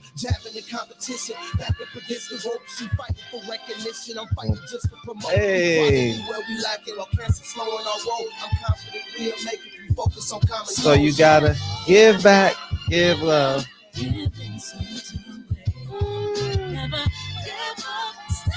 I'm surprised Manny Pacquiao never used that. Game over. That nigga would have been hot forever. Last time, y'all. Hey. Mr. King with no rehearsal. I appreciate you, DOG, hanging in there. I know it's real late for you over there. Appreciate you, big homie. Thank you, dog. Hey. I'm telling you the truth. Hey. And shout out to Brandon working the third shift, man. We appreciate you, man. Taking your lunchtime to write down the script to beam back in. I appreciate you, nigga. Appreciate you. Love y'all, man. Love y'all, Mayana. Only got one show tomorrow. Hallelujah. Thank you. Hallelujah. Love y'all, man. We going over the cows, man. Peace. Peace. All right, love you too, man.